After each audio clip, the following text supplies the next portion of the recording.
On November 15, 2019, 63-year-old Marty Lucas was found dead in his Oklahoma home, the victim of a homicide. Police learned that Marty had struggled with substance use in the past, but had turned his life around.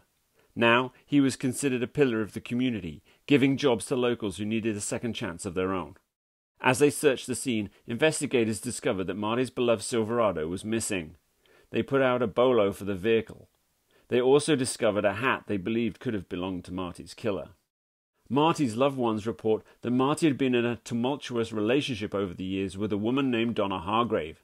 Officers locate Hargrave and haul her down to the station for questioning. I guess it's alright if I take her cuffs off. Yeah. It's cool with you. She, other than what I need to talk to her for, does she have any charges? Not at the moment. Okay. Donna, do you have any drugs, guns, anything illegal on you? No. Okay. Nothing that's going to poke me, stick me, or hurt me? No, it's time for corn picking. Oh, gotcha, okay. What's this about? Give me just a second. Let me grab my notebook and I'll let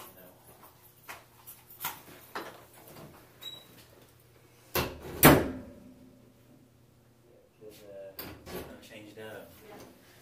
Hey, the officer said this was your bag. Do you mind looking at it real quick? Yes, I do. You do mind? Yes. If I'm not under arrest, then why do y'all have a reason to search me? Well, I'll just ask, okay? Okay, what is this about? Please get this over with and tell me what it's about. Okay, so... Somebody who I've been hanging with. Yeah. Okay, who? Marty Lucas. Man, f*** that peck of wood. And that's straight up. I quit f***ing with him like a year ago. Why? What about him? Well, I was just wondering, when the last time you saw him, what was going on between you and him? We no longer see each other. We used to date. So it's been how long, you think? I guess about a month and a half. Okay. Have you been over to his house lately? I went over there a few weeks ago to get some roofing nails. Okay.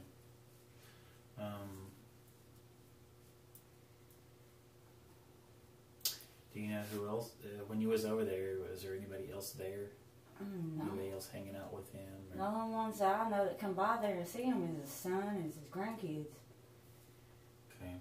Why? Is he in trouble or something? Yeah, it could be. I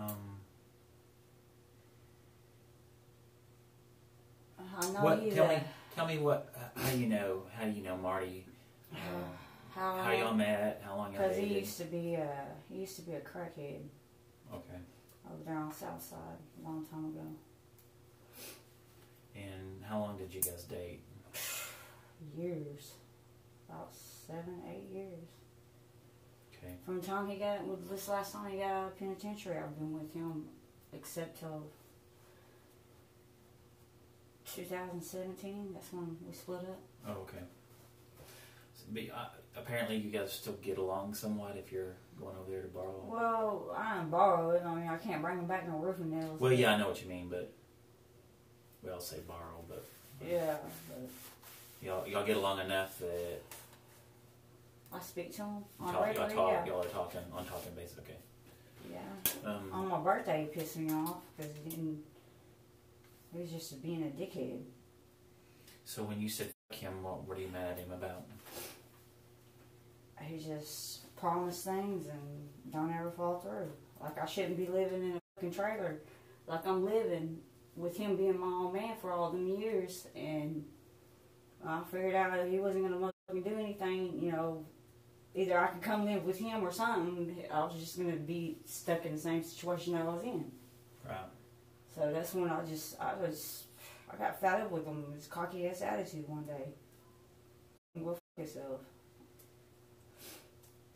You say y'all been separated about how long? About since I got out of prison this last time, 2017. But you kind of mentioned maybe you haven't been No, we ain't talking in even. about a month or two. We speak to each other. If we need So something. were y'all on and off again kind of thing? No. Or? No, we was split. We split up. Like, we don't want to have nothing to do with each other. Okay. Like, he don't, if he sees me, he'll wave. You know, it's like that now. But, I don't know, this last few months, he's been, I guess he had another girlfriend over there or something. Do you know who that would be? I don't know. I know that he might have been messing around with the girl across the street from his house. Oh, okay. Well, I think she got a husband. Okay.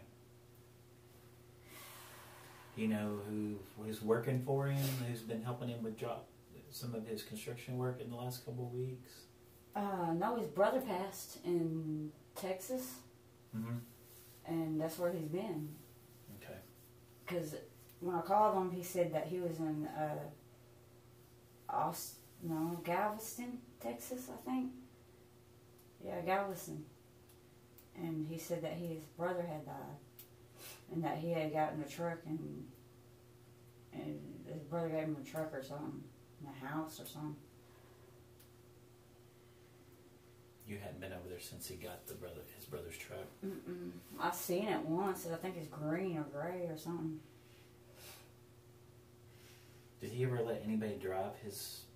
So he's got the green truck that his brother gave him, and then... He's got the old brown or tan or silver work truck. Yeah. Do you ever let anybody drive those? Hell no. Those are like his babies. He wouldn't let... If he didn't have to, he wasn't gonna. Okay. As far as vehicles, the money, and everything, he's about... Well, he's bad. So bear with me a little bit. He used to not be that way, but here these last few months, he said something about the IRS or something taxed him about $35,000 or something. Ooh. So he was worried about his construction company going down. Okay.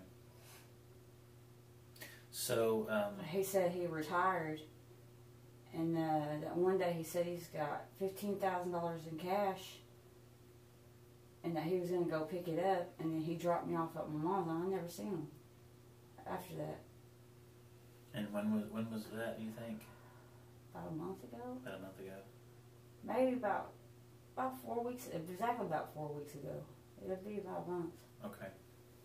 They said he had to go pick up cash from somebody, and it was $15,000. And he was trying to figure out what he wanted to do with it. Was the last time I heard. Okay. But I don't know who he's working for. Did he talk a lot about? Talk to me a little bit about his finances, as far as did he tell people about his business? Was he flashy with his money? Did people know that he? They knew he was well off. When I met Marty, he didn't have no truck, he didn't have no house, he didn't have no furniture, he barely even had the clothes on his back. So all through this time, through these years, I watched him, come good with that construction company, and I even went and helped him out with a couple of jobs out there at the Lake Murray. But he was just a tight ass, He's trying to pay his employees, and he'd tell me no just so he can pay his employees because he didn't have nobody working for him. He told you about the $15,000 that he was getting. Would he ever tell other people about, hey, I got this much money for this job, or I got this much money, or this much cash? Or, I don't know. He doesn't. Did he ever open his wallet up and flash in cash that he might have? He wasn't the type to go out stunting. You know what I'm saying? He would rather somebody think he's a poor ass white boy in tragedy before he let somebody, I don't know. He was just stubborn like that. Hell, he had a car, a brand new Grand Am, a gray Grand Am, a few months ago, right before that truck came. He had a Grand Am and he sold it off. Oh, okay. Do you know if he ever kept any money in his house, or if he keeps money in his house? I don't know. As far as I ever seen, he just keeps it in his wallet. Okay. I ain't never rode with him to the bank or anything, So can you, just kind of help me out here a little bit, and I'll explain to you what I'm asking, because I know it's kind of weird, but kind of walk me through your week, starting like maybe Monday or Tuesday. Tell me where you were, what you were doing, where you've been staying, things like that. 2nd Street. I skipped through Warhoff Street. Let me see. So you don't? Do you have a permanent place you're staying at, or you just kind of bouncing from place to place? Not really bouncing place to place. I kind of stay at my mom's, where my clothes and stuff is there. I go there to take a shower and stuff over there. Okay, where's your mom's at? Huntington Falls. Okay. You've been staying there most nights? No, not really. I just got rid of my trailer last week. I sold it because the people at the property that I had it on, he's wanting it gone. I didn't have a place to move it to. And I think that's what I talked to Marty about moving my trailer over there to him. Over to his house or something. He said no. When did you sell it? Or when did you talk to him about that? I sold it like a week ago. Oh, okay.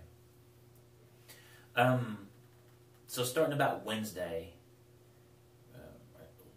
can you kind of start like maybe Wednesday morning? Tell me where you were, what you did, where you went.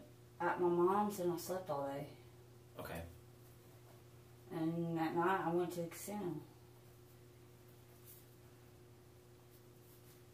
The Gold Mountain? Yeah. What about Thursday? I stayed around my mom's house with my mom. Okay. I mean, I've been around my mom all week. What's your mom's name? Gladys.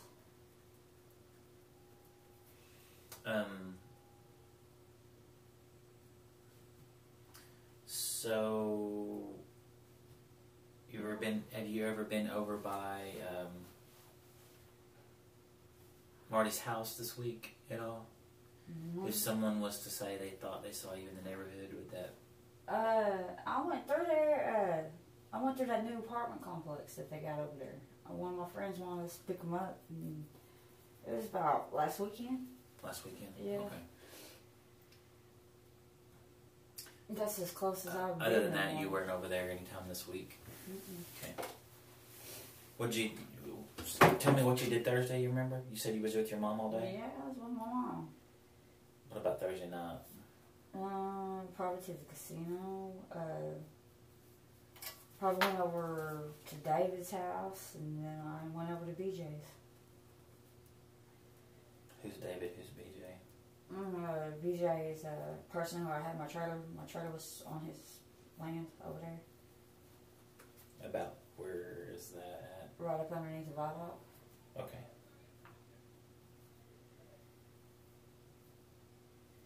And where's David's house at? David's is on Roth. Roth? Yeah.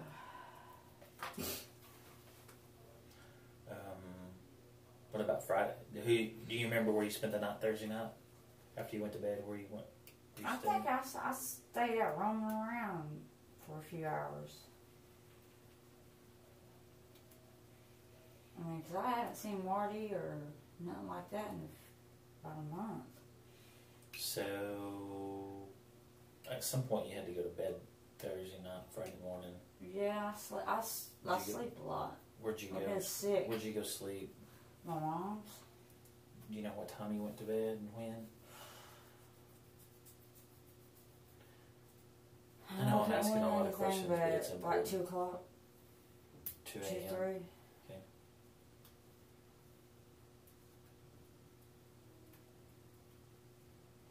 And then when you got up, do you remember what time you got up Friday? Thursday, that's the day that girl KT pulled that shit over there by the thrift store. And I ended up having to walk home, and right after that I went to sleep Thursday and slept until the next day. Till Friday morning.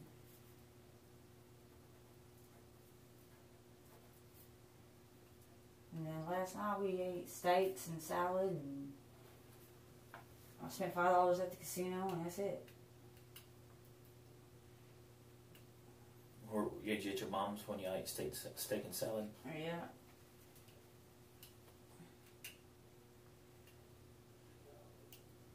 So do you know why I'm asking you all these questions about Marty? What's going on with Marty? No. Heard any rumors going on about Marty? No. I haven't heard anything. Heard. It was weird that he came by. He came, where the hell did I see him at? He came riding by, and I was riding my bike, and he stopped me. And I got right from him to the apartment complex with my bike. The apartment complex? Your mom's apartment complex? Yeah. But you don't remember when? It's been about... That's the most I ever seen Marty. I mean, I call him to check on him every now and then if I don't hear from him for a while. Do you know, I think I already asked you this, but he's been working any jobs and hanging out with any people that I know he's been drinking a lot. want to hurt him or cause him any problems or do anything to him or... I know, he don't come around me for real, not unless he wants some, so, you know, I don't even mess with him. I mean, I live my own life, and he just went his separate ways. It was weird how he kind of, like, brushed me off, though. It is that. But he just stopped calling me, stopped coming around and everything. So if I were to tell you something bad happened to Marty, what would you say? What do you mean? What's wrong with him? If somebody did something to him, What caused do you him mean? some harm. Didn't they say so? I know he's dealing with a lot with his brothers. And the way that they split that truck and stuff up of his brothers up in Galveston. They had an argument about it. That's what he said. He just said he was going through a bunch of shit, you know. The green truck that he got. Yeah, because they was just going back and forth behind it. I mean, that's the only thing that I know that he'd be pissed off about, or he didn't tell me nobody's coming around the house. Did he say which brother it was that was upset with him? I don't know. I know Eddie's dead, and I didn't even know about this brother in Galveston that looks just like him. I didn't even know about him until he had passed.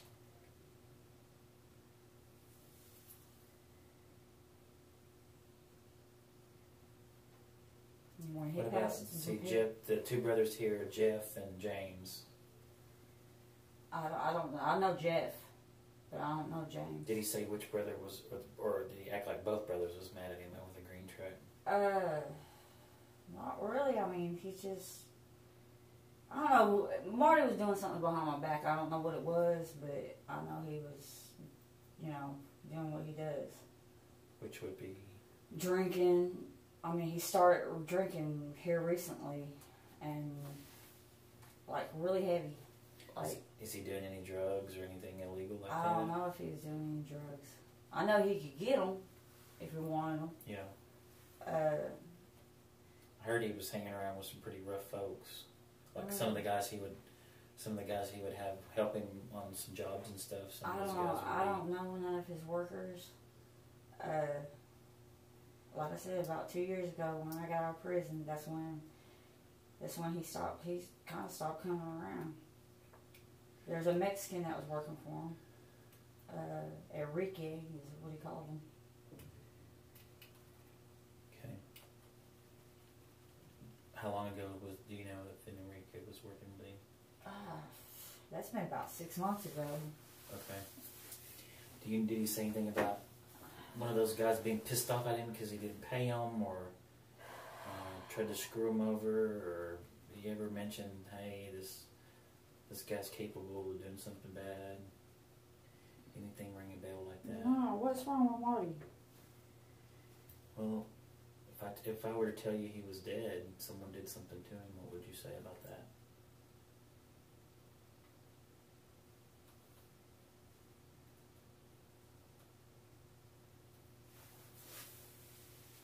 Are you serious?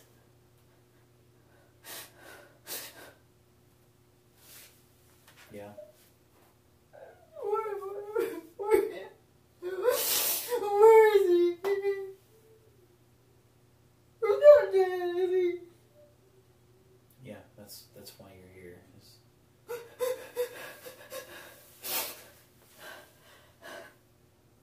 Only thing I know is that he was anxious for me to get out of there. When I came over for the nails, I thought he had another woman in the house. And I kind of got smart with him. We walked through his crib, you know.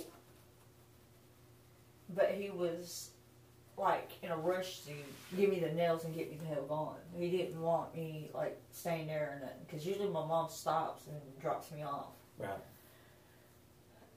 You didn't see anybody there though? As far as you know? No. I know he kept a gun over there on his right side of his bed. What did it look like? His TV was gone last time I was there. His big screen TV in his room, it was gone. And I don't know, when he saw that Grand Dam, that's when I started thinking about, you know, him being in debt of some sort.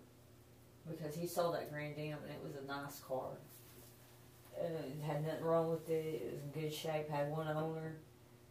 I really wanted that car, but he sold it and told me about it. So I was like, well, what did you do with the money? He says, well, I used it for materials for a job. So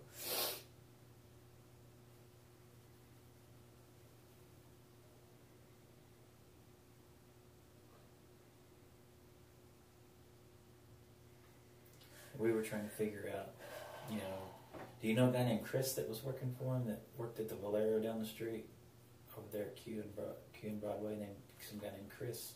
no, I don't know none of his workers. Like I said, I quit hanging out with him about 2 years ago. What about Junior? Do you know a guy named Junior that maybe stayed at a halfway house at Outcast for Christ? I know he was involved with the halfway house. He Marty. Yeah. Yeah. He helped him out with jobs and stuff. Okay.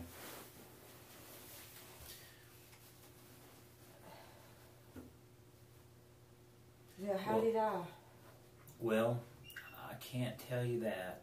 Okay, but I can tell you. But I can tell you that we believe somebody did something to him to cause his death. Where was it? When? In the past 3 or 4 days. Where? At his house. At his house? So it happened in his house? We believe so. Was he there when y'all found him? Was he there when y'all found him? Was Marty at the there? House? Yes. Was it gunshot or what? I can't tell you that. Cause he's had cancer, and he's been doing where they get it out of your face. Mm-hmm. They take the cancer all the way out. Mm-hmm. He's been going through that a lot. We don't believe that it was self-inflicted. It does not appear that he did anything to himself, like was down in the dumps or did something to himself because of his brother passing away. But this happened. We believe someone actually did something to him. So it's a homicide.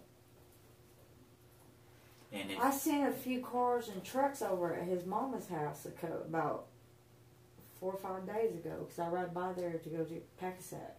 Okay. But there was a lot of cars over there, like family. Mm-hmm. There was a lot. They were parked out in the road and everything. At his mama's. Dee had a funeral. Who? A few days. Dee, you know Dee? Dee. Last name is. Oh. You don't know Dee? And I know Dee. But people was over there. I guess Tuesday. That might be related. I don't know. Yeah. I don't know. So, you mentioned the word homicide. No, I mentioned the word to you. I mentioned that we think someone did something to Marty. Knowing what you know, I mean, I know you got limited information, but if you were to say, hey, you need to go look at this person, or always thought this person was shady, or hey, this person is capable of doing something to Marty. When I'm around Marty, the only person that I see is his son and his grandkids. That's the only ones that ever came around him while I was around him. Okay. And those little girls, those are his world right there. I mean, he's bought his son. Is that Michael's girls or Jennifer's girls? They're Michael's. Michael's, okay. I didn't know. I know they had kids, but I didn't know. But yeah, he had just now recently retired. Okay. Besides the money problems, I don't know if he's in debt, but I did notice things were missing out of the house, like the TV was gone. I mean, it's stuff that he wouldn't get rid of. I mean, he was stable as in, I got my house, I got my possessions, and I don't need to sell them. That's what type of position he was in. So he had a TV in the bed in his bedroom, and then there was a TV in the living room as well. Okay. You mentioned a gun. You remember what the gun looks like? A little 22. It's just revolver, semi-auto. Yes. This is a semi-auto like where it's flat. Like the revolver usually has. It's like smaller than that. It's smaller than this. Yeah.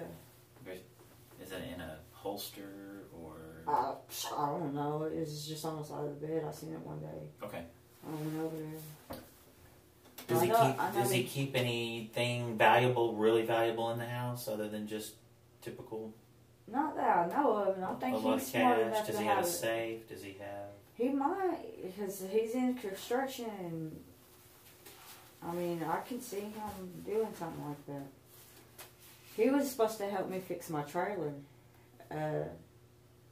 He's supposed to remodel my trailer for me, and I ended up having to do it myself. But I gave up on him and just started getting the stuff together myself and started getting the trailer. And then this dude was like, I don't want it in my yard no more, and you got too much company coming over. And so I was like, okay, well, you know, if somebody was looking at it the other day, I said I can call them, see if they want to buy it. He says either you get it out of my yard or I'm gonna have it towed off. So I just went ahead and sold my trailer. Is it a little green and white? Yeah, I sold it. I was tired of it. It was over at BJ's. I didn't have the materials. I didn't have what I needed to fix it. But it was my only place to stay, so you know. Okay.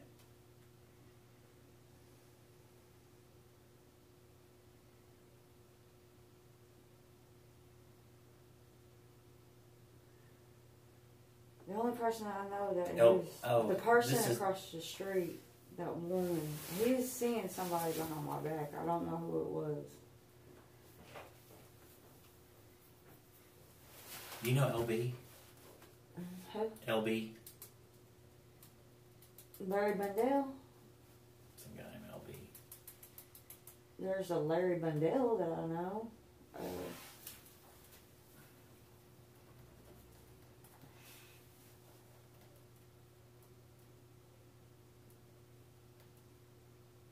I don't know nobody who would hate him enough to kill him.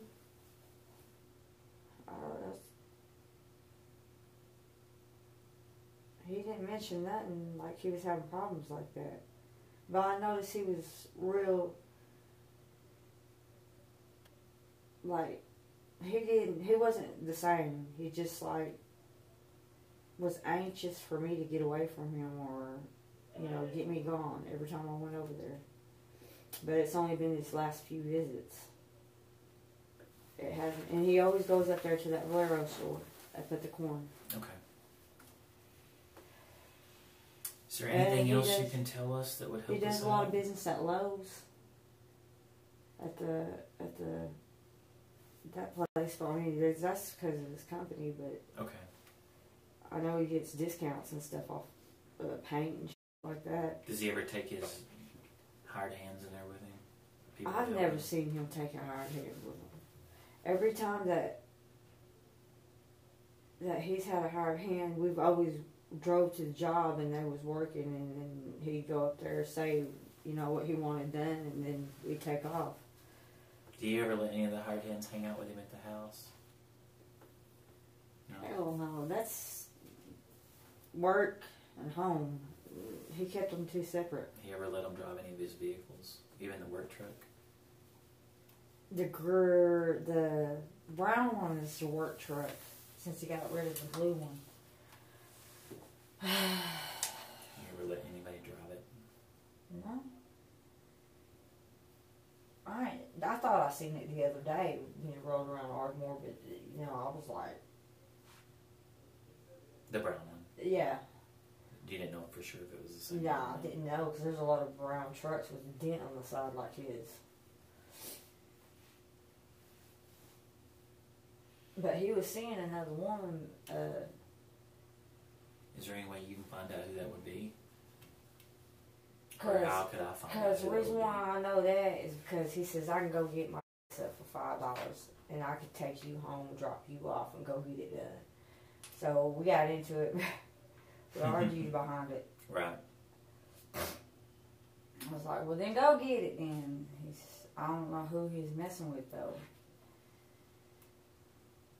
I mean, I didn't see him out at the casino. I mean, I don't never see him.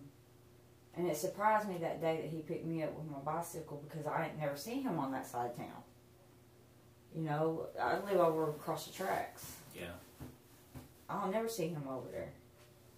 It was just wondering, because you live way across town, what the hell are you doing over here? You know, he said he was just checking on me and driving through. And that was about a month ago. Yeah.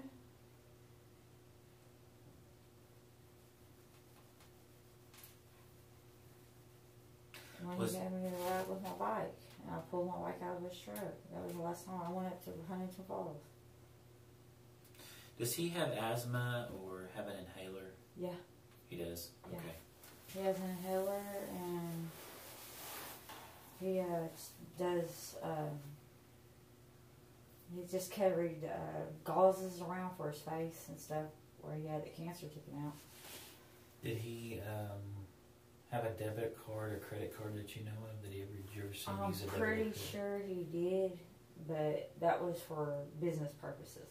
Like a Lowe's card or like a Visa credit card? I don't know about all that. I mean, I never really looked into his wallet or anything like that. I never.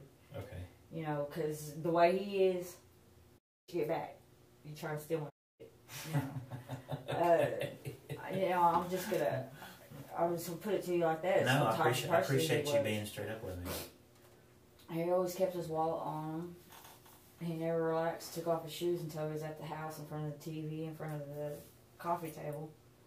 He started drinking about 6 months ago, and he's been drinking damn near every night. I mean, not every night, but every time that I call, he's drinking. So he can't come pick me up because he's drinking.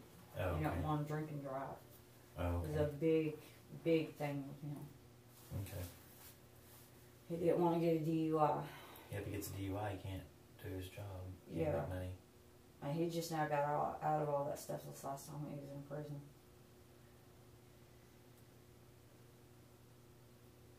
But his brother got killed. I don't know if his brother died a natural death, but that was only a few weeks ago. And I was curious about Eddie when he died. Did Eddie die? Is that the right brother? I think so. I think that's the name. I'm not certain, honestly. I know it was a brother passed away, and I couldn't rember. I know that Jeff. I know Jeff's alive, and I know James is alive. All right, the other brother that died. When he died, I thought it was weird. It's his other brother. Yeah, the one he got the truck from. I didn't know that one. Oh, you didn't know that one? I knew Eddie, and I know Jeff, and I know his mom. But I go by there all the time riding my bike, and there was just a bunch of cars up there, so I thought that was, you know, straightening out the stuff with his brother and the truck and stuff. Spell your last name for me, because I never know how to spell it. Hargrave.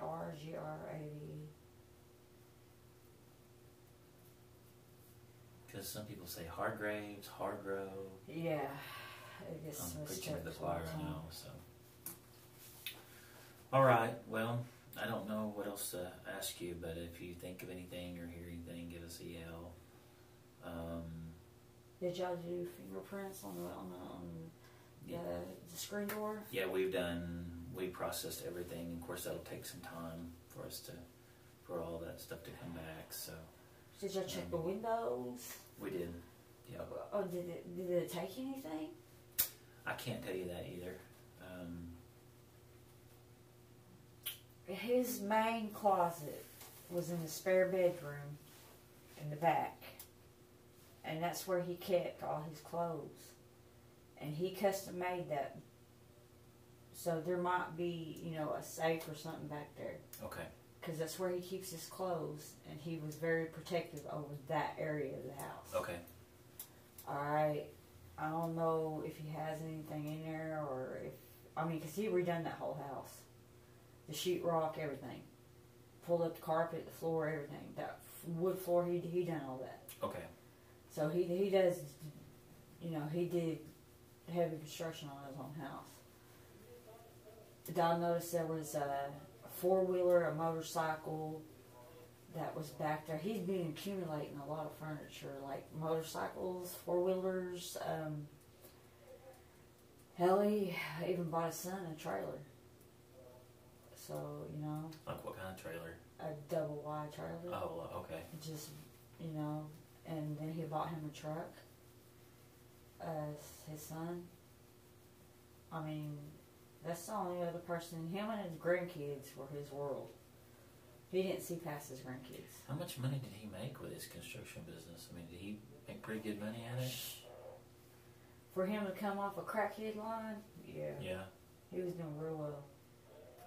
But he had done a lot of sobriety behind it too. Right. And he didn't ever let nobody get to him on that level, You don't think he was mixed backed up in the old drug scene, selling drugs, using drugs? Did you suspect any of that? I had a feeling that he might have been on something last time I seen him, but it was just the way he was moving, the way his body. Usually he's tired, slumped over, or that I have, but this last time he was just like, he was up and moving, agitated, like when I came in there and asked for the nails, he put his hands in his pocket and I don't know. Well, let's see what we got here. And then he took me out the back door. But yeah, I would go over there sometimes and drink a beer, and I called him about, I guess it was about a week or two ago, and I asked him if I'd come over and have a beer, and I was supposed to show up over there, and I never did because I didn't have a ride. He said you could, but you just didn't go. Yeah, I didn't have a ride, and Mom's car it's got a faulty cell or something, battery. Got to put water in it. And okay. All right. Just keep your eyes and ears open. And I am real close to Marty, sir. I am. And I'll give you my card, and I think I have some left. I've been giving a bunch out today. I'm really close to him, man. I'm sorry to drag you up here in handcuffs, but... yeah, I understand. I see now. We thought that you guys had been dating very recently.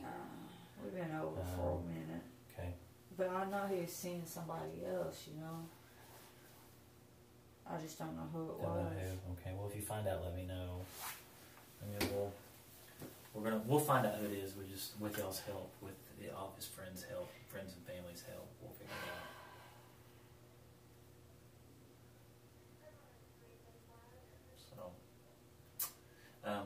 I don't know, but I'd like to find the girl that he's messing with. Yeah, well, do some digging for me. See what you can find out. I can ask around. Because I need to talk to her because I want to know why she's not asking where he's at. Why won't he? Why? I wasn't worried about him. Why won't he answer the door? Well, I know, but if he's dating, if he's got a girlfriend, then yeah, he's got somebody on the side. Why isn't she asking around where he's at? What's going on? He's got somebody. Okay. There's a place called the Ranch. He'd be out there 80% of the time. I don't know where the ranch is. He's never took me out there, but he talks about it a lot. What goes on out there? Like outside of There's Ardmore? horses and everything. I've never met the people. I've only heard about them. He's talked about them a lot. But, you know, I know Marty, and he would try to get some pussy if his wife was there by herself. I know Marty. And he'd spend most of his time out there at the ranch, as far as job-wise. Working on something? Yeah, but I don't know if it was this way or that way. Okay. You don't remember who owns a ranch, or remember what names he said? He said the dude's name 1 or 2 times, but hell, I didn't pay attention to it. Right. Hell, you're working at a job, you know. Right. Okay. So it was the ranch was a job that he worked at. That he worked for somebody, not the place he was hanging out, partying or. No. It wasn't that like that. He was always out there working. Okay. But he spent most of his time out there, like a little bit more than usual. Okay. What did he do with your bike? I don't know. It's probably on the side of the road. Well, hopefully it'll still be there. So I'll walk you out and we'll get you back to where you were. If we need to take you somewhere else, we can. I'll snoop.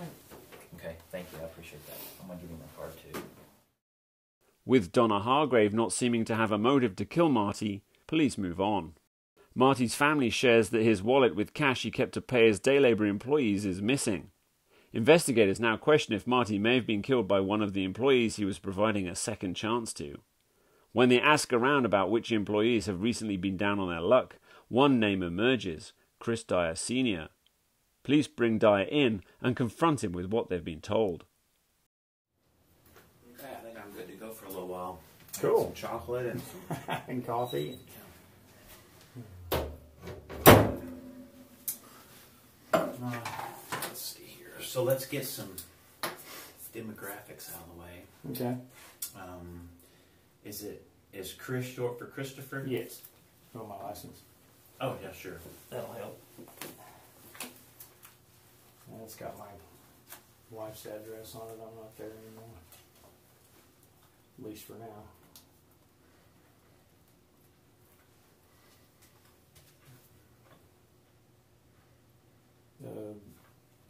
2700 West Broadway is the address of the hotel.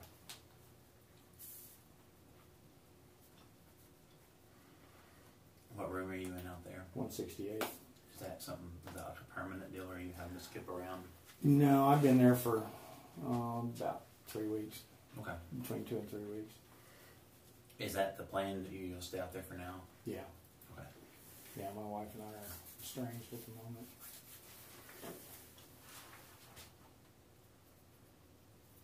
What's a good phone number for you?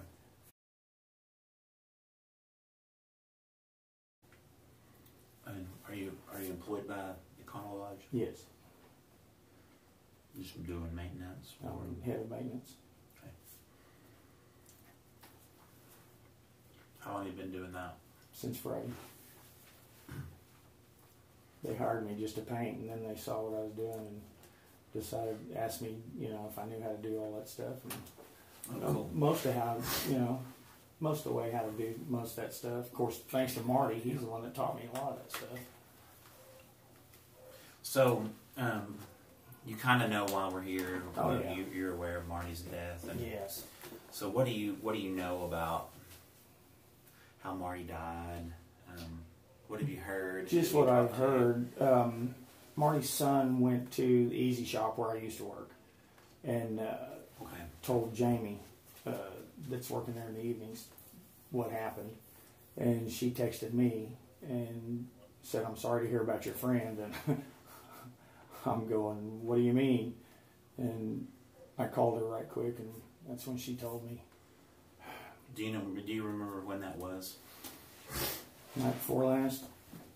She said it happened, I think it was night before last. She said it happened like 30, 40 minutes ago when she called. I've got that on my phone. Okay. That was probably Friday evening sometime. Is it Friday evening?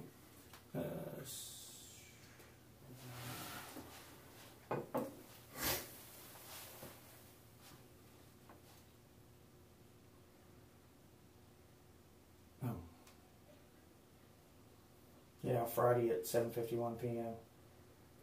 I texted her right back.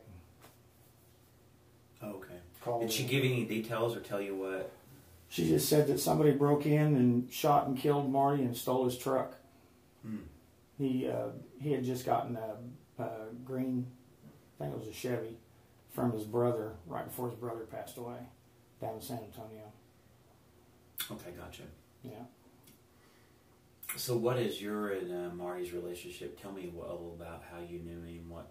Well, I met him working at Easy Shop because he'd come in there for coffee every morning. Okay. And when I found out that he was, a handyman or, did like construction and stuff, painting, roofing, stuff like that, stuff I knew how to do, then I asked him for a part-time job. He put me to work.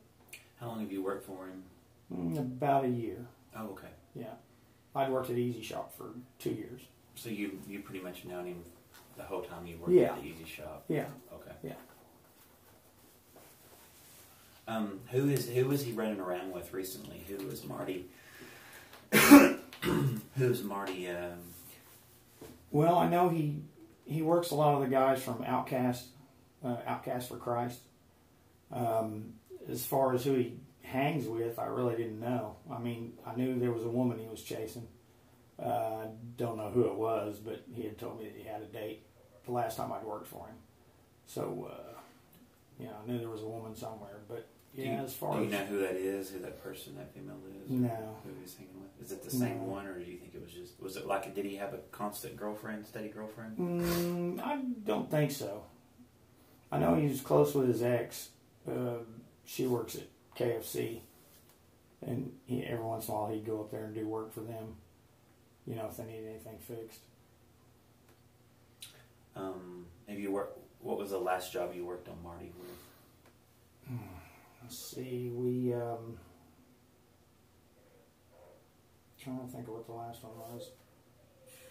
A few weeks ago we did a floor.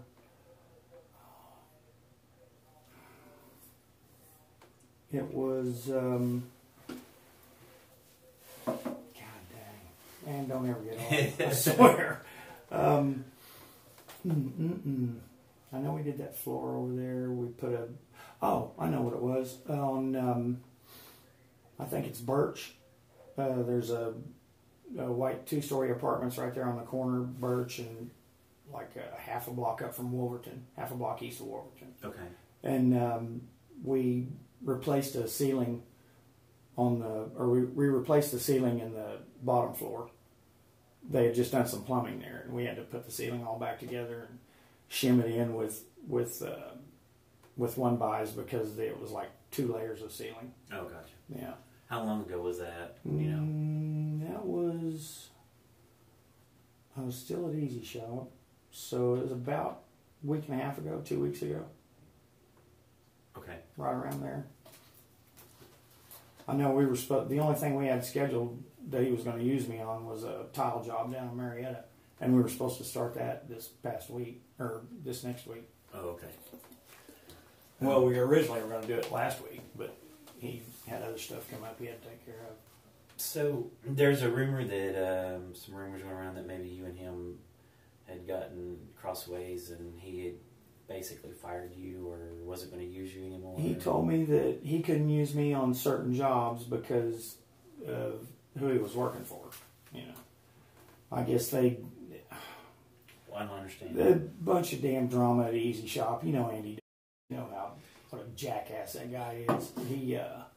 He fired me over. Oh, okay. Well, I mean, if you ask anybody, they'll tell you the exact same thing. He's a jackass. Okay. Surly jackass. Anyway, he fired me because some customer come in ranting and raving about how I owed him money, and he was a drunk burnout, he just was starting a bunch of up at work, and Andy just said, "No, I don't need you anymore." Oh, okay. And I was fixing to collect unemployment before I got this job.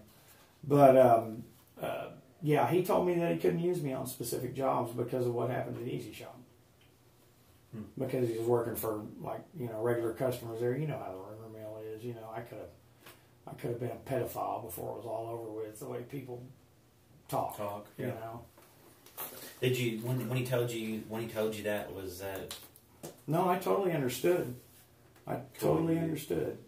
I mean, I know how construction. So you never had a disagreement? No, not at all. Nope. And I'd like to know who in the hell's saying that, because that's, pardon my French. I mean, that pisses me off. We're just trying to find out, like, yeah, who hung out with Marty, who he was close to, yeah, I know, who liked him, who didn't like him. Yeah. Did he have any enemies? The only person he ever talked about being crossways with just passed away here 5 months ago. It was Don. Crap.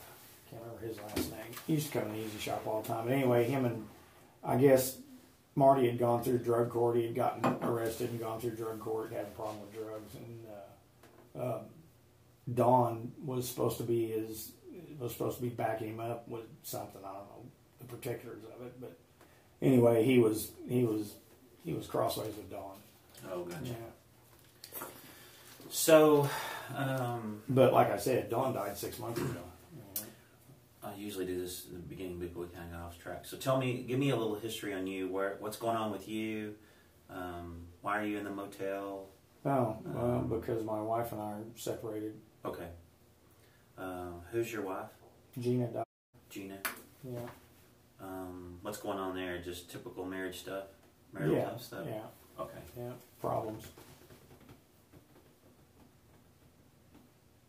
Yeah, I cheated on her. And that happens. Yeah. Believe me, I know. So are y'all planning on?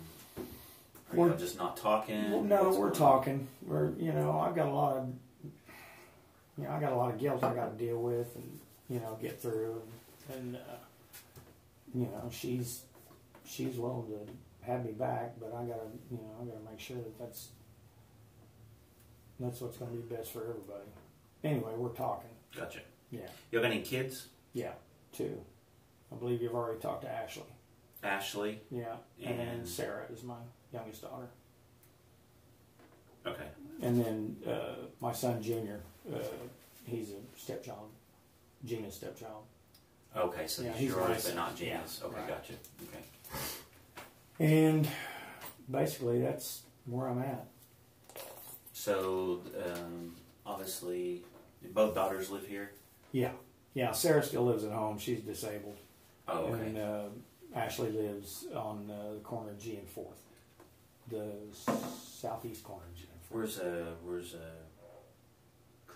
Christopher? Oh, he lives in Oklahoma City. Y'all call him Junior. Y'all call him Junior. Okay, that's what he's Christopher Paul Dyer Jr. Okay. Yeah. So he lives in the city. Yes. He comes down here once a month because I've got him seeing Lighthouse mental health. Oh, okay. Yeah. Okay. He's got some real bad anxiety problems and insomnia. Have you talked to Junior since Marty's death? Is everything? No, I haven't. Okay. I didn't know if he was.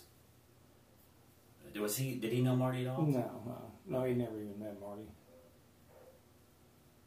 My wife had met him, and I'm pretty sure both my daughters had met him.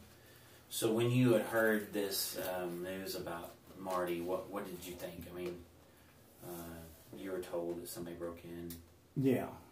I think you said shot him or something. Shot and killed him, and that's Jamie's exact words. Okay. And then stole his pickup.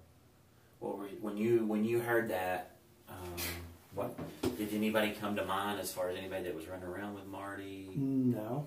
Did anything? He had called me. No, the last time I talked to him was either Wednesday night I think it was Wednesday night or Thursday, and he had told me that one of the guys that he used to have working for him, D. DeBoard, had passed away, had a heart attack. He was a lot younger than us. Oh wow! Yeah, I know D. Yeah. Yeah, and that's the last time I talked to Marty. We'd got together on the flooring job in Marietta when we were going to do it and all that. And, okay. Y'all just talked over the phone. Yeah. Had you been to Marty's house since you talk to him over the phone? No. Last time I was there was when we did that last job.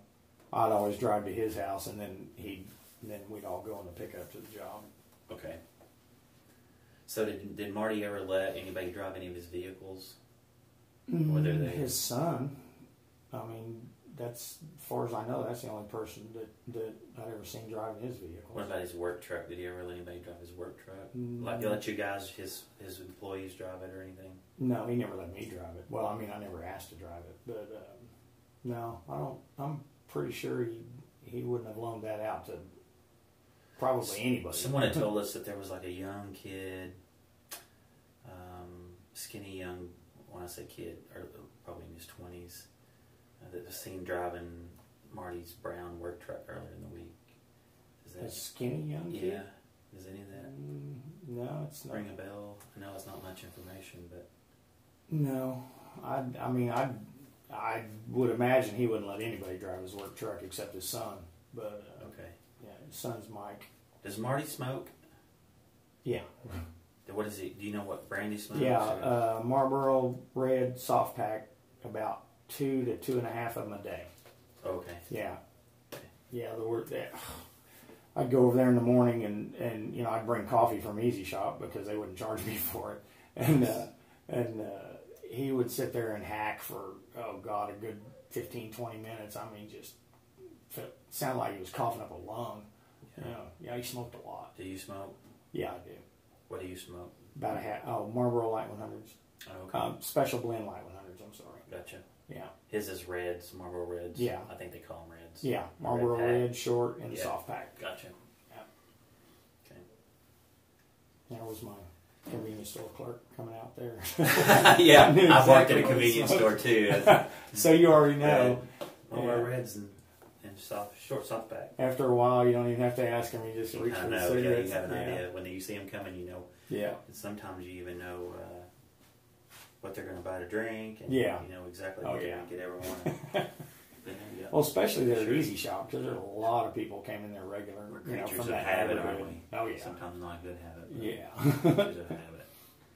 It would amaze me how nobody came to mind, though, when you heard these news, that it was just like, no. Oh man, so and so did this, or no. What I thought was probably somebody in the neighborhood that had him scoped out and thought he had money, or you know, knew he had tools and stuff like that, because he had two. He's got two portable buildings in the back, and they're both just plumb full of tools. Gotcha. Yeah. Is he? Does he have money? I mean, do you know about his financial? He always had money in his wallet. He had told me a little bit about, you know, he planned on either selling or renting out his house, but he didn't tell me what he was going to do, you know, where he was going to go or whatever. Okay. I mean, we never got to that point in the story, but I mean, as far as that goes, that's that's pretty much the only plan. Did he carry a lot of money, or did you ever see him, like, when he pulled his wallet out, like? I've seen him have like maybe $500-600 at a time. Yeah. Now, when he paid you for work, how did that? He paid cash. So did he pay like every time you worked on a job? Whenever we finished it that day, he'd pay. He'd always pay you. Yeah. Did he always pay you out of his pocket, out of his wallet? Yeah. Okay. Yeah, that's how he paid everybody. I didn't know if he paid you by check or how it worked out. No, it was always cash. And, I mean, that's how he paid everybody. At the end of the day, he'd have his wallet out and he'd be paying people. Did he ever brag about having money or flash his money around? No, just the opposite. He didn't really talk about how much money he had or you know, I mean, I got the idea that he was comfortable. You know, I mean, he owns his own house, owns 2 vehicles. Yeah. Yeah, okay.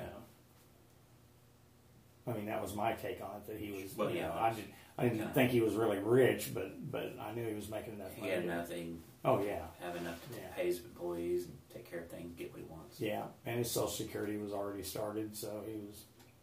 Okay. Any other income? I mean, was he involved in anything bad? Was he getting any other money, any other income any other way? Not that I know. Selling drugs or... Oh, God, or no. Stock market? No, I know he had a problem with drugs in the past, but yeah, no, he wasn't... Was he hanging out with questionable people? What you would consider people in the drug scene? Not really. I mean, nobody that looked like, they were ate up or something. You know how. Yeah. You know how some of the ghosts are in this town. Or, well, I call them vampires. They only come out at night. Yeah, they only come out at night and suck the life out of you. Suck that life if out you of society get near them. Yeah, exactly. No, I mean, did he have any guys like that working for him? About the only question, I was going to say about the only questionable people I'd seen him with is like, felons from Outcast or, I mean, I think for a while that's pretty much the only hands he had was from Outcast for Christ. I know there was, no, wait a minute, there's another guy, his name's Randy. I'm trying to think of what his last name is. Tall, older guy, used to work for Marty pretty regular, but he didn't really know a lot, so Marty only used him for like labor. God dang. Is Randy from here? Yeah, he lives here in town. The last time we picked him up, it wasn't in the place we used to pick him up. I was trying to remember where it was at. But I mean, aside from the Outcast guys, that's the only guy I know that worked him. Okay. Or that worked for him. So walk me through. I'll be able to find out who that is somehow. Yeah. I mean, he worked for him. Who would know? Who could I go talk to? Mike, his son, would probably know who it is. Yeah. Okay. Yeah.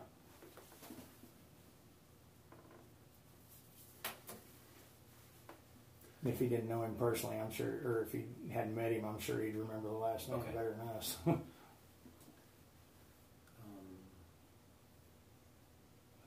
Anybody from Outcast with Christ that you just didn't get a good feeling of? That was just. Yeah, there's a couple guys there, but I mean, Marty hadn't really worked him in quite a while. Let's see, there was a guy named Matt that worked for him. That was, you could tell he was a weekend tweaker. Yeah. And then D and D. Yeah. Okay. Well, I mean, D wasn't. He was actually straightened up pretty good as far as I knew he hadn't been getting in trouble. I've dealt with D a lot. So. Good. Yeah, he was always. Jake. I'm trying to remember Jake's last name. He used to come to NA. Jake and Elizabeth. Elizabeth worked for him as well? No, Elizabeth was Jake's girlfriend when he used to come to NA. The Step Forward. Gotcha. I'm trying to remember his last name. God.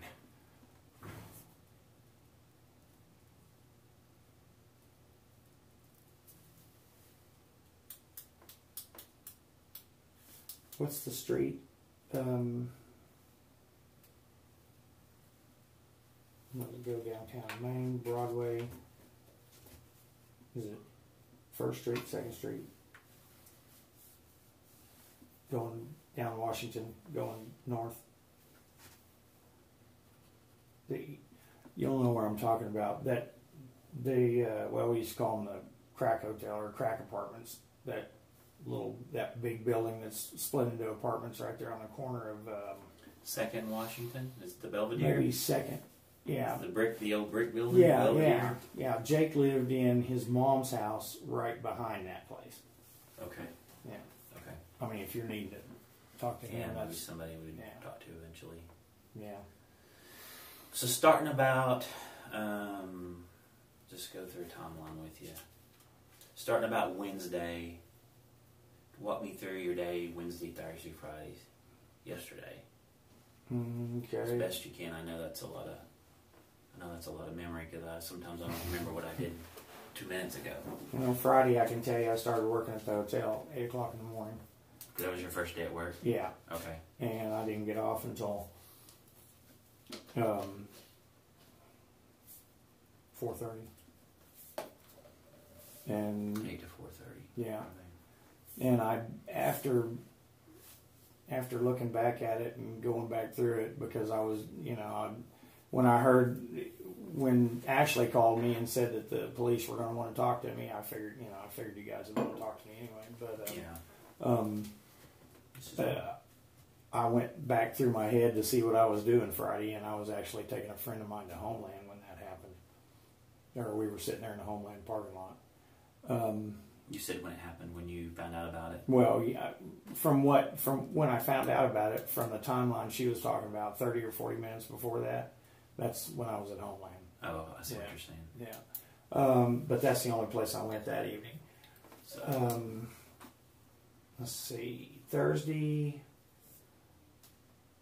there at the hotel for part of the day, and then let's see, I was running Gina around Wednesday and Thursday. She had stuff that she had to do in her cars at the mechanics.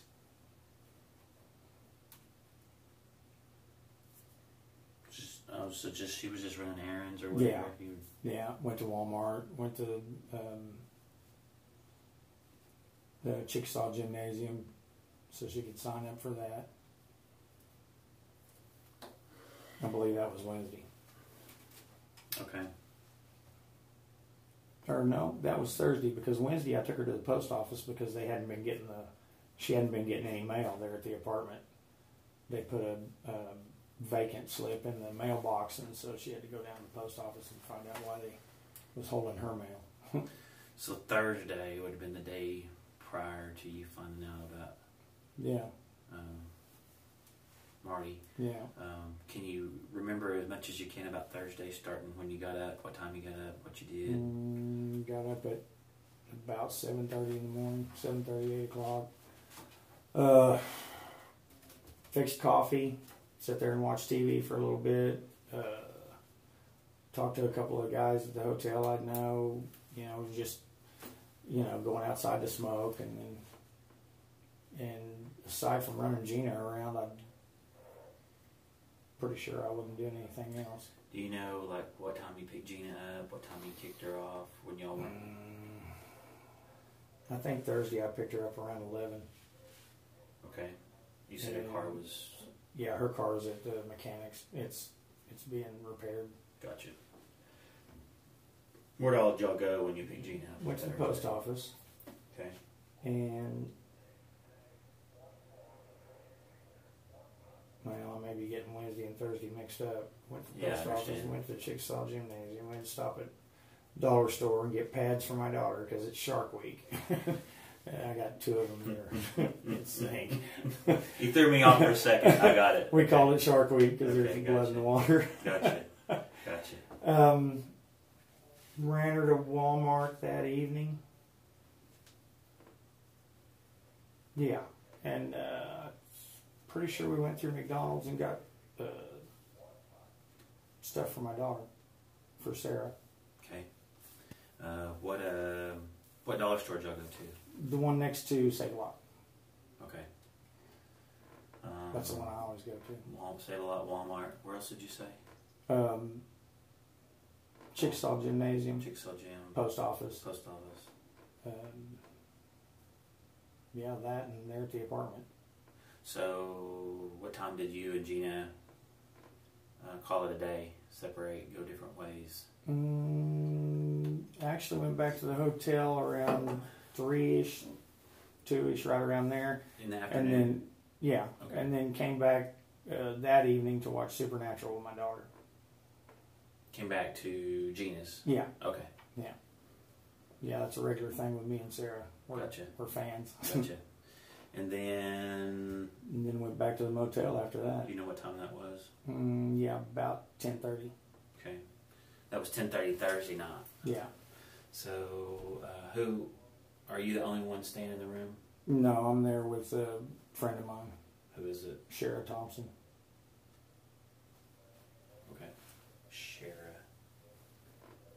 Yeah, she's not from around here. She's from Texas. I was trying to place the name. I mean, what all went on after that? Y'all go to bed? Yeah, I just went to my room and watched TV. Watched TV? Yeah. Okay. Shara, are you and Shara dating? What's going on with her? No, she's just a friend and needed a place to live. Okay. So you said my room, so is it a hotel room with multiple rooms? Or? Yeah, it's a suite. Oh, it's a suite. Yeah. Okay. Yeah. It's got the king size in the front and then a little bedroom. Okay, she's staying in the... She's staying in the front. In the suite area where the couch pulls out or whatever? No, it's a regular bed. Oh, it is? Okay. Yeah. She got more crap than me, so she's staying in the big part of it. Gotcha. So y'all aren't romantically involved? Y'all just... Nope. Sharing the rent or... Yeah, she's actually just got a job. She was working at Hampton and then quit, and now she's supposed to be working at Pizza Hut. Gotcha. I think the one on Commerce. How are you affording a motel room? Aren't they kind of expensive? Well, yeah. How much does that run you a day? $32 to $35. Actually, there for a while it was like $31.09. Oh, that's not bad. They would hold my rate. Okay, that's not too bad. The last time I rented a motel, it was like $100-something a night. But holy crap! Well, yeah, you were probably staying someplace better than that. Maybe, I don't know. That's what La Quinta around is about $90 to $100 a night. I used to travel a lot. Gotcha. Yeah, I had a job where I was pretty much living at the airport. So you guys go to bed Thursday night. Do you know what time you go to bed? Finally go to sleep. In about midnight. Okay. Did you get up any during the night? Leave? No, just to use the bathroom. But didn't leave the room? No. Well, no, I didn't get up and smoke either. You have to go outside and smoke, I guess. Yeah, there's no smoking rooms in. Gotcha. We always smoke out the back. So Friday morning. Friday morning. Do you remember what time you got up? Yeah, I got up at 7 o'clock and I was at the front desk at 8 o'clock. Okay. Ready to go to work. Okay. Yeah, Tim had actually got a hold of me Thursday afternoon after I got back. The GM to let me know that they wanted to use me for the painting. Gotcha.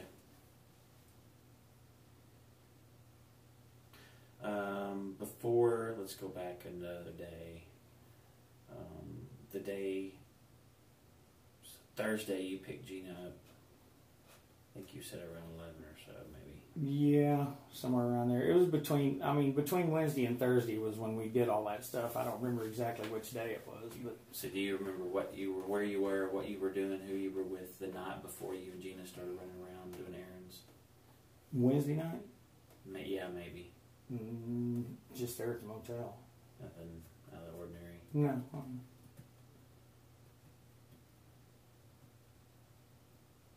Had you during let's say Wednesday till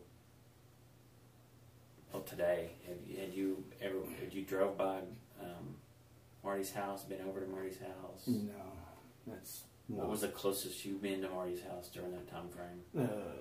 Right there on Broadway, Q and Broadway. Have you been at the store? No, I haven't been back to the store since I got fired. Which was, remind me? Friday 2 weeks ago. Okay.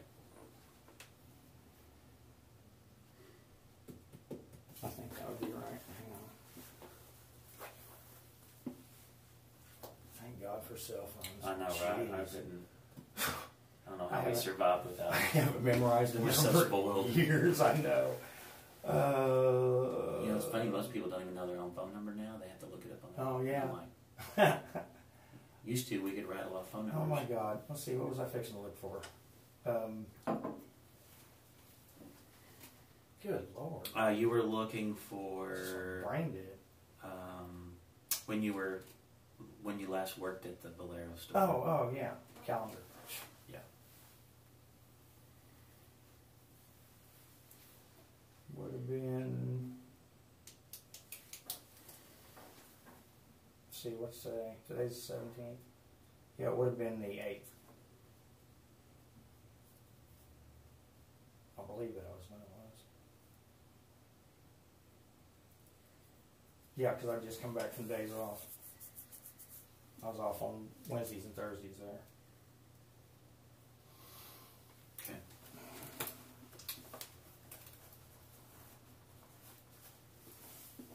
I hope you catch who the hell did it and fry their ass. Yeah, I know, right? But he was man, that guy would do anything for anybody. That's why he worked all them guys from Outcast, because, he felt for them. You know, he had some empathy there because he'd been in trouble before too. And damn sure didn't deserve to go out like that. So what in your mind do you think someone would do something to him? What would be the reason? First thing I thought when I heard about it was somebody probably thought he had money. Then went in there to either rob him or steal his tools or...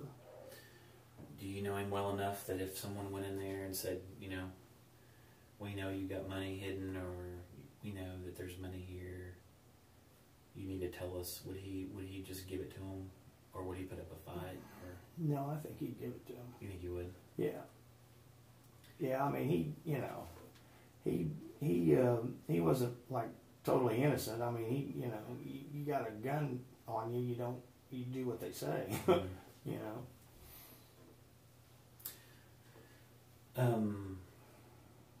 What's going on with this roommate of yours? Where does she work? What does she do? Do y'all hang around together other than just stay in the room? Just when she has to go to the grocery store or something. She don't have a job? No, not at the moment. She's supposed to be starting for Pizza Hut, but she hadn't been called back yet. Okay. How did you guys meet? How do you know her? We met through a guy named Brian that lives in South Maid, Texas. And I was trying to think of what his last name was. Anyway, it was her boyfriend at the time. No. So how long have you known her? About 2 years. Okay. Year and a half, around there. Did she know that? Marty had money, or know anything about Marty? She didn't know Marty at all. I'd never met him.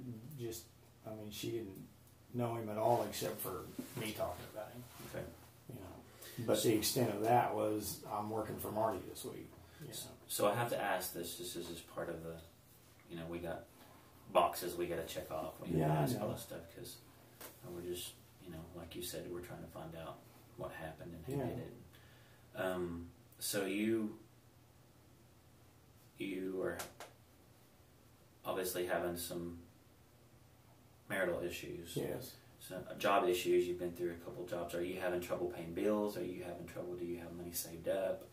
What's going on with you financially? Put aside, and that's why I was able to afford to stay in a motel. Okay. And that's gone. I mean, at $31 to $35 a day, it didn't take long to. Yeah. So have you had to make arrangements with the motel to let you pay later? No, since I work for them now, they're comping my room. Oh, that's nice. Yeah. Okay. Yeah. And I'm getting $10 an hour. Oh. So, yeah, actually not a bad deal. Yeah, really? Yeah. No, not at all. Especially when you go rent anything, it's $600 a month, maybe more. This place, they've burned through people that didn't have any business working there. Gotcha. Yeah. And, so I guess when I came along, he was glad to snatch me up. So what would you say if we were talking to people and they seemed to think that you could be responsible for what happened to Marty? I'd say bull. I'm serious. You've been down on your luck. You're having a rough time. You're in between marriages. You're Marty has money. I mean, it doesn't matter. People are what talking people and say. they're saying, "Hey, you guys really need to look at Chris because Chris is having a tough time, and Marty has the funds to be able to take care of Chris, and if there was a falling out or a problem, or if Marty fired Chris, and we never know. People do things." Crazy things. Yeah, no. And anybody who knows me would be able to tell you that I'm not that kind of person. I'm not capable of doing something like that. That's bull. Anybody that really knows me. Yeah. Like Gina. Right. Or my kids. And right now my daughters aren't happy with me, so it's not biased. Matter of They're fact, not happy both pretty because of pissed at me. Yeah, because the marriage thing with yeah. you. Okay. Yeah.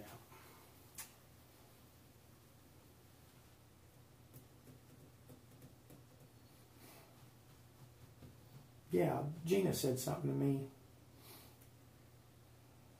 last night, 2 nights ago, about she had heard somebody say that they thought I had something to do with it.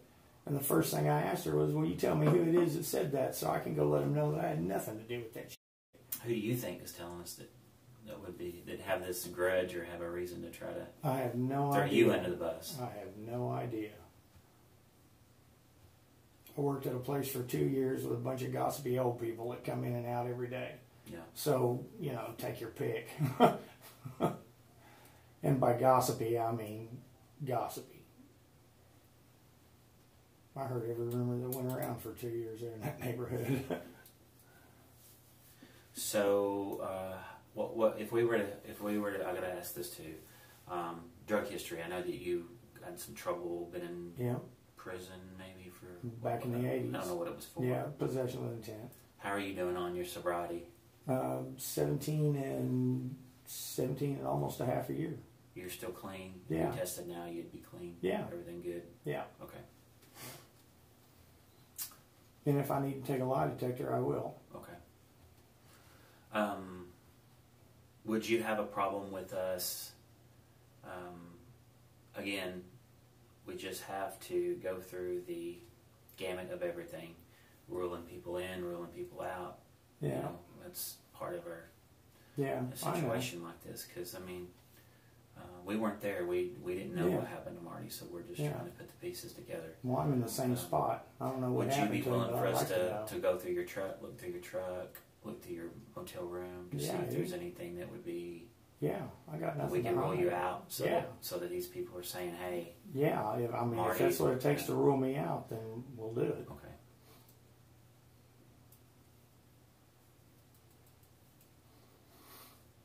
Okay, give me a minute. Let me talk with my partner in there and see where he wants to go next. And can I use the bathroom? Oh yeah, definitely. I'll point you to it.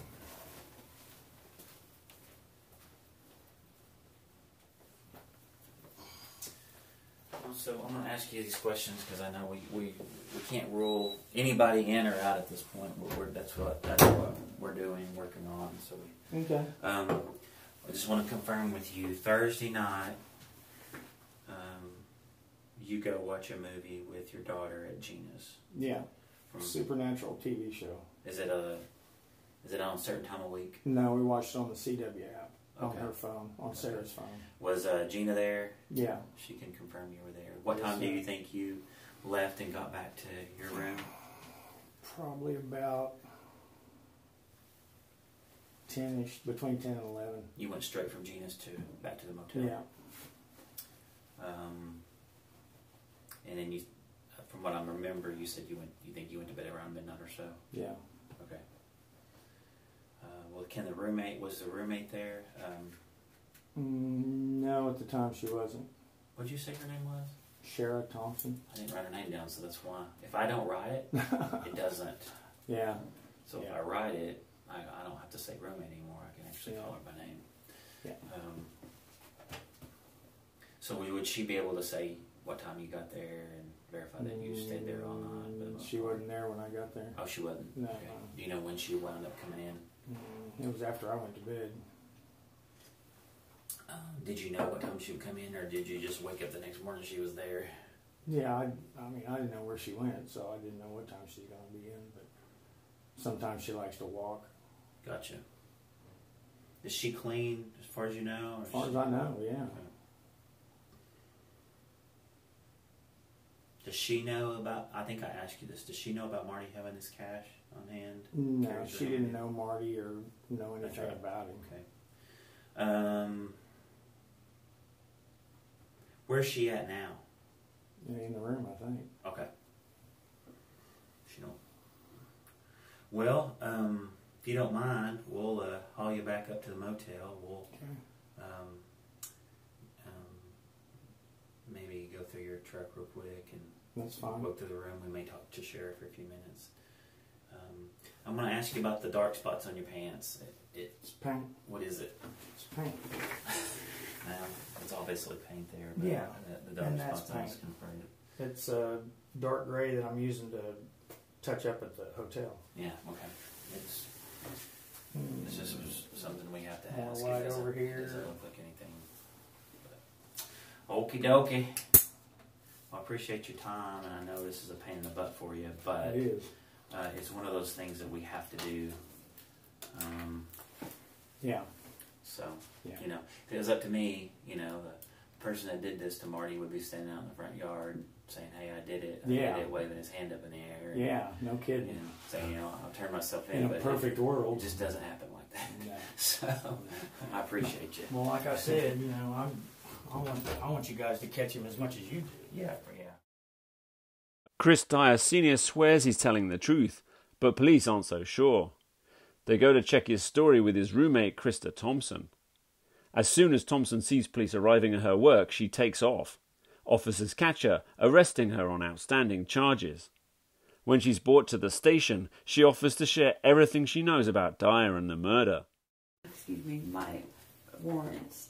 And then I remember my friend this morning who dropped me off at work, one of his good friends slash employers had got killed a couple days ago, and he said that his wife, which they're separated right now, had called him and said that they were wanting to question him. And I told him, I said, well, anybody that has any kind of relationship with him, they're going to do that. Talking about Chris? Yes. Okay.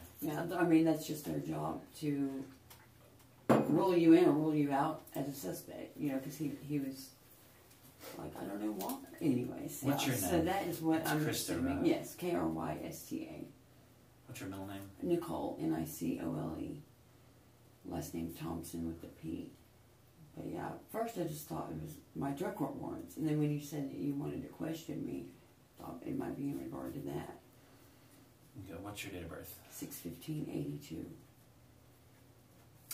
So you're staying at the Econo Lodge right now with Chris. Yes. What room number is that? 168. Been trying to. So today's Sunday. Yes. How long have you been working at Pizza Hut? Going on 2 months. Okay. Yeah. And I really am staying out of trouble, trying to save money for like a lawyer and court costs, and Gotcha. I've been seeing my kids. I'm trying to do good. So did you work this morning? Yes, Pizza Hut? I've been there since 10.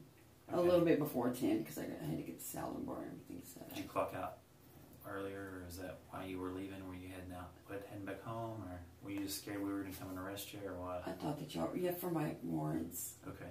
Is that why you were leaving Pizza Hut? Yes. Did you clock out or just walk out? I did clock out. Okay. I did clock out. Was it okay with your manager? I've never done anything like just had like left suddenly like that. So yes, it was okay with my manager. I'm their only server right now. I've worked a lot of doubles. I work a lot. That's where I spend most of my time is at Pizza Hut. Did you work Saturday at Pizza Hut? Saturday. As a matter of fact, I work 6 days a week, and Saturday is my only day off. Okay.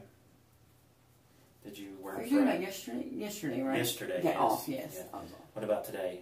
Friday. Friday. Worked with double all day. What was your hours on Friday? What time did you go in? What I time did you clocked get in at 10 a.m.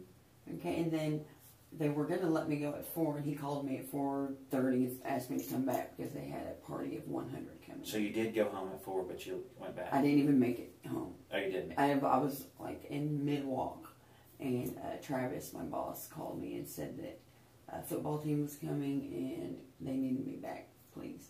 And went back and stayed until about 10 o'clock. Okay. What about, that was Friday night? That was Friday. Yeah. So what about Thursday? Thursday, I worked, I want to say from 10 to about 6. 10 a.m.? Yes, to 6 to 6 p.m. Yes. What, do you know what your schedule was Wednesday? Gosh, I've been working so many doubles, but they've been about every other day. Wednesday, every day I clock in at 10 p.m. I mean a.m. 10 a.m. Yes. But you're not sure exactly what time you get off. And that was, you said Wednesday. I can't remember exactly. But your work will have a record of yes, they will. What your shifts yes. are. All that. Okay. Yes, like I said, I've been working so many doubles, or they'll just keep me a couple hours extra, or, you know. Okay. So, so what have y'all been doing? Who you been running around with? What you been doing after work? What's your routine like? Okay, so I don't have many friends, which is good. I really don't. Me and Chris, I hang out a lot. Here lately, I've been spending all of my time at work, and when I'm not, I'm usually at the room, like doing my laundry, sleeping. Yesterday, I got to see my son and hang out with him for a while. He lives in Kingston, but my stepdad brought him. We went to the stage and got to hang out. So your stepdad brought your son over here? Yes, they live in Kingston. Yesterday? Yes. On your day off? Okay. Yes, yes. Okay. I slept till 1 though. I was tired from all the doubles, and then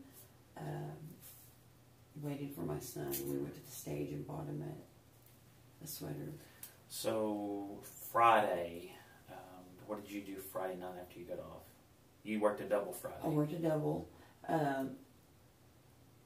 We had that huge party. As soon as we cleaned up after them, he let me go. It was about 10 o'clock. I walked. Nope. Bruce, he's a delivery driver, gave me a ride back to the room. I was going to walk, and he said, I'll give you a lift. And he dropped me back off at Econo Lodge. Went in, took my bath, and went to bed. Who was there when you come in Friday? Who was in the room? Chris was there. Was your sister stays there too? She does Sharon. stay there. Was she there? Do you know? I think she was. I think she was asleep because I don't remember talking to her. But she doesn't really go out much. She's got some problems. Gotcha. So go back. Let's go back. When did so Thursday night? So I know I'm starting to get a little further away, but Thursday night. You think you got off at 6 p.m. on Thursday? Right. I know I went in at 10. Yep. And I'm trying to remember what time. I want to say I stayed over a couple extra hours. So it could have been as late as 8 p.m. Right. What time does the store close? It depends on the day. I know on the weekends and at 12, and then during the week I believe it's 11. But they usually try to get me out of there a little earlier since I've been there since 10. So do you think you stayed? This was Thursday night, so they would close at 11.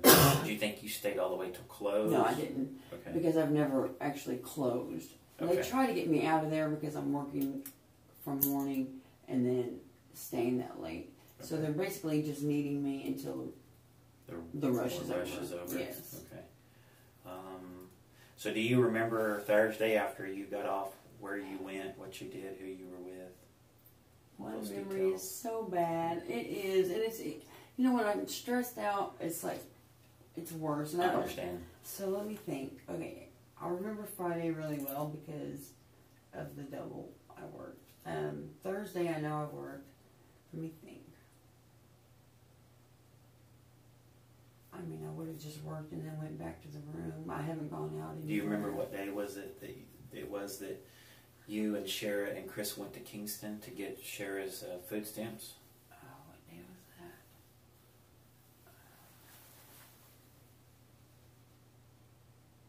Let me think.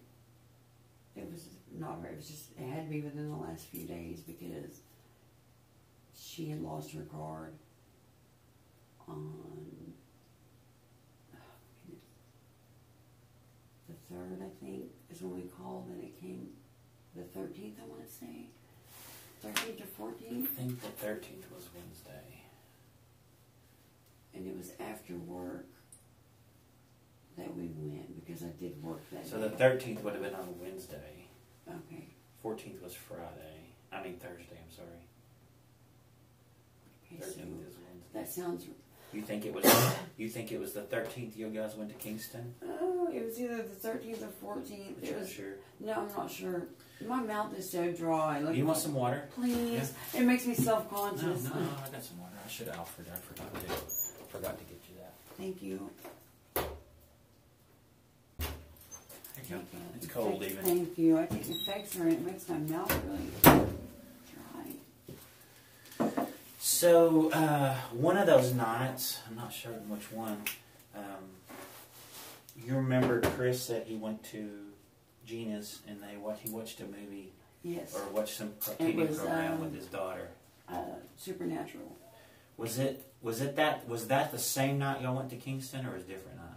Okay, to get the food stamps. The night we went to Kingston to get the food stamps, we came back and he was supposed to go watch that show with his daughter, but I believe he went over and she had fallen asleep, so he came back, and the next night, that's what they did. Oh, okay. So they did end up watching it, but it wasn't that night. She had fallen asleep. So if that's the case, then if y'all went Wednesday to food stamps, then y'all maybe got back late, or something happened. He didn't go with. Right. You said she was asleep, so. Well, yes, me and my sister got dropped off at the room, and he went to watch it with her, but she was already asleep. Did he come right back? Was he gone very long? He wasn't gone very long. Okay. No. He say anything to you about going over to Marty's house? No. Anytime he's ever had anything to do with Marty, he's told me, and it's usually early in the morning, or every now and then it'll be an afternoon, and it's for a couple hours. They do odd jobs together. I've met Marty one time. I've heard a lot about him, okay. And I thought he was. Do you know if Chris went over to Marty's anytime during this time period, this last week? I know that there was a time where, like a week, maybe a little over, where Marty wasn't responding to Chris's, because Chris was needing work, and Marty didn't have anything. You know, he was basically they didn't see each other for that amount of time, and then Marty called and they had a job to do together, but it was a small one, and I can't remember. That was pretty recent. It was just a quick couple-hour job, but I know it made Chris feel better because he thought maybe Marty was mad at him or something like. Gotcha. Right. So what happened after Chris got back that night that he went over to Gina's? His daughter was already asleep. He was going to watch a movie but didn't. What did y'all do? Where did y'all go? We didn't go anywhere. We had already been to Kingston. Really kind of stay inside. I'm always tired because of the work I'm doing at Pizza Hut. So anytime I'm off work or not with my kids, I'm literally trying to rest or Gotcha. Or organizing, because living in a hotel room, it's hard to stay organized, and clutter does you crazy. So, we didn't go anywhere. So that would have been. So what did y'all do Thursday? You said you worked. Do you know what Chris did, or what you were doing Thursday? I know Thursday. What he was doing while you were at work Thursday? What he was doing while I was at work Thursday. This was the night. No, I'm just trying to think. This was the night after he had gone and his daughter had fallen asleep. They did not watch the movie. Right. We got the food stamp card. They didn't watch the movie. I go to work the next morning. I'm not exactly sure how his morning went. I know that he's recently, someone has ran into the side of his car, so he's been having to deal with that. You call it, like, the claim on that. Him and Gina had to go somewhere together for something they had to do. I don't know where, but I don't know exactly how his day went Thursday. Okay. I don't know exactly, but I do know that night he was able to watch the show with his daughter. Okay. Do you know what time? Oh, and they went to the phlebotomist. That's what it was. They also, him and Gina both went to his daughter's school because she's going to be a phlebotomist, and they both went up there to let her. The one that has that's handicapped, or a different? No, it's Ashley. Oh, okay. Yes, I believe Sarah's the one that's handicapped, so it's the other daughter. Yes. Okay, Ashley's the one that works at Taco Bell. Yes. Okay. Yes. So they went where? To like a phlebotomist? She's going to school for phlebotomy, and they went to, she'd basically be the guinea pigs for her, because they need people to play, Yeah. So that's where they went. I want to say that was Thursday night, and then afterwards, he watched the Supernatural with her. Said something like that. So. You know what time he got home? It wasn't late. If he does anything, it's usually super fast. If he goes to the store or if he has an errand to run. And it really, the reason that I say that is because I'm just like, because I like my space and I like alone time. You know what I mean? And I'm like, me too. That was awfully quick. You couldn't have found anything. You know what I mean? So that's what I mean by that, because I just haven't been able to get very much time to myself lately. Yeah, if you're living in a small motel room with 2 other people, you don't have much personal time. No, and I'm under like a lot of stress already. My sister, she has some mental problems, and she really doesn't have anybody else. She really doesn't. Like, everybody's shunned her from our family, and she's a handful to deal with. So, yeah. Did y'all stay in the room? Did you ever go anywhere Thursday night? No. Go to bed? Bed. Do you know what time he got up and what y'all did the next morning? He's more of a morning person. I got up because I had to go to work, so I'll sleep until about 9, and I have to be at work at 10. I usually get there a few minutes early. He has started this maintenance job, but I want to say it's been for the last 3 days maybe that he's been working. So that would have been Friday morning. Was Friday? Yes, I think so, because that would have been his first day, because he said they got their paychecks that day, and his next check would have a full check on it because he started on like a new pay period, basically. So that was Friday that he started doing that, and he got there at 7 a.m. is what time he started. And I asked him if that was the time that he had to be there every morning, and he said that he was told, as long as you don't go over 40 hours, I don't care how you do it. So. Okay. Yeah. Did he get a check for that one day? He didn't. Okay. No. I don't know if they put that on the next week's check or how that works. I don't know. Something had happened that the checks didn't come in that day, I believe. But I don't know if it's going to go on his next check or if he'll get one for just that day. I'm not sure. I know that we're living from day to day right now, though, and just trying to. But Thursday night, he was definitely you and him. And what about your sister? Was ever all 3 of you guys home? Yes, at the room, yes. Okay. My sister never goes anywhere. She's pretty much right there all the time. Yes. Does she have a drug problem, or is it just it's a mental health problem, and it's hard to get her to mental. She doesn't see it. But do you have a drug problem?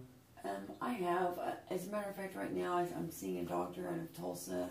He used to work for mental health here, and I'm treated for opiate addiction with Suboxone, and it works good for me. That's what I take. Are you using right now, or are you clean, or what's going on with you? I'll be honest with you. Like right now, I'm clean, but I have used on and off, but I'm trying really hard not to go back down that path. I don't want that for my life. And what's your drug of choice? You're addicted to? I've always been opiates, but I have used speed before, but my anxiety is so bad that I really try not to do it because I've already gotten really bad anxiety. And I hate it. It's embarrassing, and it's been crippling at times. Yeah, but yeah. So I'm on Suboxone, and then. When's the last time that you used to where you thought you were kind of high or out of it, or? Oh, out of it? Yeah. I don't think that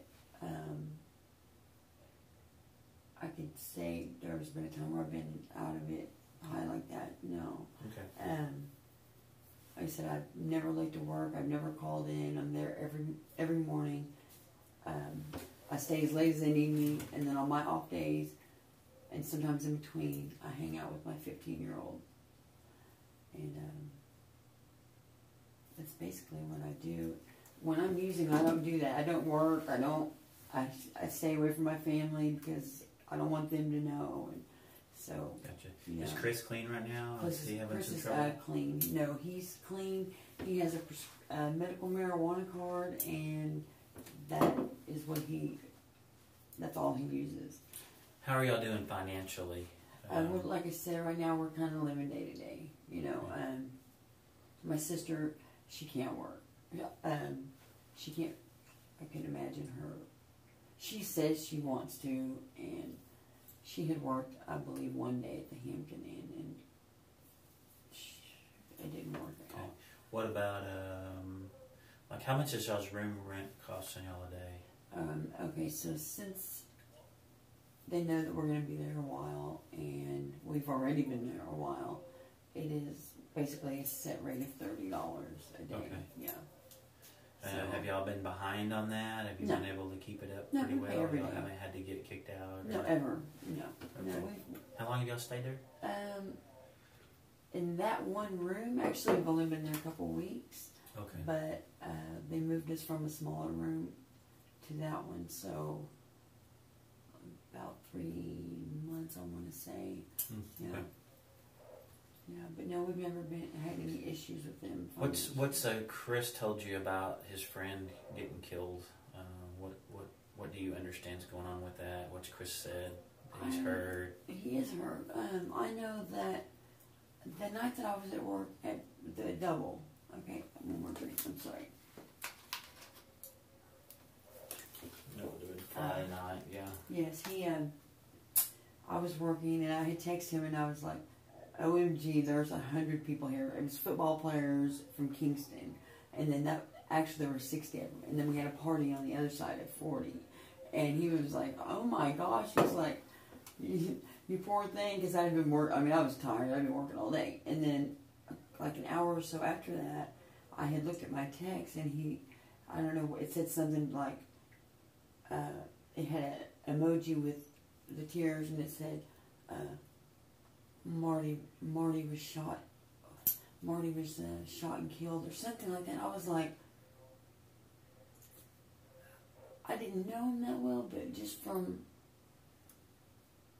Chris and then meeting him that one time, I take stuff like that. I don't know. Kind of hard, kind of personal. personal. Yeah. So it's sad. I'm still dealing with my mom. What did he tell you? I asked him when I got to, because I didn't respond to that right away. Yeah, you were working. You were busy. I was working. So when I got back to the room, I was expecting, I didn't know what to expect, because they were pretty close. I mean, from my understanding, he's known him for a while. And so I told him, I said, I got your text about Marty, and you could tell his face was red. And I said, what happened? He said he didn't know that, so far all he knew is that his truck got stolen and he'd been shot and killed. And it's still hard for me to take in. And wow. As far as any details, he didn't know. And still don't know. That's why I started asking him questions like, well, did he have like a safe or something in there? Or did, why couldn't they have just taken his truck? Why did they have to kill him for him, you know? So I don't know any of the details. I wish. Did you know, did Chris talk to you about how much money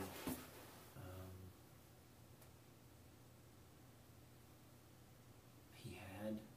How much money Marty had? Marty had? I asked him, I said, I've asked him before,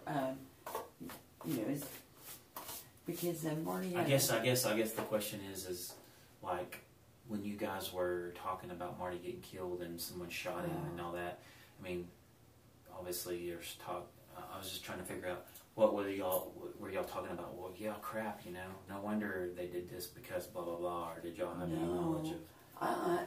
As far as Chris knew, he wasn't like extremely wealthy man, because I asked him if he was. Yeah. I was curious.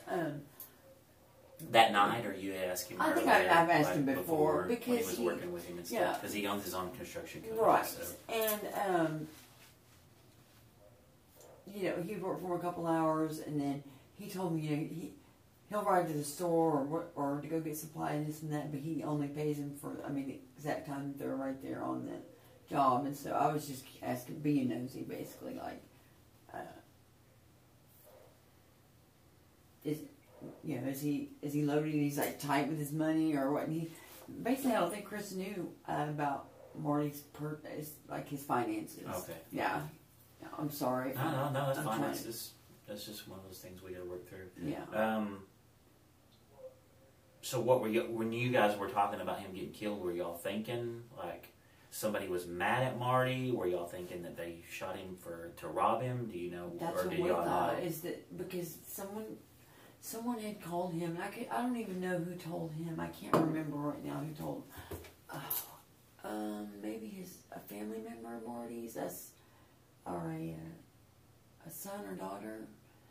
I had told him. Anyways, he had found out, and all we knew was that his truck got stolen and that he was killed. And so we automatically just thought that it was a robbery. And I remember thinking, why do people have to kill people over that? Why couldn't he have just taken the truck? Or why can't they just rob him? Why do they have to kill somebody? And basically, that conversation didn't go any further than that. It was late. I was tired. Chris had fallen asleep before I got out of the bath because I ran a bath, and I get real bad tension headaches, and I've been stressed out, and my warrants are a big part of that. Yeah. So have you guys been over, you're Krista, Shara, and Chris, have you guys been over to Marty's this last week at all? No, I don't even know where Marty lives. Is there any going to be, do you know if Chris has been? I don't think so. He hasn't said anything to you, did he? No, he hasn't said anything. He didn't go over there socially. They didn't hang out aside from work. Oh, okay. Right. They were friends, and I mean, they were buddies, but not ones that hung out just to hang out. Right. It was just Marty would need him for this or that, and it would help Chris out. Did Chris ever tell you, hey, I know that Marty keeps a lot of money in his house, or no. Chris is a sweet. Chris is really. I mean, he's a sweetheart. And you mentioned something about a safe. What makes you think that there would have been a safe? Or where did this idea come from? Well, I do watch a lot. I think I watch too much TV because just like this morning when Chris was like, oh my gosh, she said, Gina called me or something and they want to interview me. And I was like, well, Chris, you have to be marked off the list. They're just doing their job, They have to either rule you in or out. I mean, if they see that you're associated with them and they don't have anyone yet, then clearly they're going to question everybody. Yeah. Because they have to. And so, as far as that goes, in my mind, I'm thinking, well, why would somebody do something like that? Did he have a lot of money in his house? Or, my mind just does that because I think I read and watch. Have you ever been to Marty's house? And I've never been to Marty. Have you been out front in the car? I was going to say, we drove past it once because Marty and Chris had discussed, Marty wanted to move, or was talking about it. And if he was to, then he was going to rent Chris his house for $600 a month. And that's the only time I'd ever seen it is we drove past it. And he said, there it is. I said, that would be so cute because I went out of that hotel room. Gotcha. That's the only time I ever saw Marty's house. Okay. And the day I met Marty, the only time I ever met him was my first day at Pizza Hut. I was at the Valero talking with Chris, and Marty was there, and he gave me a ride back to Pizza Hut so I didn't have to walk. Okay. What truck was Marty driving then? It wasn't a fancy truck, but it wasn't really a beat-up truck. I guess just... Remember what color it was? Oh, goodness. Yeah, no. Maybe, it might have been gray or red. It was a work truck. I mean... Pretty trashed out. It wasn't nice, but it just reminded you like a work truck. Just a regular old truck that someone worked out of. Yeah. Yeah, as far as the color, Did you know of Marty having more than one vehicle? I didn't know. Like I said, I don't know much about... I don't know a whole lot about him. I know that he was really nice, and... Did you? I've never heard Chris saying anything negative about him. So if there was some talk around town amongst people that knows Marty, and some of the talk is that they think that Chris had something to do with this, what would you say? I would say that is a rumor. Chris has some things going on in his personal life, like with his marriage and with like his employer, where he's getting things already spread about him. And I think that it's wrong because really all he does is work and think about his kids. You know, like seriously. And so I would think that was definitely a made-up rumor. So what about if we had evidence, some type of evidence, whether it be video, blood evidence, or DNA that points to Chris? What would you say if I told you that? Would be completely floored. I mean, like, I just can't see it. I can't. Because people do some pretty drastic things when they're in bed. I mean, you got to admit, right, Chris is kind of down on his luck right now. He's in the middle of a divorce. He's living in a hotel. He's in between jobs. Yeah, but he seems pretty happy though. Like, he doesn't seem down, and we're scrounging, but I mean, we're making it. You know, like I get tips at Pizza Hut. He just got this job here, and I mean, we're making it. He's never been violent. Like, he doesn't even raise his voice. Like, does Chris have any guns? No. I've never seen a gun. And any, like, kind of pocket knives or anything that he has would have been, I think, one or two that his dad had handed, or family, they've been handed down. Yeah. Like I said, he's pretty gentle. I've never seen a violent side of him, but I know you don't always know, like, everything about someone. I do understand that. Yeah, I do. And I'm sure there's things about him that I don't know, but I sure couldn't see him hurting somebody, especially... Has he been acting strange, telling you things that you thought was a lie? Is there anything that just doesn't seem right within the last few days? Coming home all nervous, been out of shape? No. Any blood on him? Anything that would suggest that something's just not right with Chris? No, I would have said something already with it. I promise you, if he came in with blood on him, and then I heard about what happened, and I could put that together, I would have already said something. No. Okay. His nerves, the only thing that's wrong with his nerves is maybe, he's going through a divorce. He got fired from his job, so... When Marty wasn't using him very well, or as much, and he felt like that maybe Marty was upset with him. How did that... What was Chris saying about that? How did he feel about that? Well, I think his feelings were just hurt, and he didn't know why. He just didn't know why, because Marty usually always had something going, and he was a really hard worker from what I knew about him just through Chris. He was always doing something, and for a while there, he was working Chris every day. And then when him and Gina split up and he lost his job, Marty hadn't called for a few days. His job at the Valero? Yes, at the Valero. And then Marty hadn't called for a few days. Well, Chris, he's just like, I don't know why, but I was like, well, maybe he just doesn't have the work. And he's like, no, he's got work. He always has work. And then he did call him, and he told him that the reason he hadn't been calling him as much was because the rumors that are going on, it's not about this, not about what had happened, but about his marriage and just gossip, basically, from the manager at the Valero. Do you know why Chris was fired from the Valero? He said that, okay, this is what he told me, is that there was a guy that went up there and told Andy, which is the owner, I guess, Andy, yes, that Chris owed him some pills. Okay. That's what I was told. And Chris said that he didn't owe that guy anything, and that Andy should have stood up for him and told him to get out of his store because he'd been working for him long enough, but then he should have known better. Like, he shouldn't have stood up for Chris, and he had no business to fire him over somebody going up there. Just rumors. Yeah, someone just going up there saying, "Hey, Chris owes me some pills." Do you think Chris is selling pills to this guy? No, Chris doesn't sell his Or owes this guy money for something? I don't. Do you know who that guy was? I don't know him. I know his name is Josh, but that's all I know about him.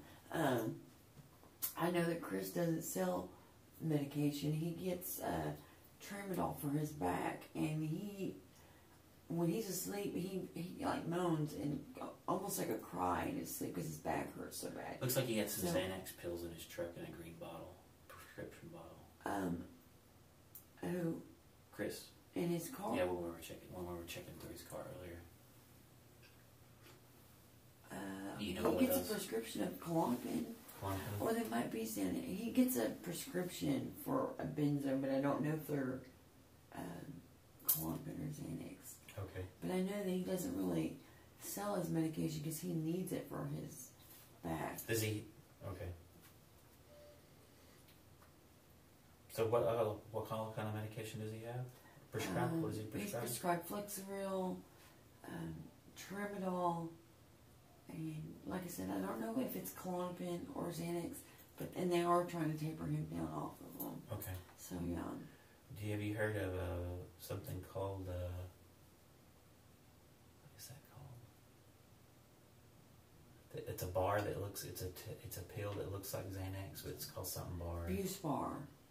What? Buspar. Buspar. I've heard of that. What is that? It's it's like a Vistaril, or it's not a narcotic or anything like that. I believe his son was prescribed those for mental health. Is it a speed or no? It's for like an Adderall type of thing. It's for anxiety. Oh, okay. It's like Vistaril, or it's a really low. I don't know how to put the words. It's a non-narcotic anxiety medication. So let's change gears a little bit. What about Junior? What do you know about Junior? I know that he lives in the city. I know that him and Chris are really close. I know that he also has some mental problems. He suffers from major depression, social anxiety. Is he working? No, he's not working. I know Chris will send him through Walmart wiring. He'll send him like $20 or $30 for cigarettes. Or Has Junior been down the last few weeks? Has he been down to Ardmore? I'm sure he has, but not. He hasn't stayed with me ever. But, as far as him being here, I'm sure he has. But he would have stayed over. He would have stayed over at Gina's. Has Chris been talking to him a lot lately? Actually, he told me yesterday that he hasn't heard from Junior very much since him and Gina have split. Like, he might be a little mad, upset with him. Oh. And I said, well, have you ever thought that he could just be, because he gets real depressed and he won't answer his phone or respond to his messages. Do you know if Junior knows Marty? I don't know if he knows him, but he's got to know of him. But I'm not sure. I've only met Junior myself a couple times. What kind of guy do you think he is? You think he's capable of doing something to Marty if he knew Marty had a bunch of money? He doesn't seem like it. Like I said, I've met him a couple times. He was really quiet. He seemed nice and polite. Kind of like bad hygiene. He looked like he needed to take a shower. Like he didn't take care of himself very well. But if he were to get to Ardmore, how would he get down here? If he were to come to Ardmore, the only times that I've ever known of him is Chris going in and bringing him back. But that was when Chris and Gina were together, and he would come and stay with them. 2 or 3 nights every couple of weeks or so, And I know that Chris would get upset because Gina didn't like it when he stayed because all he did was sleep on the couch and didn't do much. And Chris didn't have the heart to tell him, leave. Gina doesn't want you here. Basically, it's kind of like an argument, Gina and Junior get along okay? I don't think they didn't. I don't think they had much to say to each other either way. I don't think Gina didn't care for him. I don't know why. I guess she thinks that he's just like lazy, trying to mooch off Chris type thing. Okay. Where Chris says, he really has issues. So yeah, that's what I know. Did Chris ever tell you, hey, I think this person did this to Marty? I think this person did it because, you guys have had to talk about, like, what your theories or whatever. I was hoping that as soon as it happened, it was like an instant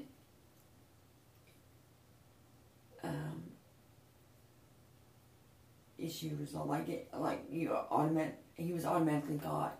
He or she was like automatically got. Like the suspect was already caught. Right, like that it happened, and then I haven't really had time to sit there and find. Did Chris say, Krista, Marty's dead, and I think this person did it? No, he hasn't said anything like that. Or it doesn't surprise me because blah blah ... No. Did he ever come up with his own theory about how he thinks somebody might have done something? He hasn't, because if he had, I'd tell you that Chris thinks that blah blah blah. Because if it was a close friend of mine, I'd be like, man, I'd be trying to come up with my own theories like as what to happened. what happened. Yeah. Listen, I don't even know him, and that's what I told Chris. I said, I know I don't know Marty very well, but I'm taking it like, it's like, dude, I want to know what happened and why. And I didn't know if the person or people, whatever, had been caught or not. I haven't had time to look into it and check. Kind of just been waiting for someone to call and tell Chris so that, Has Chris ever saying, damn, I wish the police would do their job, they haven't caught this guy, or they have caught the guy? Did he ever tell you like he was trying to keep up with what was going on, or you ever act like he showed any interest in it the last couple of days? No, he did, but he wasn't, like I said, they were more work buddies. I mean, they were friends. He cared about him, and it bothered me. I mean, I know he cried. And would it make sense though if we did come up with some evidence? I mean, is it possible that he slipped out of the room one night while you were sleeping, left, went and did something? No, there's really not. If I were to tell you we had some really good evidence that Chris did something, I mean, would it be possible that if I had my life right on it, I'd have to say that this could not be possible. Chris, when he sleeps so hard and he snores so loud that I'm usually not able to sleep very good because of it. And if he were to get up and leave in the middle of the night and come back, I would definitely know. I would definitely know. Okay. Yeah. As a matter of fact, he keeps his phone on. He doesn't like to be bothered in the middle of the night. Besides you and Shara, who has Chris been running around with? We don't really run around with people. I know he's got a friend that, he used to manage Taco Bell. Not general manager, but just one of the shift managers. Yeah, basically. But I know his daughter works there, and then he worked the night. But that's been a while back. But he had a few friends that worked there. Excuse me. Like RJ and Jessica. Those are, if I was to say, are friends. Those would be a couple of his friends. He's a social person, so... How did you and Chris meet? Taco Bell. I worked at Taco Bell. Okay. And that's how we met, and that was about a little over 3 years ago, I want to say. Is that how Shara met Chris, is through you? Through me. Okay. Yes. And, my sister. And she seemed like a hot mess when I talked to her, poor girl. And that's what I'm saying. Like, that's why I've been so worried about this. Because number one, my mom just died a year ago, and she was a mom to my son. And so he's with my stepdad. It's just him and my stepdad in Kingston. So he really needs me right now. And then my sister doesn't have anybody, and I feel like she needs me, and my 15-year-old especially, because he's going through a lot of things in school right now. Let me go talk to my partner, see if he's back, and I'll get right back with you. There may be a couple of follow-up questions I need to talk to you about. Thank you. Sir, hey. I mean, can I help you with anything else? Yeah, we're pretty much done. Problem is, we're going to have to serve the warrant because it's $45,000 bond. For Carter County? Yeah, it's a big I one. have a question, because this is for a possession charge that I got in 2017. I've been through so much hell over it. I mean, like, really, I've been in drug court, out of drug court, in this, in that. I've been going through it. This is literally for my possession charge. And like 3 months after I guess got Marshall County has one on too. Yeah. Yeah, I guess they're saying that you ditched some meth in the Pizza Hut or something when you left. No, I didn't. I guess they have it on video. I don't know. Pizza Hut said that? I didn't ditch any meth. I don't know. I was getting a call on it. So. Oh. Y'all want to switch these cuffs out? So even if I like hooked y'all with something else, it wouldn't matter. Do what? Even if I hooked y'all with something else, it wouldn't matter. No, I'm sorry. I mean, do you know anything else that would help us? Especially on this homicide. That's what I'm saying. I don't know anything about that, but I'm saying like I could help y'all like get somebody like a big dealer around here. Yeah, I'm just concerned about this homicide. If you know something on this homicide, I can probably pull some strings. Yeah. So was this? Yep. Was all this together? Exactly like you see it. So you see this little bit here, and here's your wallet. That was not in my wallet. Oh, it really was. That wasn't in my wallet. They got it on video. Where was the wallet at? I know. On top of a tier, and when she saw us, she split out the back door real fast and backed it behind. I know, but I didn't have that. I didn't have magic, that. isn't it? Do what? It's magic, huh? People stuff. Well, what we'll do is we'll go back and look at the video, and if you're seen putting this on there, and okay, I'm telling you, I didn't put that in there. But you're gonna test hot for meth when we take. Yeah, I told you that. When the probation officer tests you, right? I'm not on probation, but You would test hot for meth right now. yeah, I would. But I've already told you that I've slipped up. When's the last time you used? It's been a couple days, but I don't have a bag like that. Is your fingerprints gonna be on that bag? No. Okay. No, and you won't see me on video putting that in there. Okay.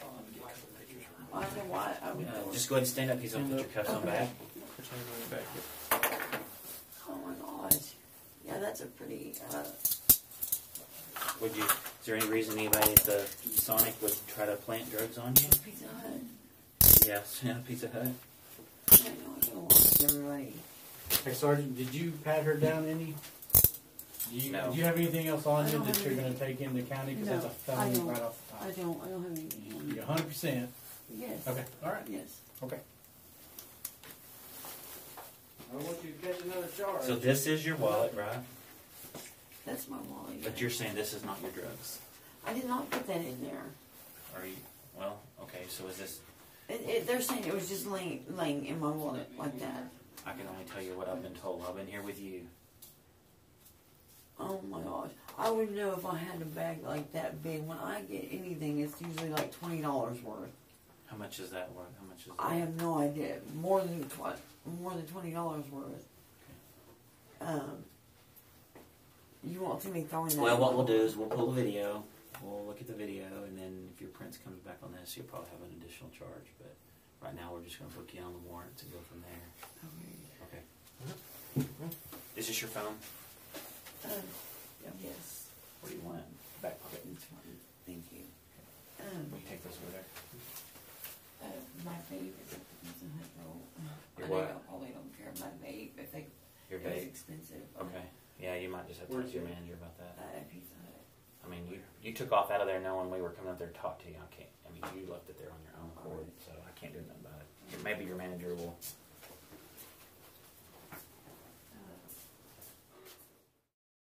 Unable to find anything to link Chris Dyer Sr. to Marty's murder, police expand their focus to other employees. While they conduct interviews with the employees, they get a hit on Marty's Silverado. The man who reports the vehicle's location claims that it was in the possession of one of Marty's employees, Jack Latham. Detectives locate Latham in custody in another county on unrelated charges. They travel to question him about Marty's homicide and the Silverado. All right. Hey, how are you, sir? You want some water? No. My name is Bryce Woolley. I'm a detective with the Ardmore Police Department, and this is Eric Hamlin. I guess you know where Ardmore is. Yeah. Familiar with that? Let's see. Let me grab this real quick. So, you're Jack Latham, right? Mm-hmm. Okay. Would you confirm your date of birth for me, Jack? 8/25/66. Okay. So, why are you here in Bentonville? What's going on with you here? What are you in jail here for? Meth and paraphernalia. A couple of charges of paraphernalia. Okay. And I'm not sure of all the charges. They didn't file charges when they released me. When I was in here before. Oh, okay. Okay. They had to release me because they never filed any charges. Then I went to Washington State because I was homeless here, so. Okay. And then where are you living now? Nowhere. I've been living here. Oh, you have been living here. You know, you have family or friends or somebody here. Yeah. Okay. So do you have any idea why we're here or why we're here talking to you? Okay. I guess at some point in time you've been in Ardmore, been around Ardmore, or lived in Ardmore or something? Yeah, a long time ago, about 6 years ago. Do you know when the last time you've been in Ardmore? No. Yeah, it's been a long time. 6 years? 5, 6 years? 5 or 6 years? Okay. There's water all under my chair. I don't think I did that. Yeah. So, you know, I guess,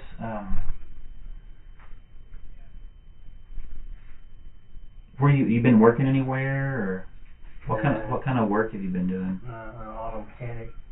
Auto mechanic, okay. I was doing maintenance work for a place in Washington up there. Okay. So, you have family in Ardmore as well? I got an old lady and kids, but we haven't been together in a long time. Have you talked to, you have a daughter? Shelby. Mm-hmm. You talked to her lately? Yeah, I talk to them all the time on Facebook. Okay.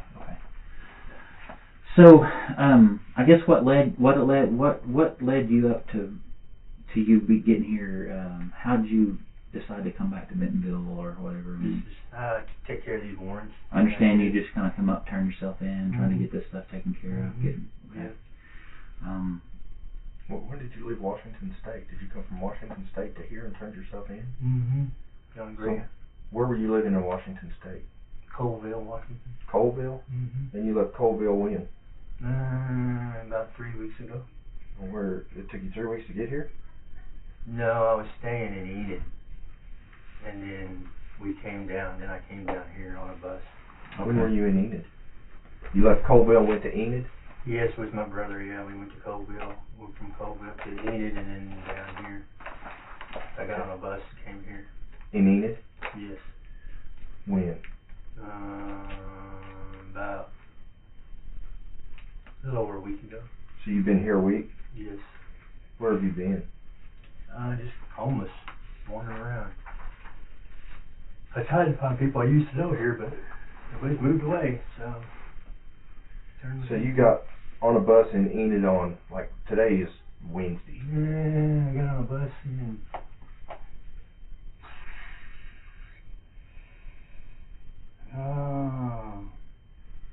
it was on a Tuesday, 2 weeks ago. Tuesday, 2 weeks ago, not last week. Maybe, let's see, what is today? Today is Wednesday. Well, yeah, probably like 8 days ago or something like that. So like last Monday? Yeah, something like that, like Monday or Tuesday. Yeah. When you were in Enid, who were you staying with? My brother and them. What's his name? Jim Latham. Where does he live in Enid? I don't know the address. We were just staying with some people there that they knew from. Do you have a phone number or something to get a hold of him? I don't know. You don't? No. Is he staying there by himself, or does he have? He's living with people named Jeremy Townsend. Jeremy Townsend.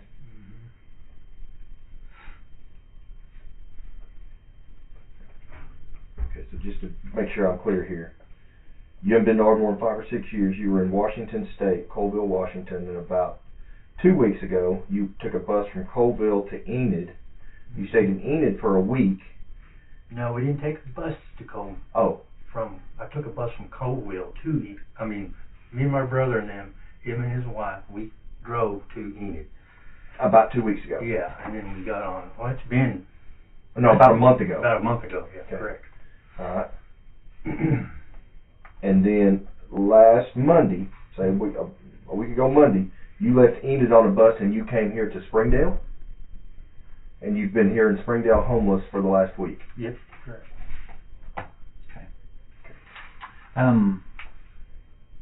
So you don't have any reason, do you have anything else on that? No. That's good. You don't have any idea why Ardmore Police Department would be up here in Bentonville, I got Arkansas? warrants there, talking to you? but they're not significant that I know of, Okay. Well, like I said, we've been working on an investigation for the last almost a week now, or maybe a little longer. During our investigation, your name's come up in a couple of things, and we found out that you were up here, and we just wanted to talk to you about this particular thing. And before I can really get into a lot of questions with you and details and explain to you, why we're here and all that, I got to read you your Miranda rights, and I want so that I'm on the up and up with you, and everybody's on the. We want to be upfront with you, and that gives you an opportunity to talk to us, and we want to do everything right on this. Okay. All right. So I'll read this to you, and then we'll. If you have any questions, then you can talk to me more or ask me some questions. You must understand your rights before I ask you any questions. You have the right to remain silent. Anything you say can be used against you in court or other proceeding. If you have the right to talk to a lawyer before. Let me start that over. You have the right to talk to a lawyer for advice before we question you and have him or her present with you during questioning. If you cannot afford a lawyer and you want one, a lawyer will be appointed for you at no expense to you.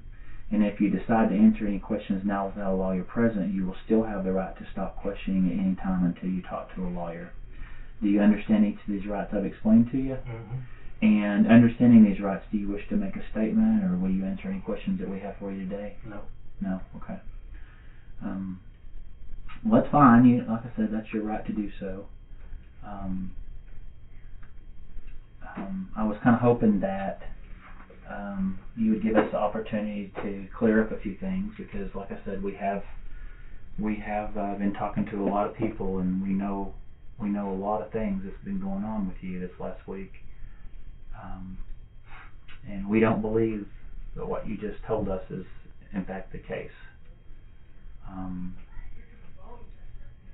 We have quite a bit of evidence to suggest that something else happened in Ardmore, and that you had something to do with it. So if you decide to that you change your mind, you want to talk to us, you let the jail know. But I got a feeling that you're going to be hearing from us very soon on some information on what's going on here. So I was hoping you would talk to us, but like I said, I can't force you to, and that's your right not to talk to us. And also, I've got to do my job as well, and yes, I understand. And we're gonna make sure that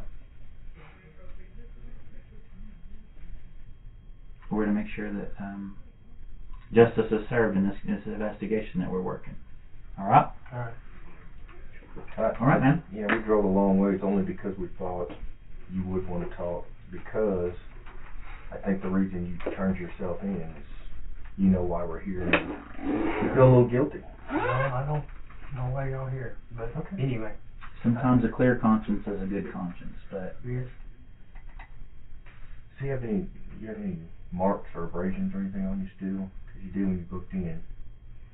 No. No. Can I see this side of your face? You did have one right here. I can't really see real quick over there. I do want to take a couple pictures of you real quick. So, looks like you still got some scratches here on your face a little bit. If you will, just stand up right here. Cutting wood and stuff. I'm just kind of going to get a straight shot of you, and then have you turn to your right. Turn towards the door. Yeah, there you go. I might have to. I'm not much of a photographer, so just kind of work with me here. Okay, look back at me, and then just stay straight.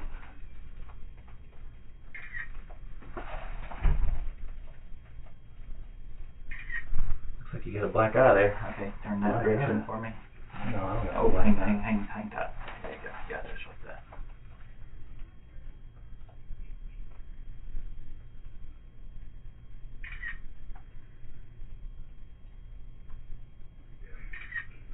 Okay, let's hold your hands up for me.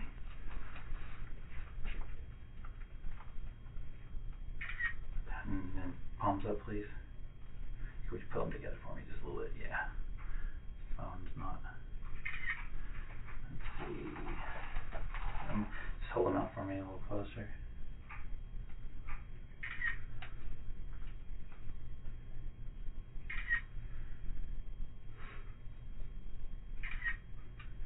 Do you have anything else? Any other injuries on you? Nope.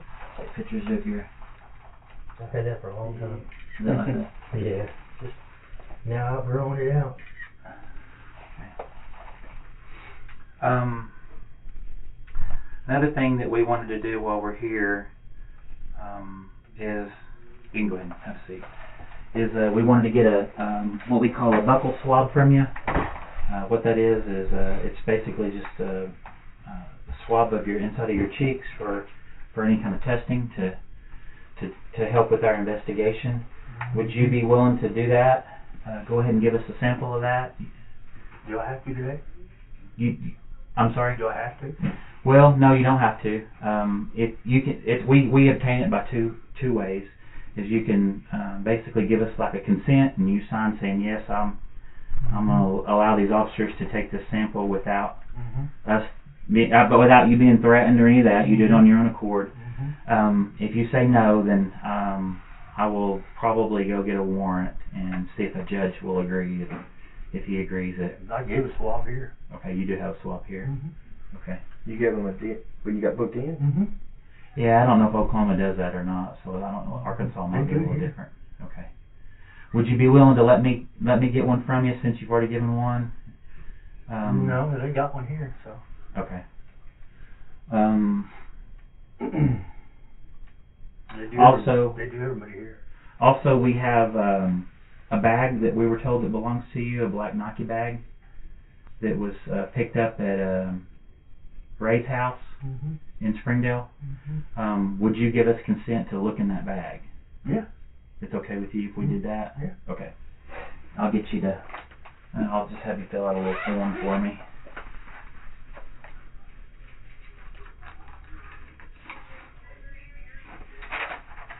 I think it's the right one.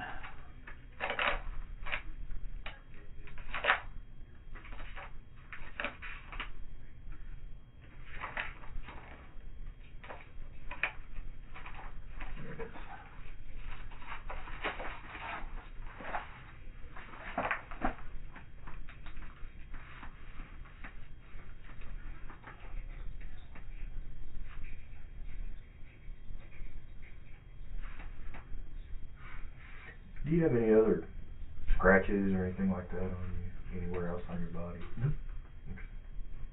Not one. What I'm going to do on this is I'm going to take this bag back to Ardmore with us. If I probably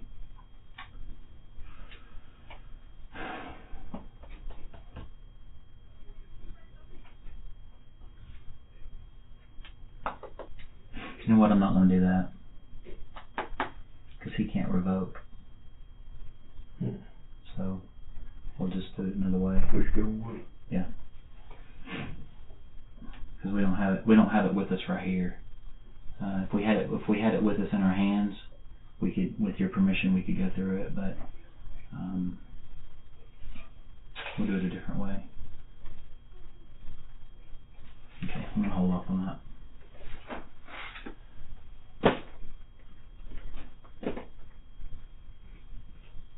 So real quick, if you will, I'm going to have you lift your shirt up. I'm going to see if you have any more injuries on you, any scratches, anything that would be... Oh, you do have a jumpsuit on. Yeah.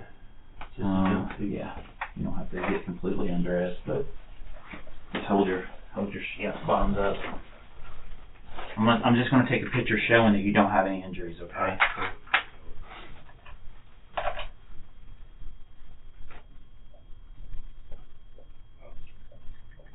Sorry, I had my phone locked. Just want to take a second here.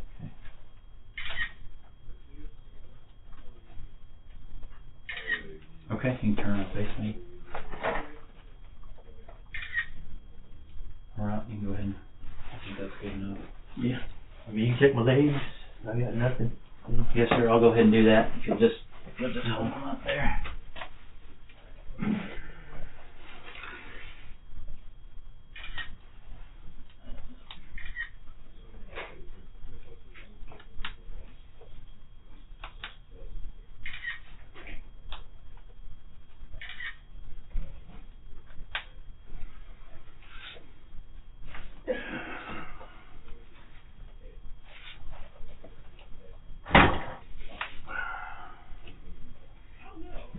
you just a little curious as to why we're here?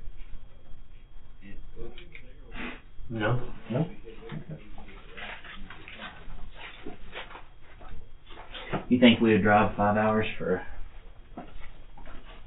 nothing? something No. small? No. Sure, I'll find out eventually. Well, sure that's true. Sure that's true. Let's step out. Me and you step out real quick, and I'm gonna make a phone call, and then we'll be right back with you. Okay? You go ahead and keep your speaker.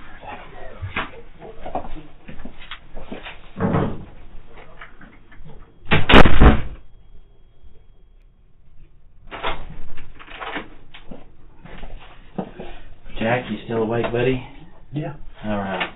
I know it's been a minute. I'm gonna move this chair up here. So I have a search warrant for your DNA. Went with these detectives, and they helped me get a judge to sign it.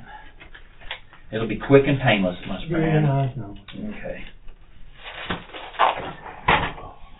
In fact, I think I've already got all the paperwork even filled out. All we got to do is get me a glove up here, so which is usually takes more time than anything. They treating you okay up here? It sucks. Yeah. This jail? Really? Is it worse than other places you've been? Is it worse than Carter County? What? Really? I thought Carter County was the No. Was That's the worst jail I've been in. Why does this one suck so bad? Because they don't let you sleep. Why? No, you gotta walk around in circles for hours. Are you in a pod with a bunch of guys? You walk around in circles for hours. You're only allowed to sleep when they let you sleep. Wow. What is that, like lights out 11 up at 6? No, I'm in a pod right now where, okay, you got a bottom row, you know, you got your bottom, and then you got your upstairs. And they don't let each out at the same time. So you might get out for 2 hours a day, and you're locked down the rest of the day. And then the other tier, and the bottom tier, they'll let them out, and it kind of rotates like that. Well, Feed you bologna every day. ain't like that in Carter County. No. Shoot, we take care of you. All right, man. Bologna every So day. I'm gonna have you take this swab out, and you can swab one side or the other, just inside your cheek, real good. Yeah. And then this one on the other side, just like that. Thank you, sir. Do you have anything on your lip? Can you do this with your lip? Make sure you don't have any. Can you roll your lip this way? Any abrasions? I do want to take a picture, a couple more pictures. Still missing this up. A bunch of bad teeth. That's just part of being a Okie, I guess, my friend. I don't know if you're Okie by birthright or not. No, California. California. Well, we take you back to Carter County. You can go back to Carter County with us if you want. You won't have to eat bologna sandwiches every day. I'm gonna promise you. I don't think it's bologna. Oh, you don't even think it's real bologna? What do you think it is? I don't know. It's got ice on it, I know that. Well, it's frozen bologna. Getting cold, I guess.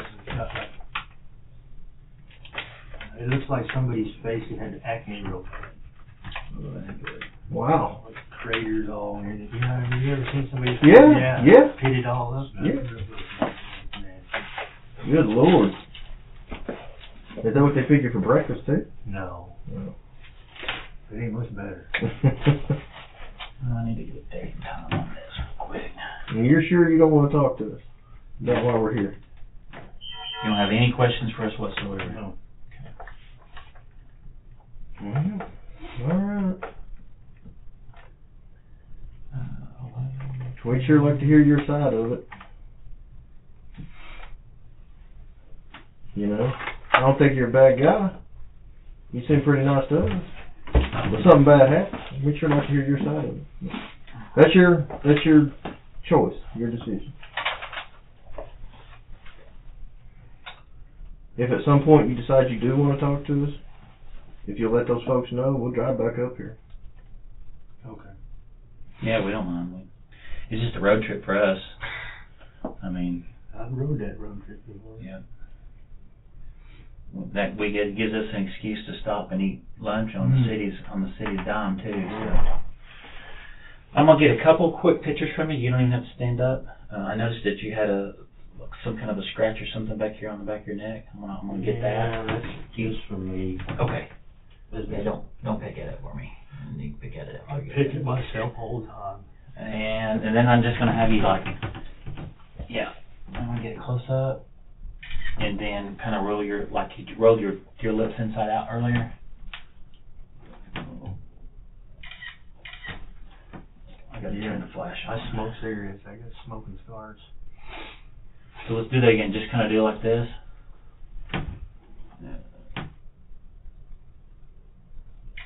And then on your top as well. I've always had these. I haven't had these.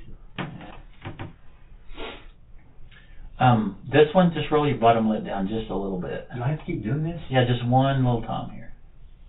That's just. It looks like you've got like a sore or something there. Always. All the time. I'm just trying to get that. Okay. Good enough, my friend. All the time I have it. Had it for years. Okay. Won't go away. I got burned in my face a long time ago.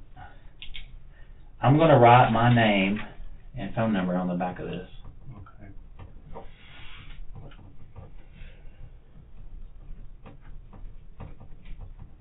And I don't know if they'll let you have this in your cell, take it back with you. Really? But if they do, you'll have it. If they don't, they'll put it in your property. Yeah. And that way you'll have, if you want to get a hold of it, you can. Okay. Right. Okay. All right. It's good talking to you. Well, I'd like to talk to you more, but hey, that's your call, my friend. That's what it's all about. So you'll come on out. I'll, I guess, just step right up there to the door, and we'll get someone here for you just a second. Jack Latham may refuse to talk, but his neighbors report having seen him drive the Silverado in the days after Marty was killed. Latham was with a woman who matched his 18-year-old daughter Shelby's description.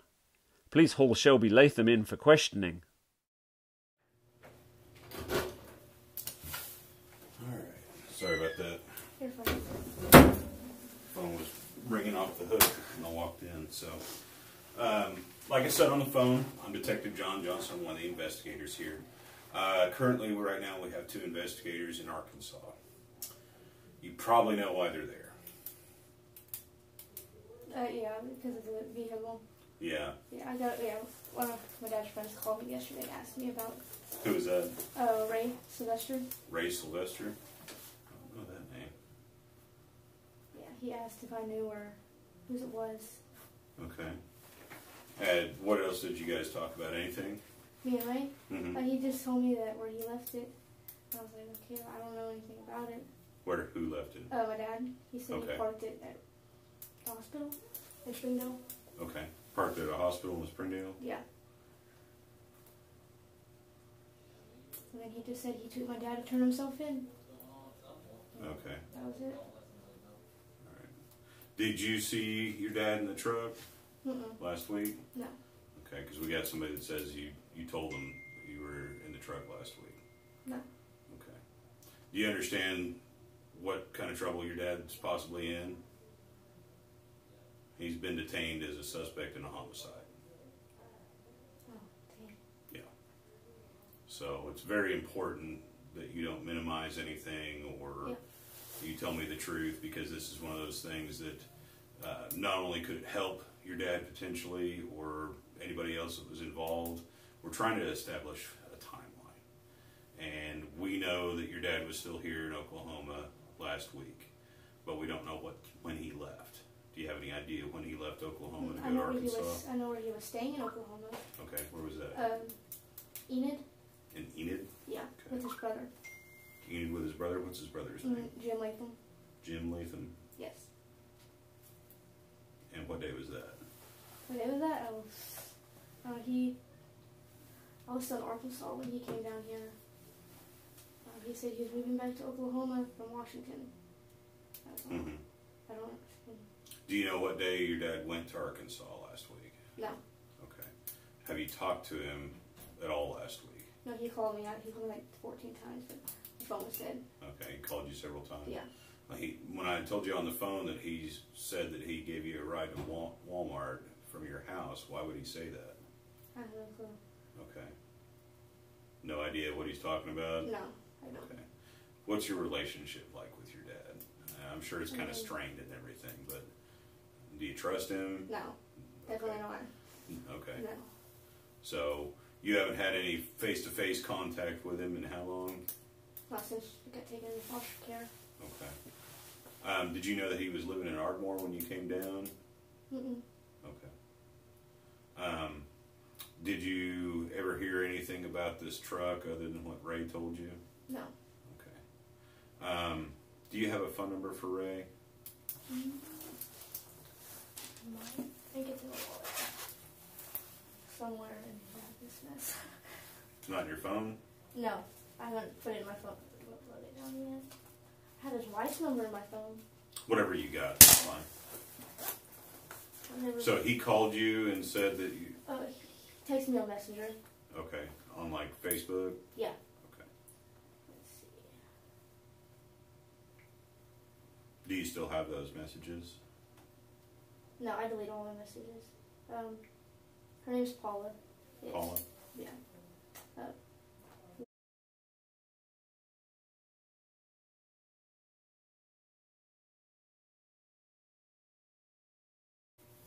So you didn't talk to Ray or Paula except for on Messenger, and you deleted those messages? Yeah. Okay. Did you talk to your Uncle Jim at all? No, I haven't talked to him in years. Okay. How did you know that your dad was staying with him? In Enid? Yeah. John, our cousin. Your cousin? Yeah. What did he just say? Hey, your dad showed up here? Well, we talk all the time. He was staying with him in Washington, and I'd ask him, like, how's my dad doing? And he said that he was moving back down here. Okay. When did he come back down from Enid? Do you have any idea? I think it was at the beginning of October. Okay, so it's been a while back. It wasn't last week. Yeah. All right. Did anybody say anything to you or make contact with you last week as far as where your dad was at, where he was going, anything like that? No. Okay. Well, I'm just trying to understand who in Arkansas would have said that they heard that your dad gave you a ride to Walmart or wherever. I mean, you guys live right next to Walmart, right? Mm-hmm. Well, that didn't make a whole lot of sense. How do you feel about what I told you about your dad being a possible suspect? Worried. Worried? Yeah. Do you think that he's capable of hurting somebody or killing him? Yeah, unfortunately, yeah. Okay, what makes you say that? Because of all my childhood years, he abused my mom. Okay. Did he ever hurt you? No. Okay. Is there anything that has happened, or has anybody said anything in like the last couple of weeks that would make you kind of go, what's that all about? No. Like your uncle, your dad, anybody like that? No. Other than Ray calling you? No. Do you remember what day that he talked to you? Ray? Mm-hmm. Today Wednesday? Mm-hmm.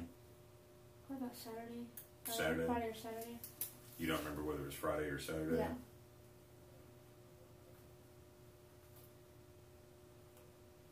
And he just, what? Tell me about the conversation. What was the gist of He it? called me and he was like, said that your dad came up here and his nephew picked him up out the hospital. He was in a green truck. And I was like, okay. I was like, Who's his nephew? I have no clue. I don't know what his name is. So, nephew picked him up at the hospital.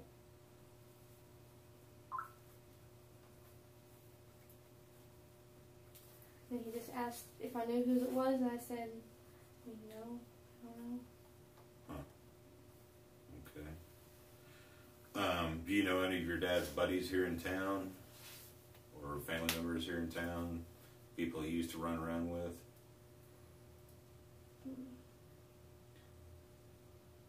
I mean, I know one of his friends' name's Brian. Okay. I don't know where he lives or anything anymore. Okay. let me step out. I'm going to call my partner that's up in Arkansas right now and kind of tell him what we've talked about and everything, and see if there's any other questions that he wants to know. It's kind of hard, even though we got phones, it's hard to communicate. You know, something that's moving quick. Be right back, okay? Okay.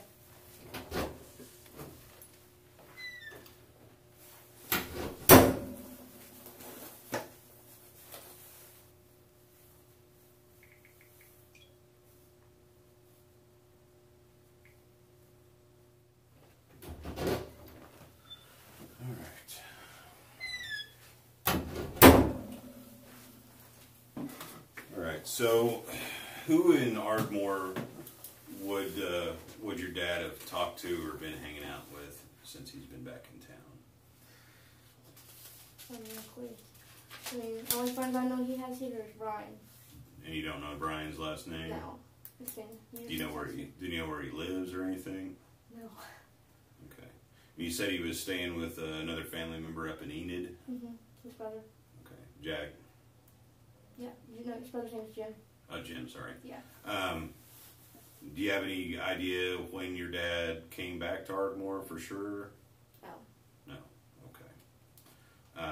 But you knew he was back here? Somebody told you that? I mean, I knew he was in Enid. But you didn't know he was in Ardmore? Ardmore? No, he was on Ardmore. Okay. It's odd. Okay.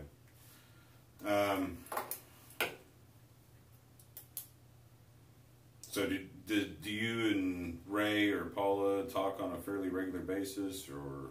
Every now and then. Okay. And you said he called you either Friday or Saturday? Mm-hmm. Did he call you like on Messenger or on your phone? Messenger. Okay. Could you show me where he called? Do you not have any record of that? Or? No, I don't have a record of it. Okay. Well, this isn't making a whole lot of sense.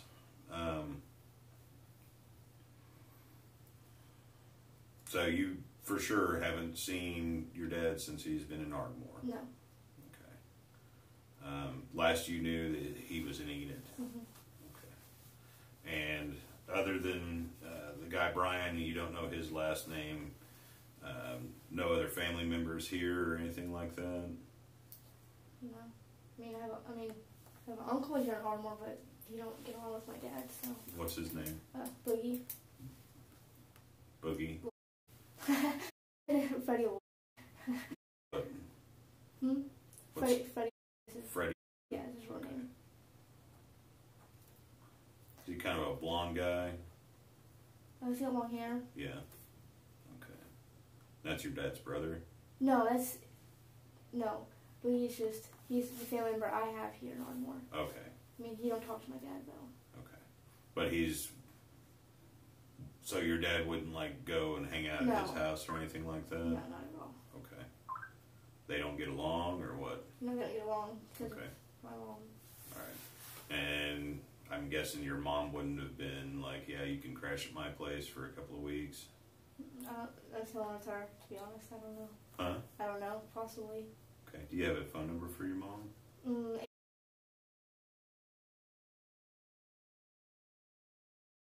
It's the house phone. Okay. I have her cell phone.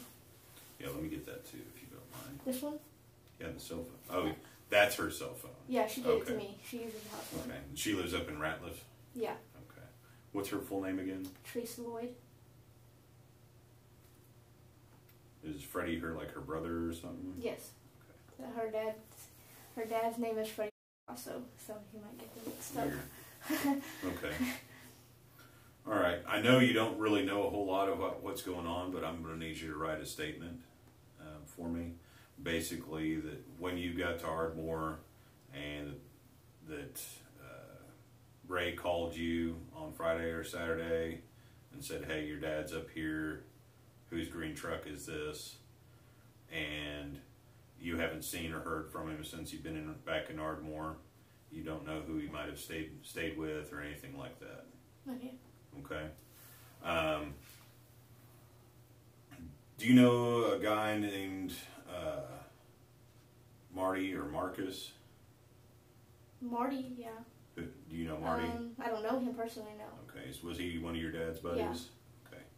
Is it possible that he might have picked up your dad at a bus station or something like that? Possibly. If he came into town? Yeah. Okay. Do you know Marty and your dad to be like close friends or anything like that? I don't know. My mom told me that they were friends from back when we were living in Long Grove. She said they worked together. Okay.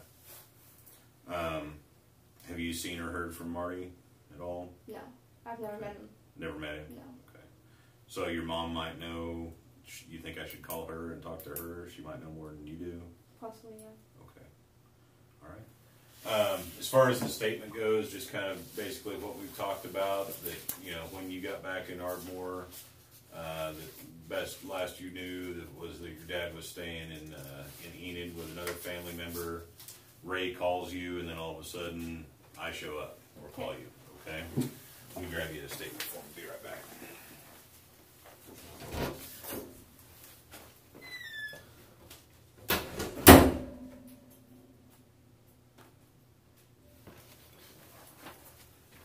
All right. You can sit in that chair if you want. It's probably a little easier. Be right back. All right.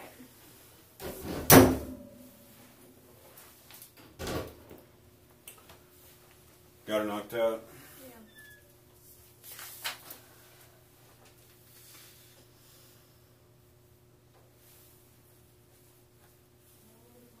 Not wearing my glasses, so I'm basically blind. Hey, it's better than me. My handwriting's terrible.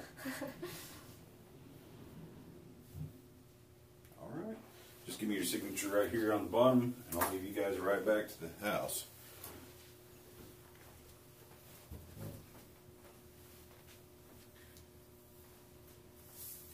You can just leave that there.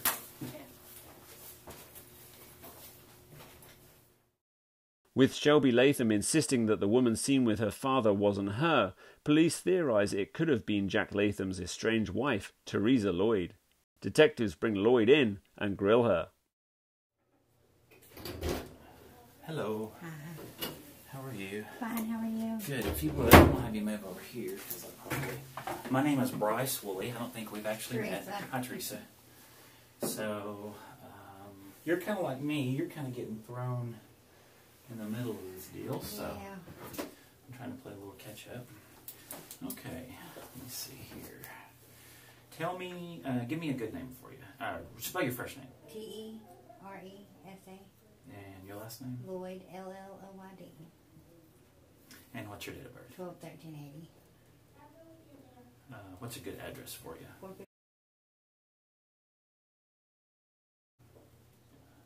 Just like the car? Yeah.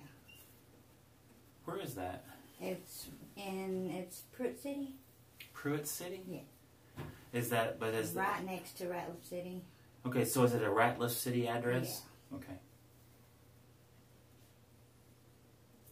Ratliff, 2 F's? 2 F's. And what's a good phone number for you, Teresa?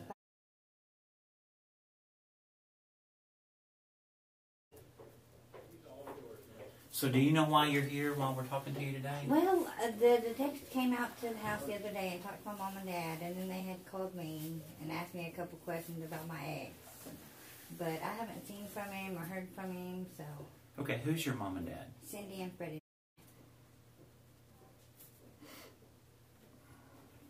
Last time I seen him was back in January. And who is your ex? Jack Latham. Okay. I'm starting to understand why we're needing to talk to you now. You and Jack have kids? We have 4. Okay. What are their names? Shelby Latham. Shelby? B.Y. Latham. Kira. K-I-R-E. Kenzie. Will you spell it for me? K-E-N-Z-I-E.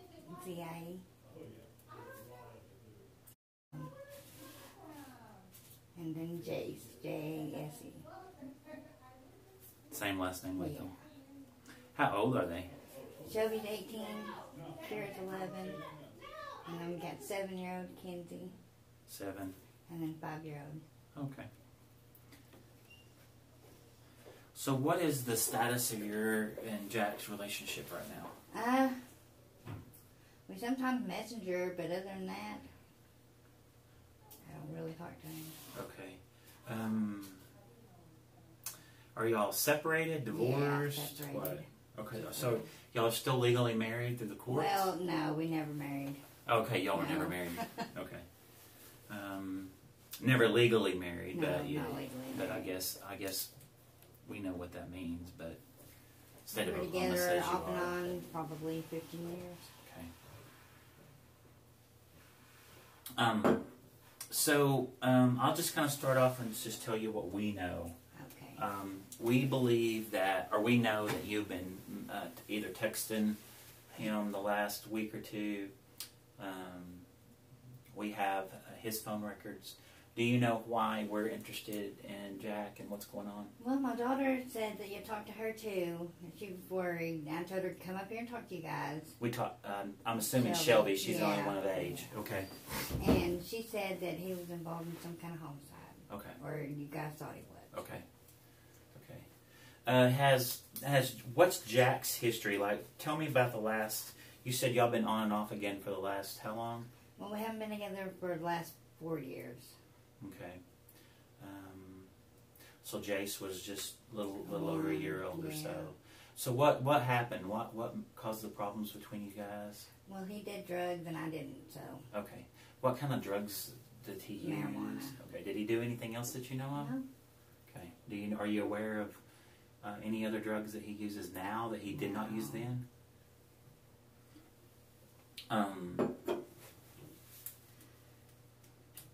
So, do you know where he's been living? In Enid. In He Enid. was in Washington, then him and his brother and his brother's wife moved to Enid. Okay. So, we know you guys have been talking a lot the last couple weeks. I think you might have told the officer yesterday that you had not, but we know that you have. Well, messenger, but I haven't seen him or anything like Okay. that. So why were you not totally truthful with the officer? What are you scared about?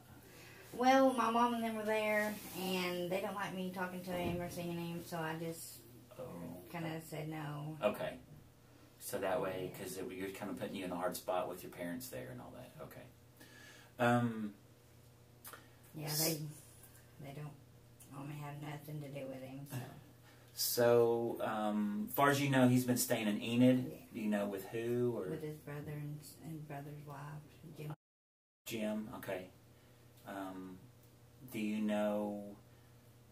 Has he came to visit you lately? No, haven't come in to visit. Does Shelby live with you in Ratliff? She was living with us, and then she moved in with her boyfriend in Ardmore. She lives in Ardmore. Yeah. Okay. Who's her boyfriend? Louise. I don't know his last name. Okay, that's fine. Luiz or S? Or S. S. Okay. Do you know where he works or anything about him? I know that he works in construction. That's all I know. What about Shelby? Where does she work? She's not working anywhere right now. I know she was supposed to have an interview yesterday. Okay. At Pizza Hut, but she hadn't got back with me, so I don't know. Do you know if Shelby was honest and truthful with the officers when she talked to them yesterday? Probably, yeah. Okay. So what have you and Jack, y'all been talking over the phone? What's been going on? What have y'all been talking about? Usually I just keep in touch with him about the kids. Okay. Yeah. Did he tell you or say anything about going to Ardmore, or he's going to come down and visit Shelby, or anything like that? Mm-hmm. Any ideas? Mm-hmm.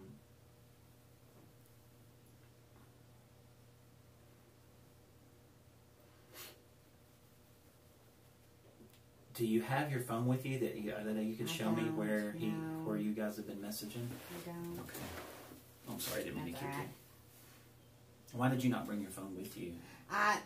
It's Wi-Fi and it doesn't reach. Oh, it's just a Wi-Fi phone? I do have another phone with Shelby's got it. It's a government phone. That way I can keep in contact with her. So you just Wi-Fi, and she actually has a phone that's actually has service with a number. Yeah. Okay. I'll let her take it with her. That way, if anything ever happens to her or something like that, she can get hold of me. Okay. Do you know what her number is? Do you know that by heart?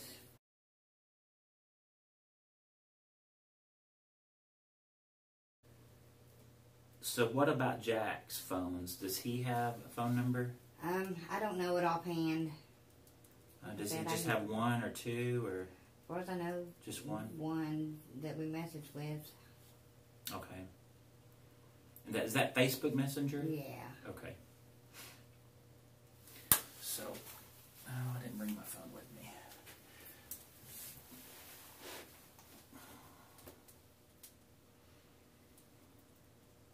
So would it surprise you to know that Jack is involved in a homicide here in Ardmore? Yeah, because it doesn't seem like him. Okay. Yeah. Do you know who he knows here in Ardmore besides you and Shelby, obviously, and the kids? Reese Wright. Bob Reese. Bob. Who else? He does know Marty Lucas. The officer asked me about Marty. He does know Marty Lucas. Do you know what's going on with Marty? As far as my daughter said, that's who had died. Okay. That's just from what your daughter told you. Have you seen anything on the news or police officers tell you that it had to do with Marty? No. Okay. Anybody else that Jack is friends with and knows here in Ardmore? Not really that he would hang out with, no. Do you know if he knows somebody by the name of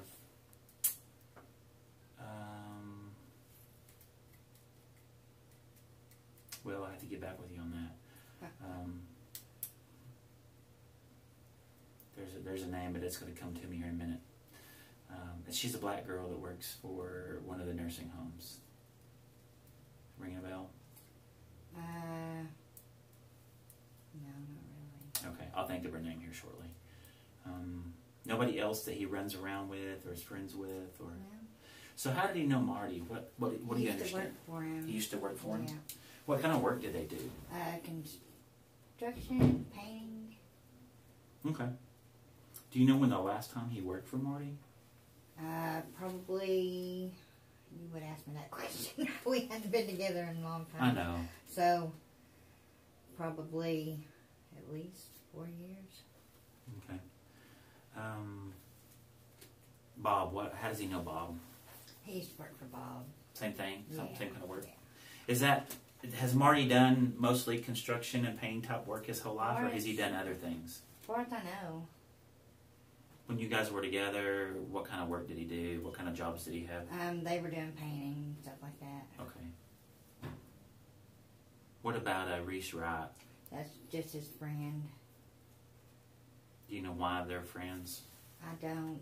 They've been friends ever since me and Jack were together. Tell me about Reese. How can I get a hold of him? Do you know where he works? He lives in Dixon, but I don't know the address. Do you know where he works? I don't. Do you know anything else about him, like his family, his wife's name? No. Kid's name, anything like that? His kid's name Destiny, Sean, and I can't remember the youngest. You don't remember his wife's name, or is he married? He's not married. Okay. He was with Jennifer. Jennifer what?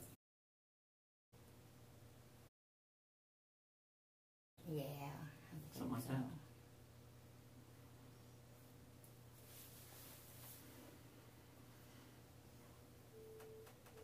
So if I were to tell you that Marty was in Ardmore at the time of this homicide, the time that Marty Lucas died, would that surprise you? I know he lives in Ardmore, so it kind of surprised me that something happened to him, because he was a pretty good guy. If, I think I gave you the wrong name. If Jack, if I were to tell you that Jack was in Ardmore when Marty died, what would you say about that? And we know that he's in Ardmore. What would you say? I don't know. What would you say if we found Jack in Marty's stolen truck with blood in it?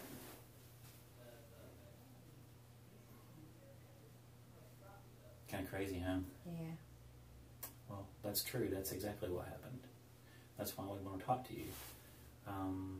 We think that you know what's going on with Jack and Marty. We think you have information. I don't. I'm telling you guys everything I know.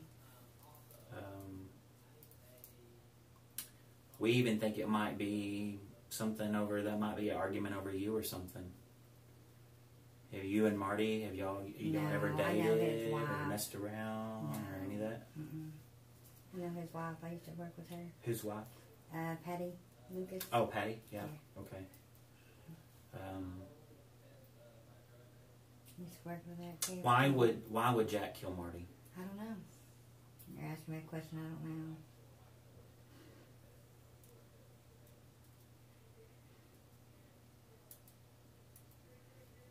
As far as I know, they were friends. So we have information that Marty picked Shelby up and took her to Walmart while she was in Ardmore, while he was in Ardmore. Shelby told the officer yesterday that did not happen. It was either you or Shelby. If we find out that you guys are being dishonest, do you understand that you guys can go to jail for, it's called obstruction of a police investigation? And I don't want you guys, I don't think you guys had anything to do with what happened to Marty. I want to get that clear. I don't have any reason to believe that you guys had anything to do with it. But if you guys are not being honest, if y'all are trying to not be involved, because I understand I don't understand, but it's got to be tough to know that you're someone that you care about, that you have kids with, would do something like this. Yeah. But you also have to understand that we aren't trying to just pick Jack out of hundreds and hundreds of people that knows Marty. I don't think we have direct evidence, ma'am. I don't even think Jack would hurt a fly. Well, we have very good direct evidence that he did. Can you explain why he would be driving Marty's truck? I can't. No. Can you explain why his DNA would be at the scene? No. Because it's me. Exactly. And that's why Jack's blood would be there. Because they got into a fight. Why he would tell people that he took you or Shelby to Walmart and dropped you guys off.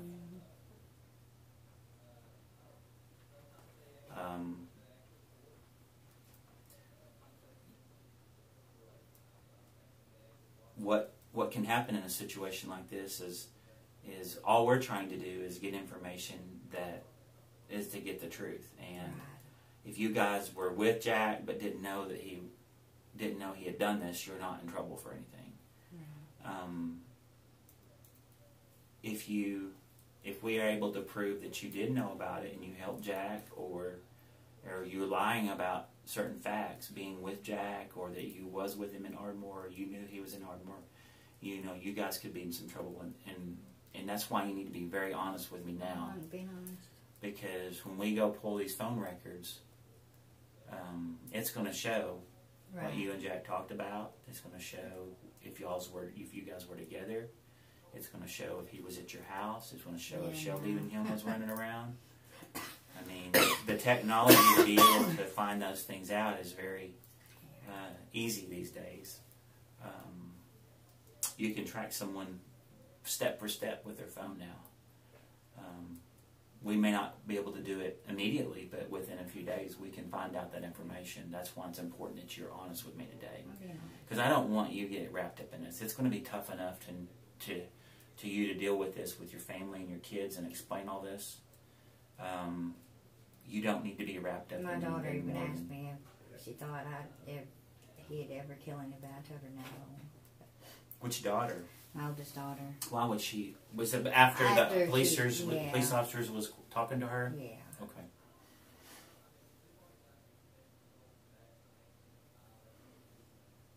Are we gonna find your phone number on Marty's phone? No. Or you been calling Marty, or you been over at Marty's house?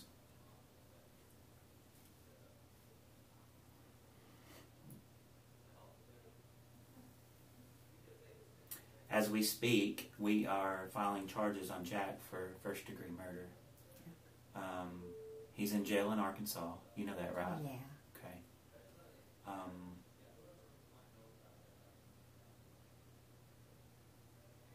We think that there's other people out there that knows what happened, and we're just trying to get that information. And I would hope that you guys would be straight up with us on that.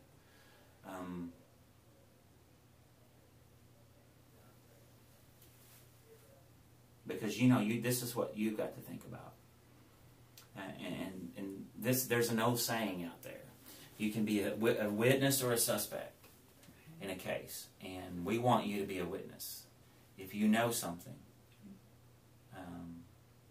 that you think may or may not help us, this is the time to tell us.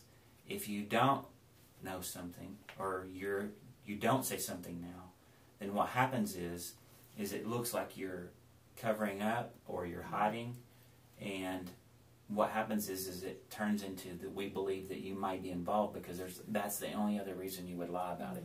And then you turn into a suspect in a homicide. And you got kids to think about. Yeah. 3 of them at home. Yeah. And a mom and dad to take care of too. Right. Yeah. You can't control what Jack does. No. But you can control what happens here. Okay?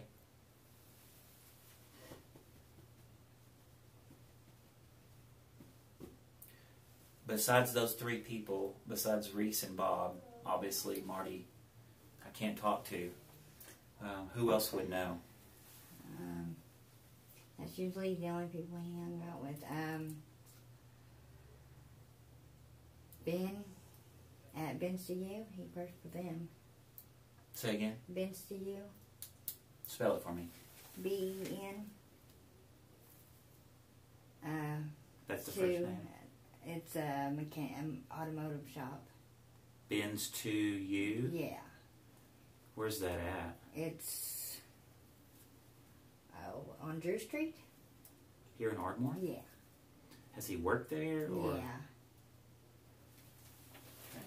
Do you know who owns that? Ben, I'm not sure what his last name is. Okay.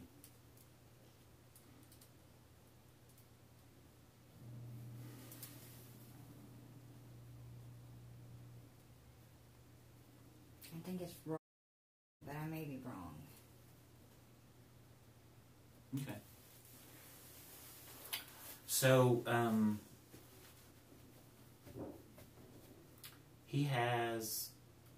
Jack has another family? A wife, or what's... He used to be married a long time ago, but other than that, I don't know. Who was it? Kay. Kaylee? I don't know her maiden name. No, there's someone else.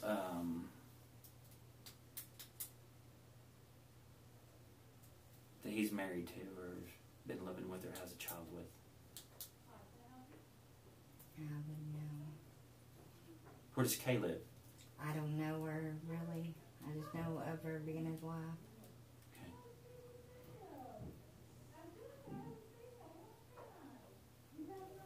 Okay. Did Jack tell you that he was coming to Ardmore on a bus? No. Or did any of his family, Jim's family? What's Jim's wife's name? Jamie.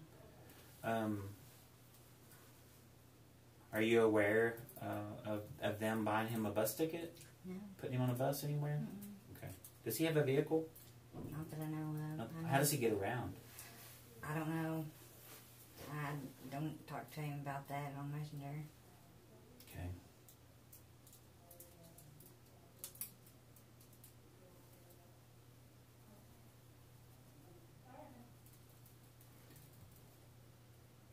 All right, give me just a second. I'll be right back.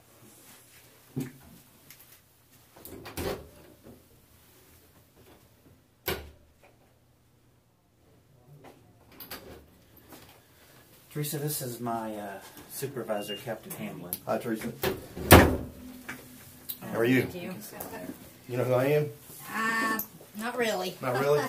So I've told him... But you've seen me before. Yeah. I've told him that you basically told me that you don't know anything, and he says that's a... Here's the thing. Here's the thing. Whoa. Hang on. Just relax. The last thing we want to do is do anything to put you in jail. And the last thing we want is for you to talk yourself into jail. But I do know things because we have Jack's phone. Everything that's on his phone, including the one he threw away after he committed this crime, we have. Now, it downloads a little at a time. We can't get it all. And I'm going to tell you right now, I'm going to end up with everything that's been on your phone. Everything. I want you to understand that. That's going to happen. Okay? I know he came here Monday on the bus. You were supposed to pick him up. Now, whether you did or not, I don't know. But there's cameras everywhere. It's just a matter of us tracking it down. That's all it is. It's a matter of us tracking it down. And you understand, I'm sure that Jack had no expectation that we were ever going to find out that he did this at the time that he did it. Okay? And you can say he didn't do it, but I'm telling you he did. I got no reason to lie to you. I'm not saying anything. I've told you guys everything I know. No, you haven't. Yes, sir, I have. No, you haven't. And we can prove it. And when you make me prove it, you know what that's going to make me do? That's going to make me file charges. I don't want to do that. Like I said, I've talked to him on Messenger, but... I know you have. But I know you've talked to him in person. I know you have been with him. I know he told you what was going on. I know you know more than what you're saying. I know that for a fact. And I'll prove it in court. But when I do, it's going to be you as a defendant. I don't want to. You're a good person. You got kids. You're not my focus. I just need to know what's going on. I need you to tell me. I don't understand why you... I don't know. I don't understand why you are protecting him, because he doesn't expect you to. I mean, we went to Arkansas. We were in Arkansas the day before yesterday and yesterday. We've talked to him. I mean, we didn't just follow. We didn't just get an arrest warrant because we felt like it. Right. We have enough. We have talked to him. I just can't. I need you to tell us. I'm begging you. I'm not trying to be an asshole, but I am begging you. Don't put yourself in a position to be charged with a crime. I'm not guilty of anything. I've told you guys everything I know. Teresa, you haven't. I can tell you. Sir. I can tell you. I know for a fact you haven't. I know for a fact. I know. I've talked to Jack and I've dumped his phone.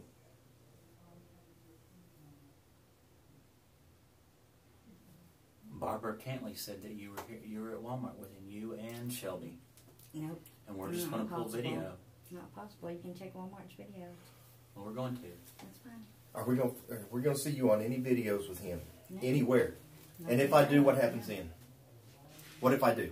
I've told you guys everything I know. No. Which means she really knew haven't. about the homicide and she had something to do with The it. only reason I knew about it was because He guys told you, had or called, you were there. No, you guys had called One of two my ways. daughter. And I'll know She shortly, said- because when the phone she said stuff you starts guys dumping. had called her, Uh-huh. and then 2 officers had came out and talked to my mom and dad, Uh-huh. and then they had called and talked to me also. When the phone starts dumping, all that's going to come out. Now, I'm trying to help you here. Obviously, I don't consider you a suspect. Would you agree with that? I'm not, no sir. Okay. You would agree that I don't think you are either, correct? Correct. Okay. What I would say, though, is if you have information and you withhold that information, you're not listening to me. You're already dismissing what I'm going to say. You know, they teach us things, you know, in police school.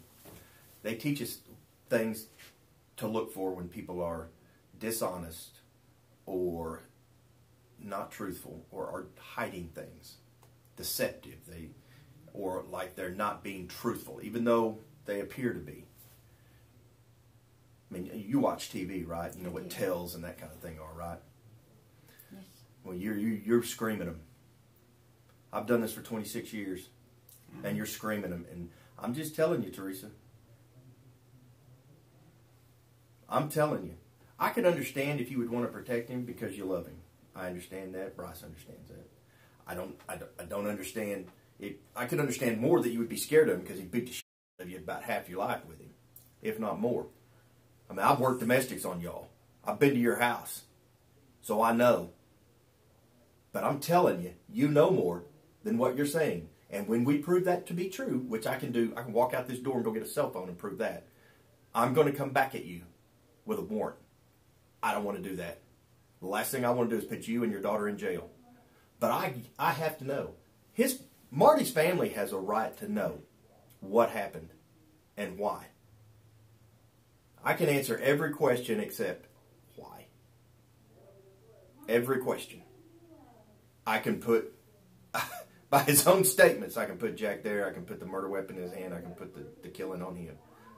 And we know Jack told you why. No, we know he told you why.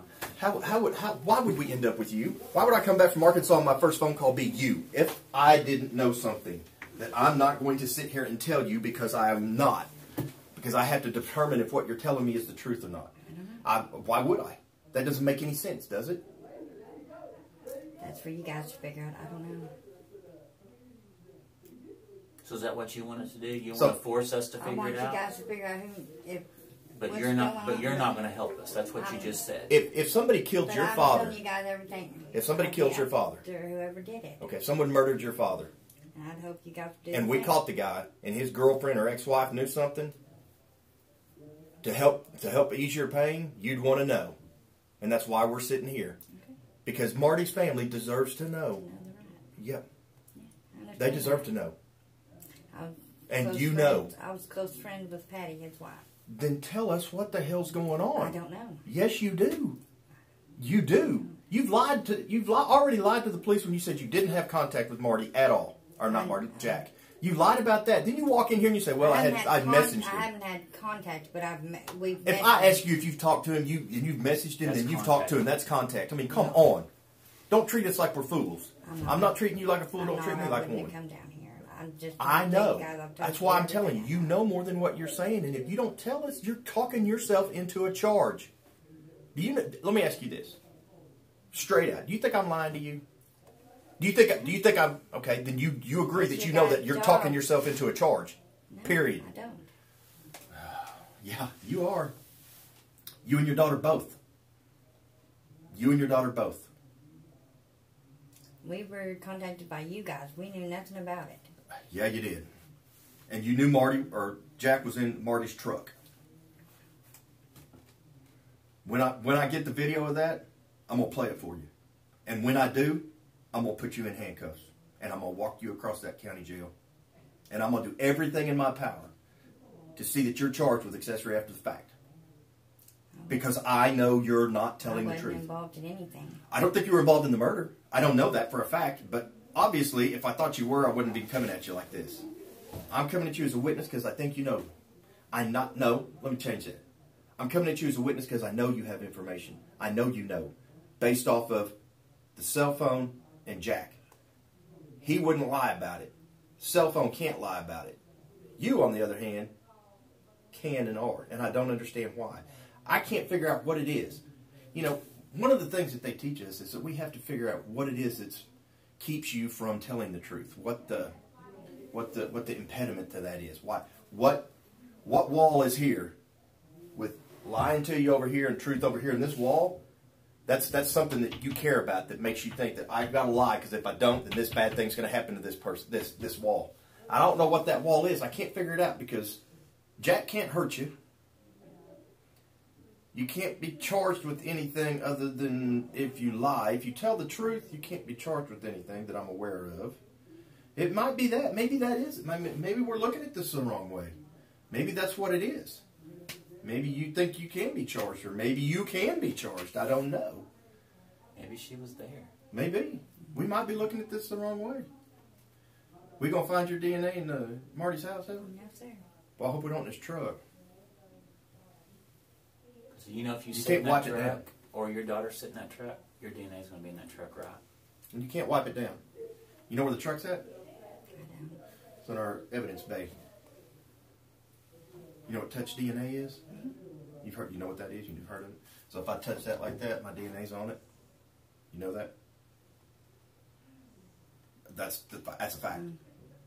You leave skin cells, you leave oil, you leave minute particles. Not Please, just your fingerprints. I'm begging you one last time. I'm begging you. If you tell me that there's some reason you're scared, I'll make it so you're not scared. I will help you. I will do everything I can to make sure whatever it is you're worried about, I'll protect. And you know we can. You just got to give us a chance. Give us a chance to help you. Because I can just tell by your body language you want to. I know you want to. And I promise you, I will protect whatever it is that you're scared of. That's all I can do. You give me a chance, trust me, a little, and I'll do what I can to make sure whatever the wall is that you're scared of is protected. Because I know you are. I can see it in you. I've told you guys everything I know. No, you haven't. You haven't. I'm telling you. Do you think that if you were in the truck afterwards and you didn't know anything that happened, that that's going to make you guilty by some reason? Hell, if you were there. No. If you were outside and something happened inside and you didn't know what was going on and you found out right after that, do you think that that's going to cause you to get in trouble? Then what is it? What are you scared of? Just tell us what you're scared of. Teresa. Tell us what. All these questions. Okay. Tell us. That's just it. You shouldn't have to be scared of the questions. All you got to do is be honest. Tell us what you're honestly scared of. What are you afraid is going to happen?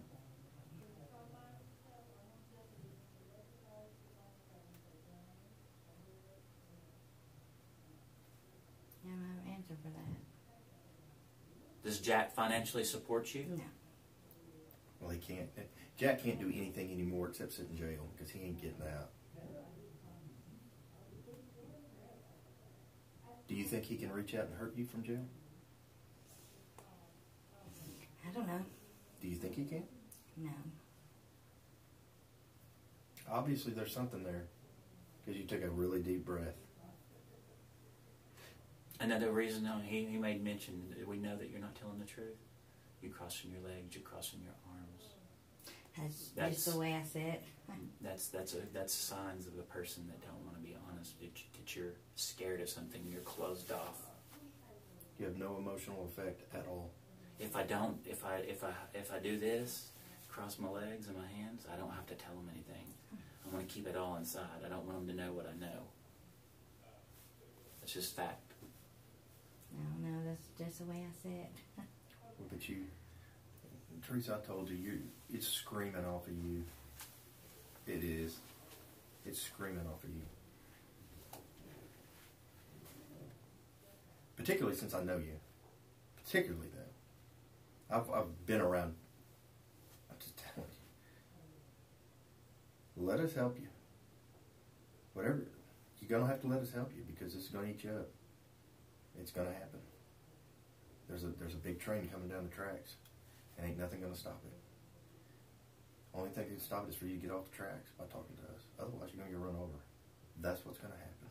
I don't want to, but that's what's going to happen. But I know you're scared. I know there's something there. I do. Absolutely know. I told you I already have enough to know that you have not been honest with me. That's all I need to walk over there and get a warrant. And I'm begging you, I do not want to do that. I just need to... Don't even tell me what happened. Tell me what you're afraid of if you tell us something. What is it that you're scared is going to happen if you tell us the truth? I have nothing else to say. Yeah, you do. You haven't told the truth. You know it and I know it, and I can prove it already. I can prove it. I have no reason to lie to you. Zero. I don't need you to make my case. Right. I already got that. I need you to tell me why. That's all I need. And what happened immediately afterwards. That's all I need. Being honest with you. Yeah, you do. I want you to remember something. Have there been times in your life when you knew that there was a moment when you had an opportunity to choose one path or another? Yeah. Do you wish I'm you trying to get my kids back right now at the moment. Do you wish you'd chosen another path? Where are your kids? They're in DHS custody in Arkansas. Are you afraid that you're going to lose your kids to DHS custody because of this? You are, aren't you? You caught a charge in Arkansas, didn't you? I did. Do you have warrants out of Arkansas? No. You got it cleaned up? Yeah. Are you done with all your time there? I am. You're afraid you're going to lose your kids? If she's with him, she's going to lose her kids. Because if she gets caught with him, because DHS has told her that if she's with him, because he's the source of the drugs, that she's not going to get her kids back.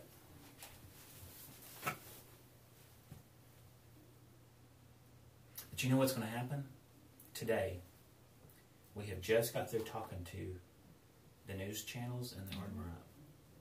You might have seen them walking up here. I don't know. No. They're going to post her. They're going to post Jack's picture all over the papers and all over the news and all over Facebook. And you know what? Somebody is going to come forward and go, I saw Jack and he was here, and we're going to pull video. Or I saw Jack and he was with a woman. Or he was with this person and he was in this truck. And guess what's going to happen? We're going to catch you with him and you're going to get charged. Not only going to lose your kids, but you're going to get charged. We can help you keep from losing your kids. We can talk to DHS. We can explain to DHS that you're scared of him. We can tell DHS of the drug use that he's done and the domestic abuse and the mental abuse that he's caused you. And you felt like that you didn't have a choice. We can help you with that. But when you walk out of here today with the story that you have told us at this point, and we find out otherwise, we can't help you no more. Because you've lied to the police, you've obstructed a murder investigation, and it's over. And you went down that road and you can't turn around. Please take the other route. I understand you being scared about your kids. And I think you probably think that we're going to lie to you and tell you we can't, that we'll call and protect you. But I can just tell you, you're not going to get your kids back by lying to the police. That's not going to help you. I'm not lying to the police. You have lied. You haven't told us the truth. You may not have lied, but you ain't told the truth either. You're not telling us what you know. That I can prove. I can't prove you have lied too. I can prove that based off of what I saw on that phone. And when I get your Google message, your Google account, and your Facebook Messenger, and all that, and I get all that, and I will, that's going to prove it too. And when I send that to DHS and Child Welfare and tell them you lied and obstructed a police investigation over your ex-husband, who's now been charged with murder.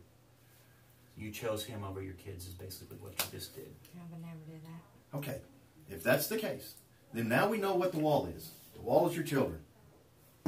That's the wall. We'll fix that. I can help you with that. We can help you with that. We deal with this every day, all day. So we're willing to do that. We'll step out on a limb. Have you been clean while you've been here in Oregon? You passed the drug test now? I can pass hair follicle anytime of day. Have you been doing probation or parole or anything here? What was the determination of your charges in Arkansas? They didn't file any charges on me at all. Okay, so you just got arrested? Yeah. And then got out and they didn't file anything? Yeah. Who'd they file them on, Jack? Okay.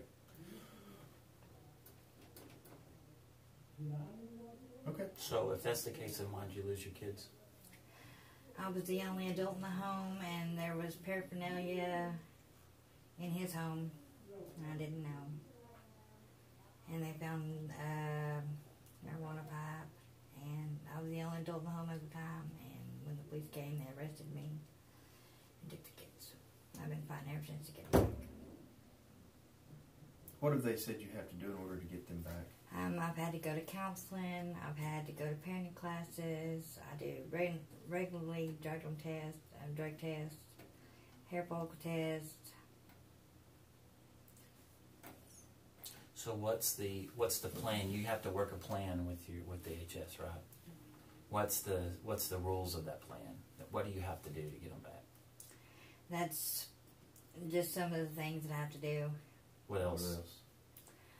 Just regular visits, phone calls. Stay away from Jack. Stay away from Jack.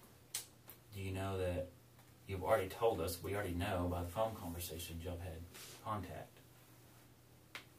So, if you sit here and tell us, yeah, I saw Jack, or yeah, I was with Jack, or I was in the vehicle with him, or he picked me up, or we went this place together, or he came to my house, you know it's no different than what you've already told us. Contact is contact. It's, I love you over the phone. It's, hey, what are you doing? Hey, I'm doing this. It's the same thing. It doesn't matter. So contact is contact. You've already violated that. And our investigation clearly shows that you were them. You know.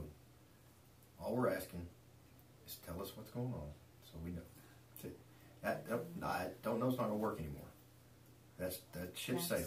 That's not true. I told you guys what you have not. That ship has sailed. You made your mind up before you came here that that's what your answer was going to be.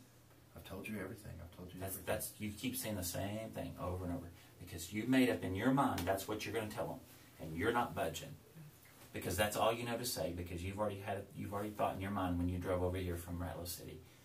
You knew what we were going to ask. You knew what this was about. And you made up your mind that this is the story I'm going to tell them, and this is the story I'm sticking with. And that story makes no damn sense whatsoever. It doesn't. Nope. It doesn't add up to the evidence that we've got in this case. It does not add up. You can't lie about that.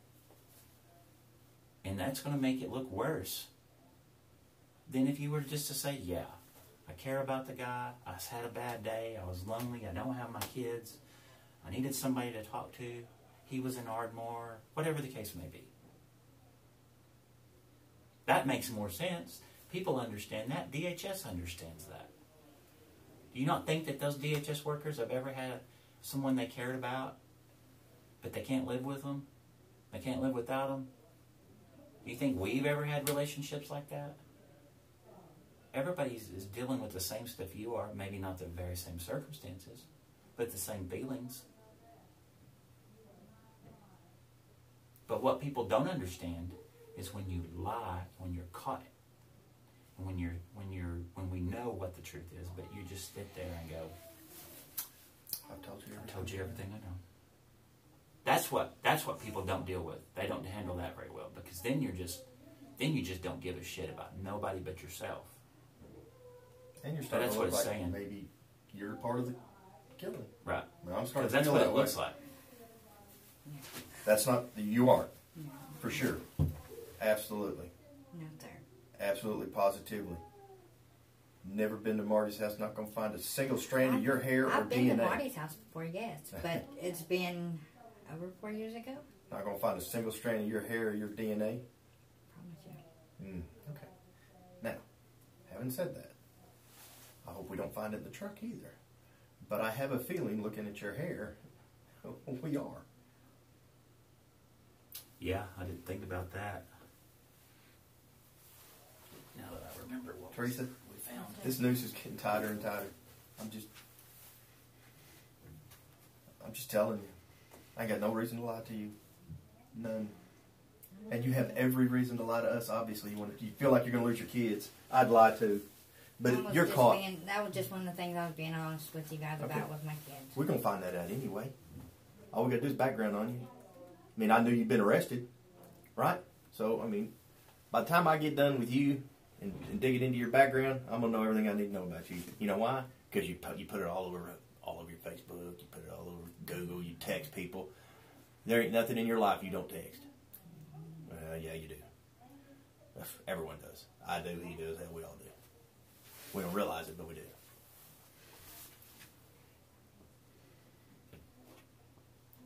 So, are we going to continue to go in this circle, or... Because if that's the case, then we're going to go a different route. One I don't want to do, but I'm going to do what I have to do. I don't want to.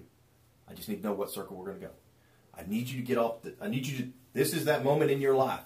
That moment in your life when you said, I'm getting arrested at Marty's house because I'm the only adult here. I wished I hadn't done that. I wished I'd done this.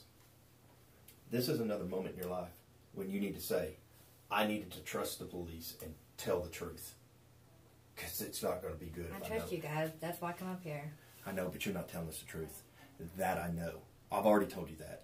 I've pointed out why you're not telling the truth and where you're not telling the truth and what I know you're not telling the truth about. Period. That I can prove. I think I know why. It's a matter of time before we put you in that truck. And we put you in that truck, it starts getting serious in a real quick hurry. You put yourself in that truck because you say you can't pick me up in the truck or however that happened. He was bragging about that's a different deal. Truck or whatever the case may be. I put you in that truck with a phone that's pinging at 14 Q Street Northwest. Now it's starting to get serious. As in, I may be going to prison for a long time. So you need to start telling us what's going on. I'm begging you. I'm telling you. I will sit across at some point from a table with you as a defendant if you don't. Do you understand that knowing about something and being honest about it when you're asked about it is one thing, but knowing about something and then lying and covering it up is a totally different thing? Okay. Then let's start off on a different foot. Let's go a different route. Let's go a different route, Teresa. Please. Please. Please, let's go a different route. Just talk to us. Tell us what happened, what's going on, what you know. You're going to feel a lot better when you do. I don't know anything. Yes, you do. Teresa? Do you believe me that you're talking yourself into trouble? Do you believe that? Do you? I'm not going to answer it. Because you know you are. You know you are. And you know we're going to find out things, and you know we know things, and you know we're going to find out more. Now I could be completely wrong. It might not be your kids you're worried about. It might be something else. I think kids are a part of it. There's something else going on.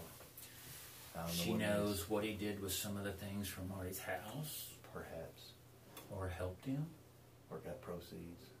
Or got some money as a result. We didn't ask that. We'll have to ask that. We'll find out. We'll find out if you had trouble paying your bills before or after this. Who you gave money to. Who you owed money to.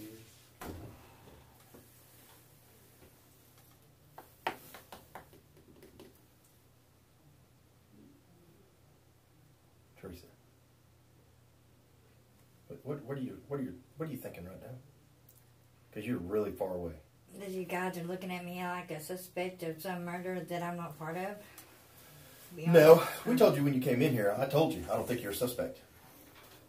I don't think you're a suspect in the murder. What I think you are right now is a person who is talking themselves into an obstruction and accessory after the fact charge because you are not being honest about what you know about it. That's what I think. I don't think you committed this murder. I think you have an idea of why it happened. I think you know exactly why it happened. I think you know exactly when it happened. I think you know exactly what went on. I mean, like I said, we've done this a long time. And when people commit these types of crimes, they don't stay quiet.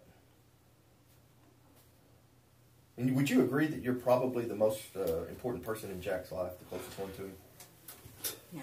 Who is? Probably his brother. Outside of, in a female acquaintance. I mean, he was came here Monday. Monday morning at 8 o'clock, 8:20, he got off the bus here in Ardmore. And within 24 hours, he killed somebody. Now, there's a reason that happened, right? You don't go to town to just kill somebody for no reason. That happens for a reason. Would you agree with that? Okay. The only reason he came to Ardmore was for you. It's on his phone. It's on his phone. It's kind of scary. Mm-hmm. Came to see you. You knew he was coming. I can see both sides of the messages. I can see what you wrote. I can see what he wrote off of his phone. Do you believe me? If not, I'll go get the phone and show you. So I know he was coming. I know you knew he was coming.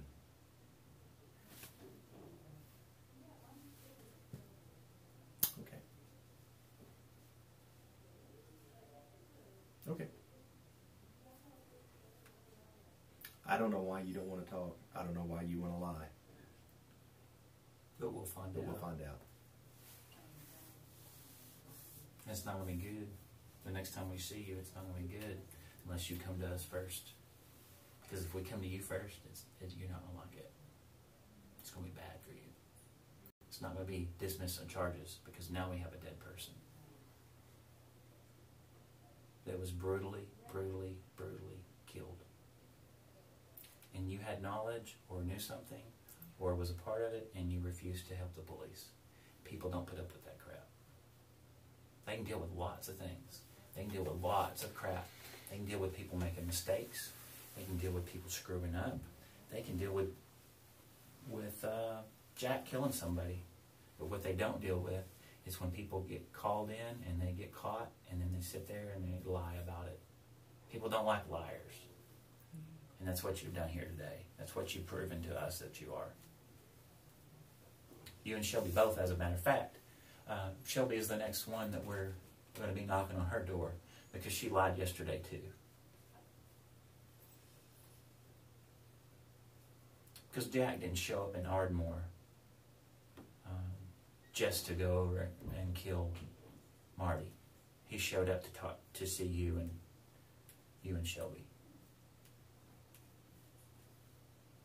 There's no other reason for him to come to Ardmore. None. Do you work anywhere, Teresa?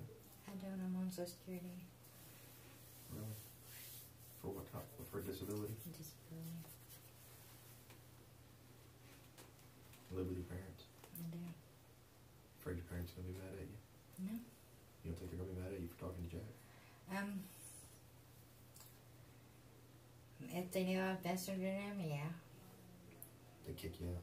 No. Did you grow up there in Ratliff? Yeah. Well, I grew up in Ardmore. Been in Ratliff for about, 5 years. How old are you? 39 next month. Where'd you go to high school? Ardmore. And Plainview. How many times have you been arrested? Probably, don't get me wrong, probably 6 or more times. For what? Sure. Trespassing. From Walmart? No. McDonald's and a motel in Oklahoma City. What were you trespassed for?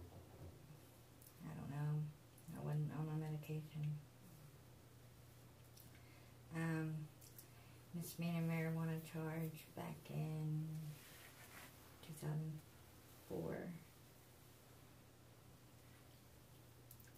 What's the longest amount of time you've ever spent in a jail? A year and a half. What'd you do in a year and a half? Where at? Maybe last here? In the county? Mm-hmm. What was that for? It was for stealing a vehicle, I think. I can't tell you if it was for stealing a vehicle or for the marijuana charge. I can't remember. Well, probably a combination of the two, maybe. It's been some time. Your medication that you're on, is that for a mental disease? What are you, schizophrenic? Yeah. You on your medication now? Yeah. Take it pretty regularly? Every day. Every day? Is it working? Yeah. Off They have to adjust it every now and then.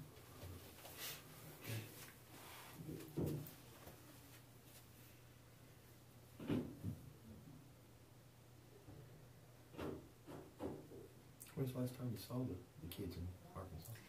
The 18th. How do you get up there? My mom and dad. Did they drive you here today? Yeah. Where are they at? They're out in the parking lot wing. Where are the kids at in Arkansas? DHS custody in Siloam Springs. Why there? Is that where you were living? I went to visit Jack. He was at a house. He had a house there, and I went for Christmas.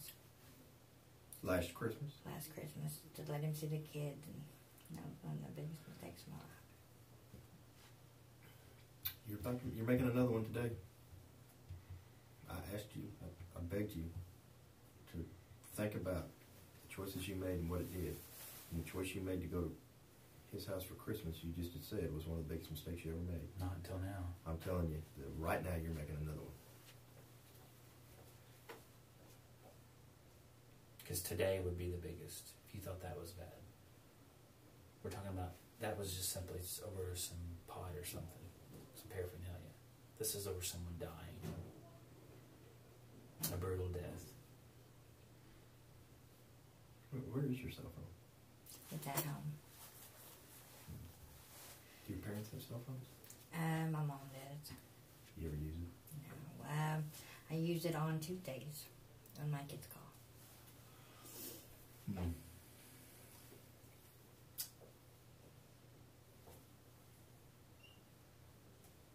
You don't mind giving us a DNA sample, do you? Yeah.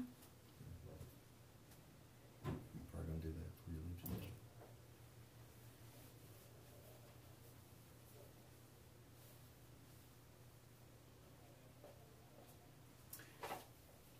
When I get video, and I know it's coming, I just haven't got it downloaded yet, I'm going to come get you.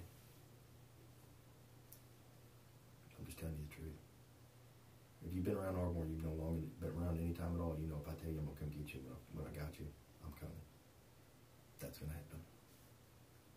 You know it, and I know it. But if you tell us the truth today, you're going to walk out of here. If you tell me the truth, you're walking out of here, period. Go home with Mom and Dad. I'm telling you the truth. Okay. You haven't. I think if you tell us the truth, you won't walk out of here. Just if you tell us the truth, you think you're not going to walk out of here? Do you think we're being dishonest with you in some way? I don't have that answer. Do you think we're being dishonest with you in some way? No? So you truly believe what we're saying? Yeah. Then you believe everything we're saying, then that would tell me that you know that what we're saying is true, and that is you haven't told us the truth.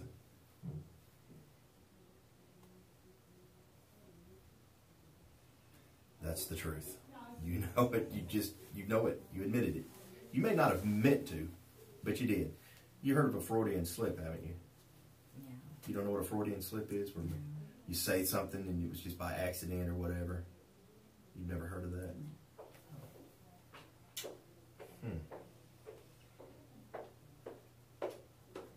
Well, let's see if I can give you an exact definition. A Freudian slip, an unintentional error regarded as revealing subconscious feelings. So here's an example. What would you like, bread and butter or cake? And you, instead of saying bread and butter, you say bed and butter because you're tired and want to go to bed. See what I'm saying? Well, that's what you've done today. That's just by telling us, yeah, I believe everything y'all are telling me. And then you'd have to say, I know y'all are telling the truth because you're not. And I don't know why. We've already figured, you already know we're going to protect you from DHS from the kids. But when you say, what makes us worried is that somebody who's going to lie to us about this stuff is that they're involved in it, and we just didn't know that at the time. That's what I'm starting to get a little nervous about, that you are involved, and that we didn't know it at the time because we had no idea. If you weren't involved, you just got caught up after the act occurred, and he told you what happened, and you got in the truck, blah blah blah, or you might not have known it. Maybe he just put you in a truck. I don't know. Maybe he put you in a truck and you didn't know. Whatever the case may be. But I'm starting to think maybe you were a little more involved than what we know right now. That's what I'm starting to think. Otherwise, you would be happy to tell us because you have nothing to be afraid of. You know you're not going to go to jail. You know we're not going to call Arkansas DHS and snitch you off about your kids because we're not going to do that. We're not going to tell anybody other than you. You can tell us. We're not going to go spread it all over. So I don't know what you would be afraid of. If you were to help us answer these questions for Marty's family, why would we turn around and do something to harm you? call DHS in Arkansas and tell them you was with Jack. That doesn't make any sense. Right. So we wouldn't do that. If you were helping us by giving us honest answers and tell us what happened and what you know, why would we turn around and do that to you when we had no reason to? When all you've done is just tell us the truth. So just tell us the truth. It's simple. It's very easy. The truth is very easy. Telling a lie is very hard. You're gonna feel better. You have to remember. I hate to be mean or to be rude, but am I under arrest? No. Am I free to go? Yes, you are. Well, can we get DNA first?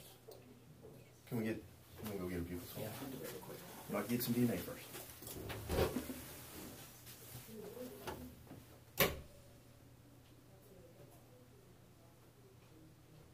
Just so you know, I'm begging you one more time. Just tell me the truth, because if you don't, it's not going to be good. I don't have any reason to lie to you. Probably while we've sat in here, the more the phone is downloaded. I'm going to walk out of here. I'm going to go call somewhere and get that video. If I got to go record it myself tonight. If there's something that's keeping you from just tell me what it is. I can help you. All you got to do is tell me what it is, and I'll help. I will do everything in my power to help you, just like I'm doing everything in my power to help this victim and his family. I will do what I have to protect you. But you have to tell me. I can't protect what I don't know. I mean, I think you know that. At least tell me what you're scared of. Tell me what it is that you're scared is going to happen if you talk to us. What are you scared of losing? What are you scared of? Well, why wouldn't you tell us the truth when you have the chance? The only reason people won't tell you the truth is because they're scared of what's going to happen if they tell the truth. That's the only reason people don't tell the truth. What are you scared of? Are you scared of going to jail? Are you? No. Okay. Are you scared? Are you really scared that it's going to affect your kids? Get your kids back? Are you scared that it's going to affect where you live? Are you scared your parents are going to be mad at you? Are you scared of Jack? Yes. Tell me why you're scared of Jack. I've always been scared of Jack. But he ain't getting out of prison. He ain't getting out of jail. He's going down for first-degree murder. Do you not believe that? If I show you the warrant for his arrest that we shipped, would you believe me then? I believe you. You believe he's under arrest for murder? You believe I can protect you from him? Then don't be scared of Jack. I don't care what he said. Ain't nobody going to come here and hurt you. If you're a witness of ours, I've been doing this 26 years, I ain't never had a witness get hurt yet. If you're a witness of ours, I got your back. Jim and Enid ain't going to come down here. Ain't nobody going to come touch you. I promise you no one will touch you. I promise. I've never had a witness get hurt. And I've dealt with gangs, Aryan Brotherhood, those guys with the 4-leaf clovers, Irish Mob, all the. I'm just telling you, Jack can't get to you. I won't let it happen. I promise you. I got you. I got you. I promise you.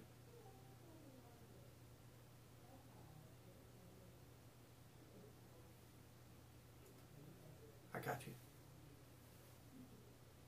So tell me what's going on. I don't know. Yes, you do. Just tell me. You're going to feel so much better if you do. I really don't. Teresa, I know you do. I know you do. I won't let Jack touch you. Or anybody in his family. I promise you. I promise you. Ain't nobody going to touch you. Just tell me what happened. Tell me what's going on. I don't know. Teresa, you do. Yes, you do. You don't want to, but you do. You don't want to be sitting in this chair. You don't want to be talking to me. Let me help you. All of that fear, all this emotion that you have, all this worry, this stress, is all going to come off once you tell me. I promise you. I will protect you. Whatever I have to do to protect you, I will. Nobody's going to hurt you. Nobody. Not Jack, and not anyone in Jack's family or any of his friends.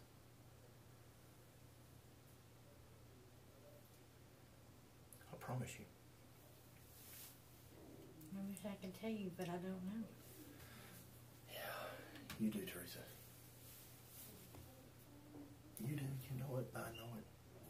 I figure you're scared of Jack. I kind of figured that. I mean, I know you don't remember me. I know you don't remember me as a patrolman coming to your house. I know you're scared of Jack, and I understand that. But he can't hurt you. He's in jail, and neither can anybody in his family. I won't let him. Please, once you walk out of here today, you're going to come back, and we're going to talk again, but it's going to be under different circumstances. Please, I'm begging you one last time. I hope not. No, it's going to happen. I already have enough.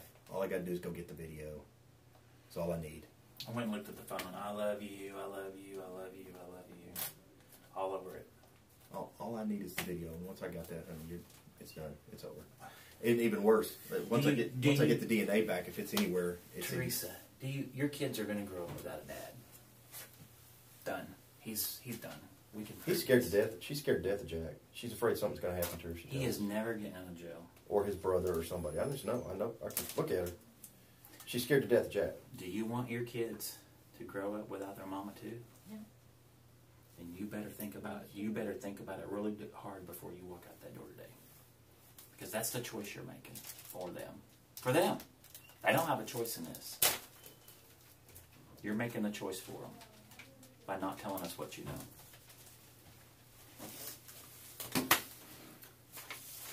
I'll protect you. 100%. 100%. We got wives. We got kids. I ain't gonna let nothing happen to you. There's absolutely nothing wrong with caring about somebody. You're telling him you love him now, whether you really do or not, who knows? Maybe you're just telling him that to get him to pacify him. To keep him away. Just to buy you time. I don't know, but you have to tell us.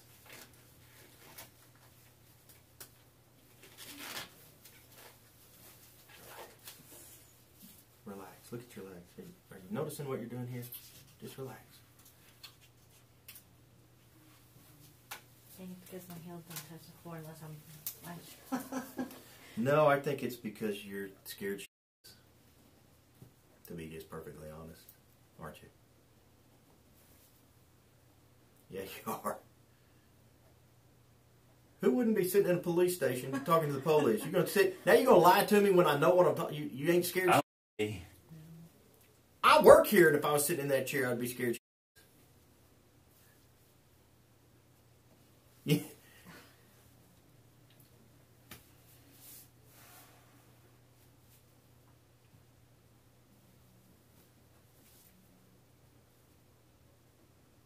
You just don't believe that we're being sincere, do you? I believe you. Then why would you not talk to us? I don't understand. I've given you every reason in the world to talk to us. You even agree that you know that I know that you have not been honest and not told the truth. You agree with that. You've already said that. I agree that if you have something against me, that you would come after me. That's what I agreed to. What I'm telling you is, I'm going to go download a video that I think you're on. You match the description to a T, unless he's got another woman that looks like you. That's what I'm saying. And I'm looking at your phone. And I know you've had contact. And I know that he was coming down here on the bus to see you, and you knew it. It's on the phone. So all of that to combine means that you're not telling me that truth. And I'm conducting an investigation. And you know what they call that? They call that obstruction. Now, that might be all I get. That might be the whole thing I can get on you. Might be. If I get your hair out of that truck, and it looks like it to me, I get your DNA out of that truck, it starts getting really serious. It ain't obstruction at that point. Because if you lied about that, it means you had a guilty mind being in there. If you told the truth about being in there and didn't have a guilty mind, that's a whole different story. See, it's a different story if you're scared of Jack. And you know he killed the guy, and you know why he killed him, and then you got you in the truck, but you were scared to say anything, and you were scared, so you just went along because you were scared, because you're scared of Jack, afraid he's going to beat you like he has 1,000 times before. Everyone understands that. Gotcha. No, nothing wrong with that. But the second you know he's in custody and he ain't ever getting out, and you're sitting in that chair and we're offering you all the help you need and all the protection you need, and you continue to lie about it, it means you went along with it. You were involved, actively involved, not coercively involved. You didn't go because you were scared. You went because you wanted to. And when you lie, even if you didn't know about the original crime, but you lie about everything afterwards, it's the same thing. It's after the fact. And I happen to think it's a combination of things. I think you're scared that's going to come back on your kid deal. I think you're scared of that. But I think you went along with Jack because you're scared. I mean, you thought he was going to kill you or beat you or do something bad to you or your child. I don't know which. But I think that's why. And I understand that. What I don't understand is us saying, we'll protect you and he ain't ever getting out, and then you continue to lie about it. That makes me start questioning, maybe I'm not thinking the right way. Maybe you went along with him because you wanted to. Because something happened. I don't know. Maybe Marty over. Maybe he owed you money. Maybe he owed him money. Maybe he made a pass at your daughter, or maybe he made a pass at you, or who the hell knows? I don't. But why you would lie about a man who killed somebody that is in county jail in Benton County, Arkansas, and ain't ever getting out? Well, he ain't getting out. He might get out of Benton County, but he ain't getting out of Oklahoma County or Oklahoma prison system because he's going to go for murder. You realize that, right? People don't get out of jail for murder, not his age. So, like I said, everyone understands you being scared to death of him and maybe getting in the truck or going somewhere or listening to what he's saying, going, oh my God. And he said, don't tell anybody or I'll kill you. Now, everybody understands. Nobody's going to understand you not telling the truth once you knew you were safe, because you're safe now. You have no reason not to be safe. You're in a police station. We're offering you safety. We're offering you continued safety. And you know Jack ain't ever getting out. So you sure, before we take these buccal swabs, you don't want to come up with the truth?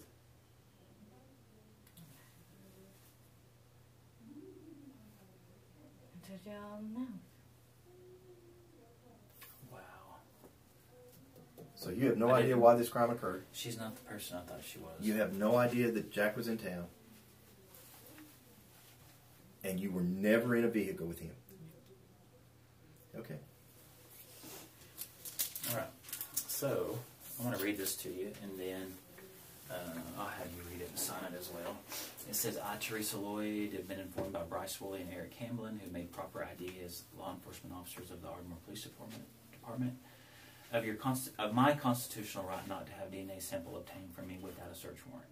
In other words, you can either give it voluntarily, or we have to go get a warrant, okay? Knowing of my lawful right to refuse the DNA sample being obtained, I willingly give my permission to have the above officers obtain any DNA sample from me, not limited to hair, blood, or buccal. We're just going to do buccal, which is like your cheeks, inside of your cheeks, okay? The above officers have permission to take DNA samples so desired as evidence for criminal prosecution in the case or cases under investigation, and to store the samples in a database. And it gives us state statute 150.27a subsection F. This written permission to obtain the DNA sample without a search warrant is given by me to the above officers voluntarily and without any threats or promises of any kind on the 22nd of November at 16:49, which is 4:49 p.m. And if you're in agreement with that, I'll have you sign it. You might want to read it if you want to, if you haven't already.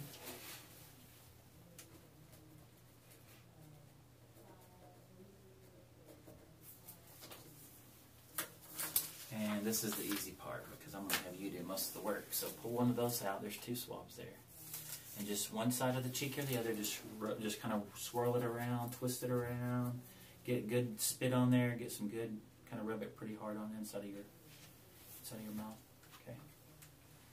Just drop it in there, and then do the other side, please. Have you done this before? No. You're a professional. Real hard if you can, real harder. Thank you. Why do your parents think you're here? To see what you guys wanted. So when I walked down there and told them that the reason we wanted to talk to you was because we're investigating a homicide in which Jack Latham is the murder suspect, and we have him in custody, and we believe that he's been in town since Monday visiting you, and that you've been discussing these things with him, but you decided not to talk truthfully with the police. What's going to happen? Are they going to be upset? Detective Gary's already down there telling them that as we speak, unless things change. He's at least asking. Do you, would Jack ever come to your parents' house? You think your parents would tell us if he was ever been to their house? Yeah, they can't stand him. So they would be upset with you if they knew he was at your house? Mm-hmm.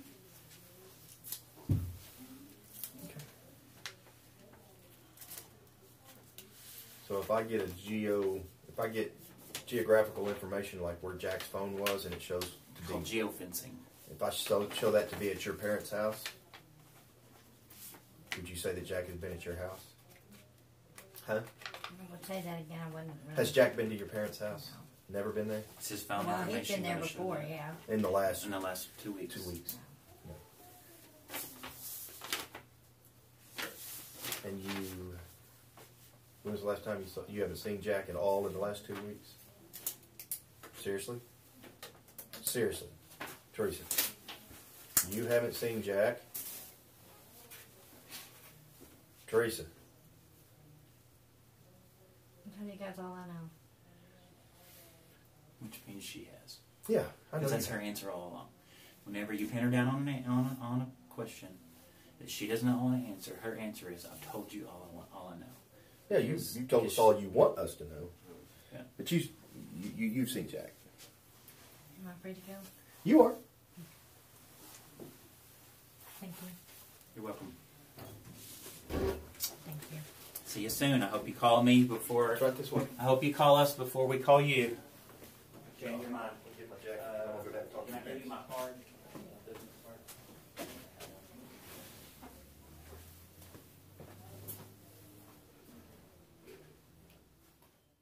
The next day, Teresa, Lloyd, and Shelby Latham come into the police station, saying they're ready to tell investigators everything.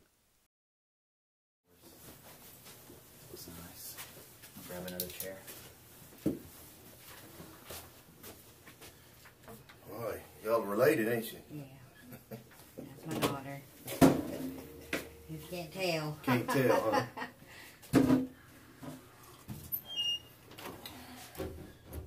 Hello, ma'am. I'm Bryce. Nice to meet you. What's your name? Shelby. Shelby. Okay. The famous Shelby. I've been hearing a lot about you lately. So what's up? What do you guys have for us? Well, I wanted to come in and be honest with you guys. I did see Jack on the 11th and 12th. Okay. Which was what, Monday and Tuesday? Monday and Tuesday. Okay. And he dropped us off at my mom's house on the 13th in the morning. Okay. Where were you with him at? At Motel 6. Okay. Both of you? Yes. Mm-hmm. I left the day. You left both days. Well, I left both days, but I left for one night with my boyfriend. Yeah. And he left on the 13th. Yeah. So, give us, what was he driving? What was he doing? What did he say he was in town for? He said that he borrowed, he was in town to see me. Okay. He said he borrowed a friend's vehicle when he had come back from Walmart to take me home. Yeah. So we asked where he got it, and he said his friend gave it to him. Okay, so let's back up just a little bit. When did he get here? The 11th, as far as I know. That's Monday, right? Yeah. Okay. How did you get to the motel? My mom and dad. Took you to the motel? Yeah, but they didn't know that I was seeing him. They thought I was seeing someone else. Okay. And so when did he get to the motel? And when did you get to the motel? I got there approximately 12 o'clock. And he got there? Same time. About the same time? Yeah, about Were the you same there time. about the same time as well? Yeah. Now, when you say 12, is that in the daytime? Like noon? Noon. Okay. And what room did you guys rent? 239. Mm-hmm. Okay. So when did he go get the truck? It had to have been the morning he left. Said he went to Walmart to MoneyGram. Was he walking? Yes. Okay. So he left walking Tuesday morning or Wednesday morning? Wednesday morning. So he did not have the truck when you guys No. were at the motel? No. Okay. But he picked you up from took y'all from the motel in the truck. Yeah. Wednesday. You're sure? Yeah, he I'm took us home. positive. Okay. So what time Wednesday did he go get the truck? I don't know. He come back probably. He left about 9 that morning. He left about 8. About 8? 8:30. Yeah. Oh. 8:30. Came back about an hour later. With the truck? Yeah. Well, he had to have had a lot of blood all over him when he got there. He did wipe his face down, and he put his hoodie on, and he told me that he did something bad, but he wouldn't tell me what. He didn't tell me that. He didn't tell you because he didn't want you to know. Why do you think he killed? I don't know. Did he say he was going to get? I mean, he had to have said he was going to go visit him for money or ask him for something, or had to be some reason. We don't have any idea why he killed him. No.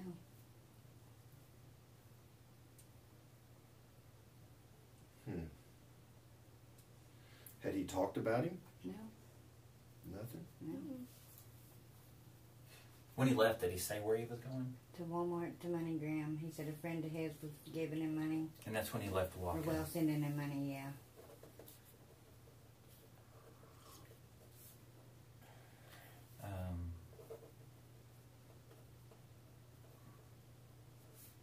Did he come back with money? No. Sure? Not that I know of. Ever give you any money after that? Or? So when you say you washed his face, what did you see? I didn't see anything. He just washed his face, and then he put his hoodie on. What kind of hoodie was he wearing? Black or gray. Okay. Was it solid? Did it have any markings on it? It had some kind of logo on it, but I can't remember. You didn't notice he had blood on his hands or his shirt? I didn't see he had any. to be covered. No, he had. It was cold that day, and he had gloves on. So I didn't. He went when he came in. He went straight to the sink and washed his hands and. To the bathroom, or no? does to the sink like in the sink in the yeah in the room. And the bathroom's like here. Right. Okay. And you're sure that was Wednesday morning? Wednesday morning.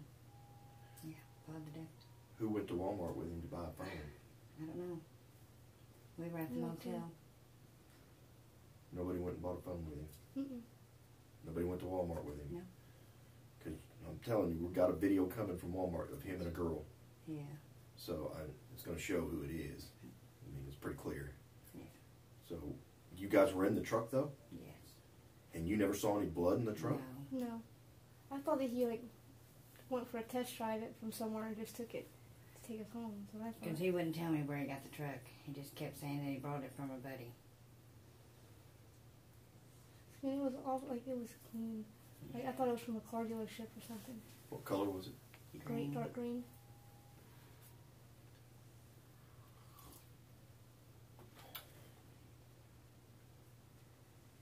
Well, there has to be some reason why he would have killed. So he Marty. left Tuesday, am I right? He left Tuesday walking. He left Wednesday morning walking. And then he came back when? Wednesday morning. Same morning? Same morning. So how long do you think he was gone? About an hour, maybe hour and a half. Probably not even an hour and a half. Did he leave the motel any other time, like on Tuesday night? He left Tuesday night to go to Prairie Kitchen to get something to eat. And he left to Burger King. Her and him walked to Burger King and got something to eat. And then I left 30 minutes later with my boyfriend. Yeah. On Tuesday. Mm-hmm. Did you come back on Wednesday? She came back Came back Wednesday. He came back Tuesday night, about 12:30. Oh, okay. But when he came back to the truck, that's when he had the gloves on and he washed his hands. Yeah. And you never saw when he washed his hands. I didn't think nothing of it. Did you notice the scratches and the bloody black eyes and look like you had been in a fight? No. Well, how could you not? Because he's got a I booking didn't. photo in He had his Arkansas. hoodie. It was cold that day, and he had his hoodie on, and I didn't think anything. But I mean, like a week later, we go up there and you can see that he's got injuries to his face. I can't understand how you guys wouldn't see injuries to him. When he dropped us off, he pulled his hoodie back and said that he had done something bad, but he wouldn't tell me. And he had He scratch told me, marks right he there. said for me to get out of the truck where he could talk to you. Yeah.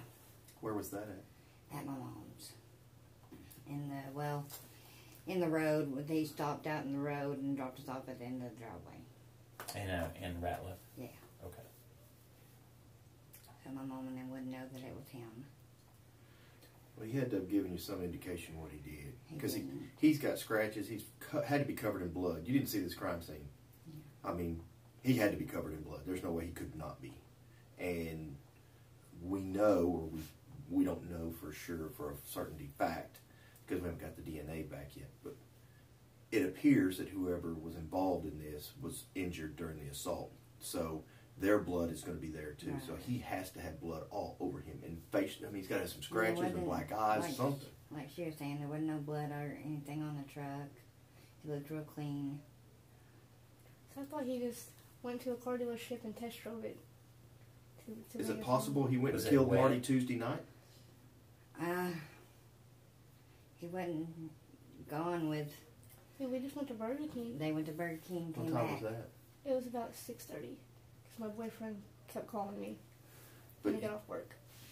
But nowhere else. He didn't leave the motel any other time Tuesday or early Wednesday morning. Wednesday morning when he left. It had to be earlier than 8 o'clock because Marty, if Marty was alive, he would have gone to the convenience store at 7:30. He did it every morning at 7:30. Like clockwork. You could set your watch by it. Yeah.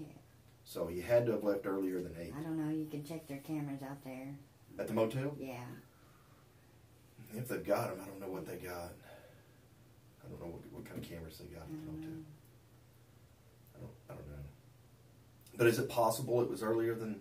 It could have been, but it was probably about 8 o'clock. Was the sun up? No. Yeah. Yeah. Okay.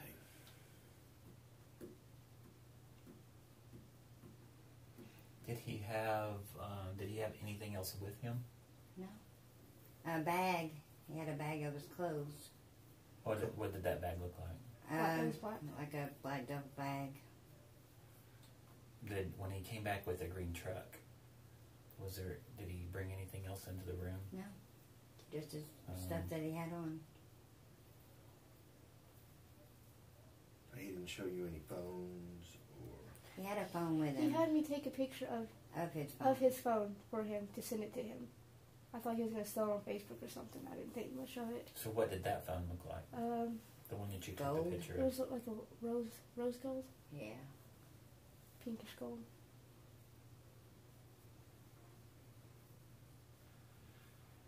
What was the phone number that you had for him from Washington? I don't know it offhand. I don't really talk so much. Did you bring your phone with you today I so you didn't. could look at it? No, I didn't. I forgot. I should have told you on the phone. Well, let me ask you a question. I mean, I don't mean this to be rude or mean, but yesterday you were pretty firm that you didn't know nothing. What made you change your mind? I was really scared, and I thought about it all night, and I felt really bad that he murdered somebody, and really hit home, so I had to tell the truth.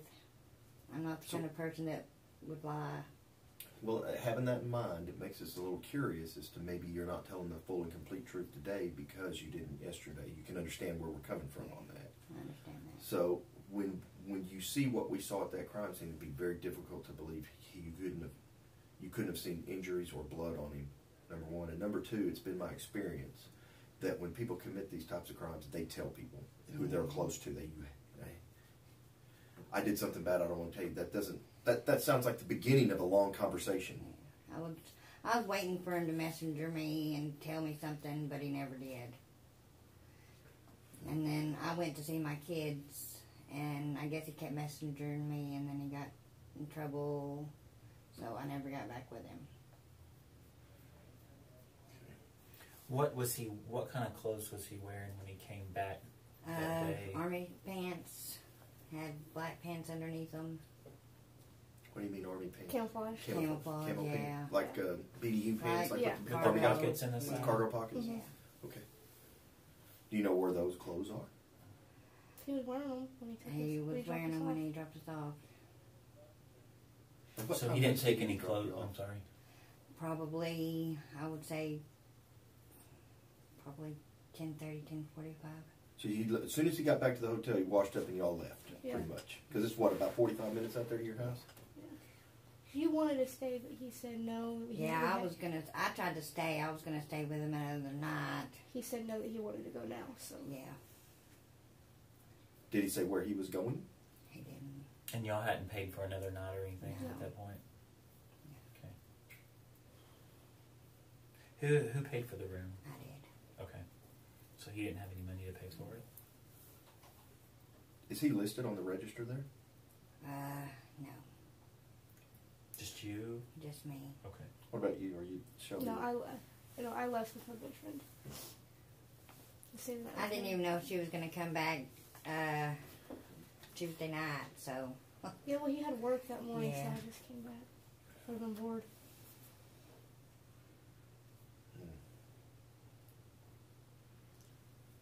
Do you remember what kind of shirt he was wearing, or shoes, or anything? They were blue. His shoes were blue and lime green. Like a tennis shoe? Yeah. Did you notice any blood or anything on those shoes? No. What kind of shirt? I couldn't tell you. He had his hoodie on. What kind of hoodie was he wearing? It was black or gray, dark color. It was like a faded black. Just a pullover, or is it black? Yeah. Or? Pullover. And he had a hoodie. Did he have it like? Oh, one of the things you said hoodie. Are you talking when you say hoodie? Are you talking about the pullovers that has the? He had a sweater underneath it, and then he had the pullover. And the pullover has the hoodie that pulls up, right? Yeah. It's attached. Yeah. Does he wear what I would call a beanie or a toboggan? Does he have one of those? He did. He wore one. Yeah. He wore one when we went up to the motel.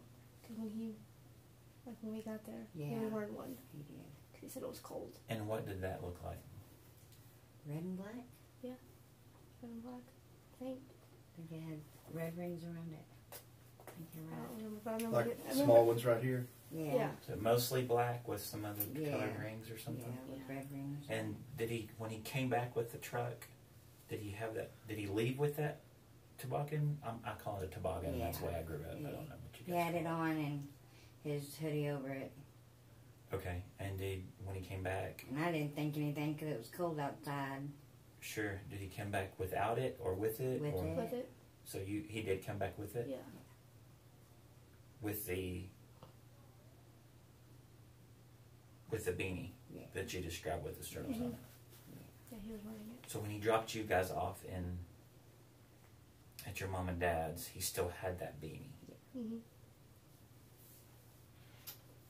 Well, Teresa and Shelby, there has to be some reason he killed this guy.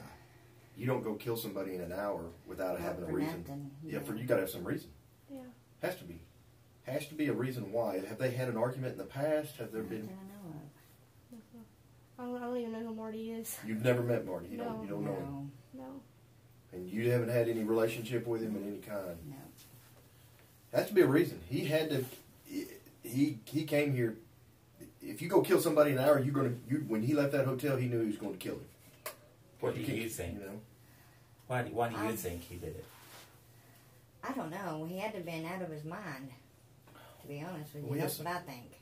Was he using meth while he was at the hotel? He was using meth in Arkansas, though. But he was in Arkansas. Yeah, because I was with him in Arkansas. Because he got me taken into foster care. Well, some people we talked to in Arkansas said he was hiring a kite when he got there, which means he had to have some meth here at some point. But you all never saw him use? Mm-mm. Was he ever in the bathroom smoking? I mean, you would know. You kind of know what to look for. Yeah, I'd know. You would know. So. And to get meth, he'd have to have money to get to buy it. Yeah. Most people just don't give that stuff away. No. Do you know how he would get money? Did he have money? I don't know. He said he didn't have any money. Did you see him with any money? No. At any time? No.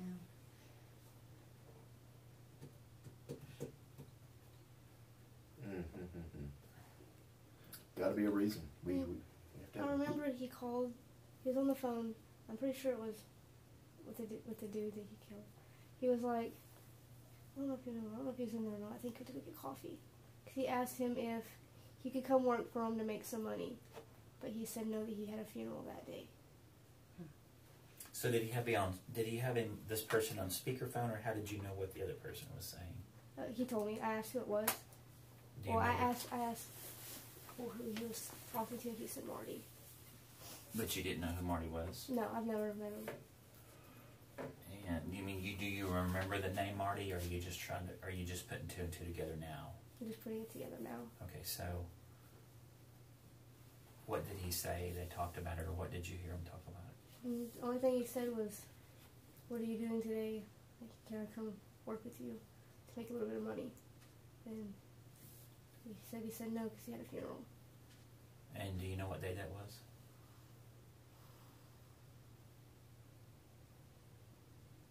Tuesday night. Do you know what time? What time did we go to Burger King? It was before we went to It Burger was King. probably About 6, 5, maybe 6. 5:36. That's not. Have to be Monday night, wouldn't it? Because it was the day before he went to go to get the money from Walmart. So what day did he go to Walmart? Do you know? Wednesday morning. So you're pretty sure it was Tuesday? Yeah. Could it have been early Tuesday morning? Because you know, most of the time funerals don't happen after 5 or 6 o'clock. But maybe that's okay. Did he act like he was upset when he got off the phone? He was real nervous Wednesday when he came back. He was real nervous. And even before he showed up, he was acting weird. You mean before he left? No, when we first got to the motel, he was acting strange. On Monday? Mm-hmm. Because he wouldn't come up to the motel room. Yeah, he went the other direction. Did you guys suspect that he was on drugs then? Yeah. Acting on? You did? I did. Okay. I know you're afraid to say that, because if you sit here and say, yeah, I know he was on drugs and I hung out with him, I know what you're afraid of. No. We talked about that yesterday. He wasn't not around me though. Okay.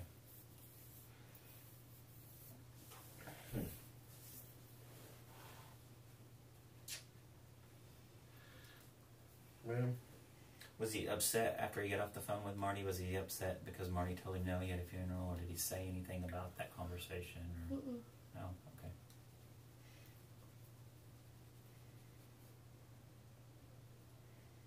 You guys did not go to Walmart with him? No.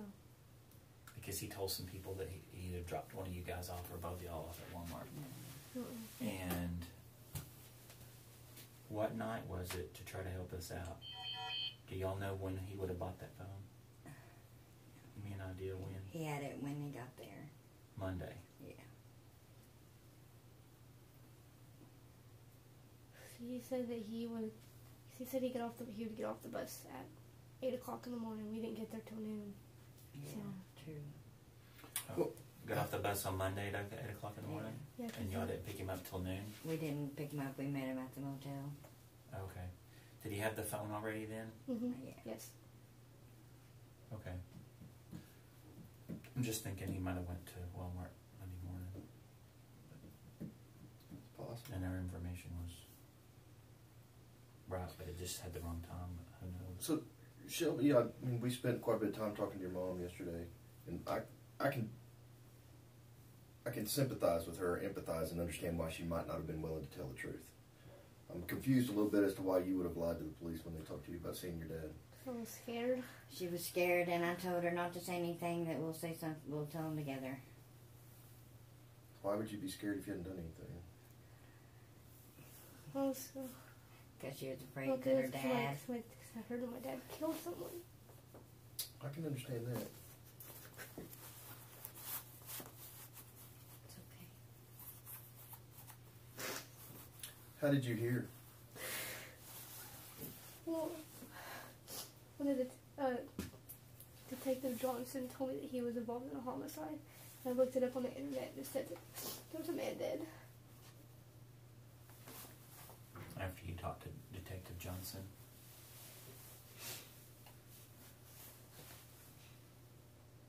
Are you guys?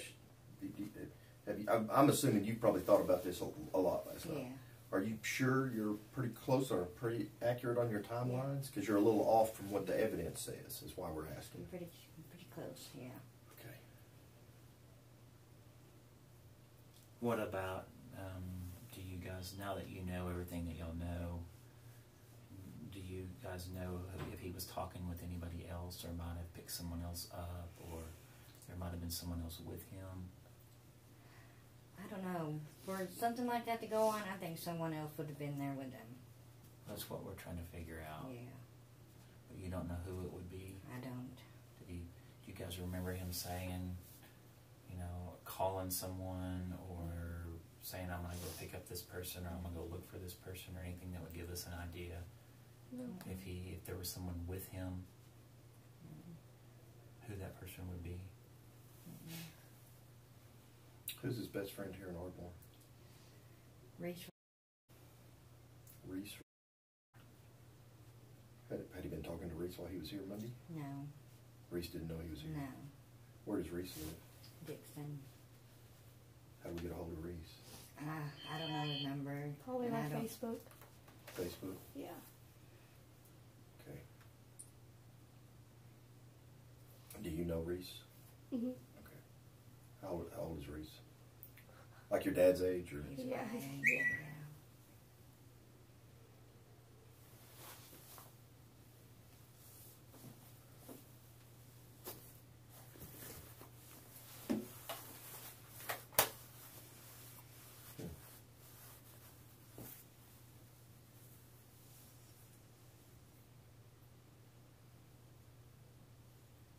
Just some of the evidence we have is kind of jumbling around some of the timelines and some of what y'all are saying, so we're trying to figure out in our heads here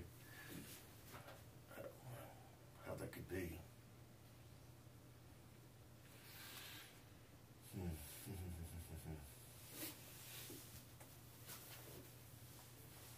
Well, I think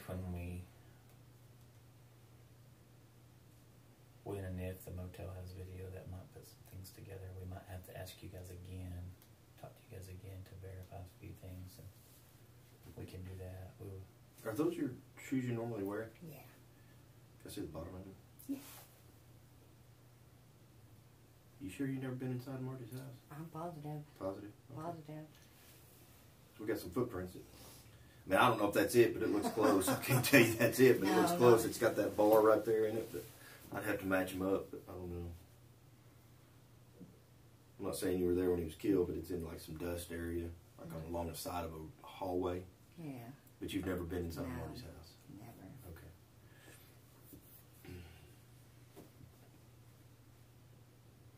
Because if you had gone over there before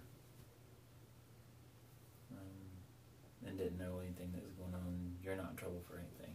No, if you I didn't haven't. know, just don't want you thinking that just because you were there, you're going to be in trouble. No, I wasn't.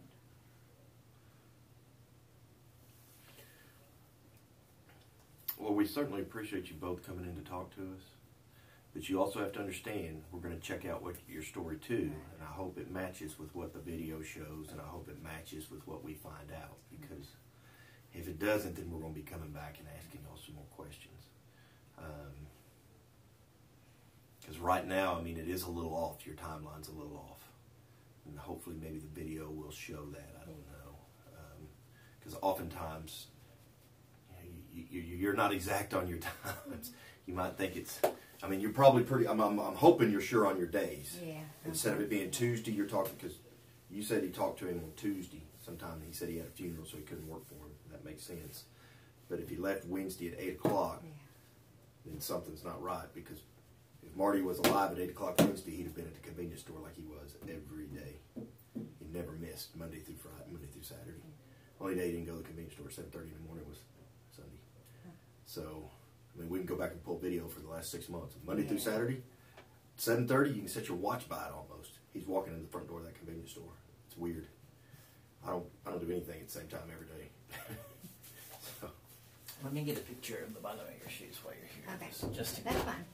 Just so we can. Yeah, because the reason is we were during the crime scene. There's a little bitty shoe, and you don't have. Just noticed you don't have very big feet, and the pattern's pretty close. But we can't figure out if maybe it is because we know he had grandchildren. So we were thinking, I wonder if that's one of the grandchildren. Well, we can't get the grandchildren. We haven't got the grandchildren's shoe yet, so we're trying to just match them up. I would imagine it's probably a grandchild. Shelby, I don't mean to be a jerk, but just so that we're covering all of our bases, I'm gonna get a picture of yours too. Okay.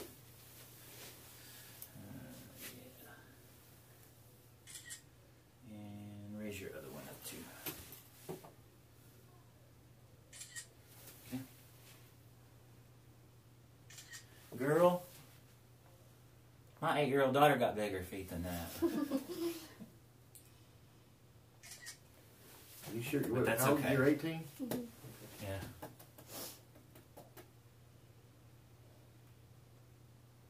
You didn't go to Marty's. You weren't over there at any point during those 3 or 4 days, No. or at all. Have you ever been to Marty's? No, I don't even know him. Okay. Do you know if he stopped anywhere along the way while he was taking y'all home, or threw anything out the window? He did stop at Stone's and got something to drink. Where's Stone's? In In Hilton. Hillman. What is a convenience store? It's a grocery store. So if he didn't have any money, why would he go in there? Or how would he go in there? I don't know. Okay. He told me he didn't have any money for the motel because I was going to rent another night. But when he came back, he didn't want to stay, so I Did you assumed find that he to be didn't. odd? Yeah. Since you were paying? Yeah. Okay. Did he tell y'all he was going to Arkansas to turn himself in on the warrants? Yeah. Yes. When did he tell y'all that? Before he came. Probably a month ago. Before he came down. This was kind of like, I'm going to come down and see y'all, and then I'm going to go turn myself in. Yeah. Gotcha. Well, that makes even less sense as to why he killed Marty then. Why? It just makes no sense. It don't make any sense. He didn't give y'all any money. No. If he were to throw something out of the truck or get rid of something that's very important to this case, where would he go? Do you have any idea where he would throw it out or where he would get rid of it? No. Any ideas on where he would stop at any point? No. Okay.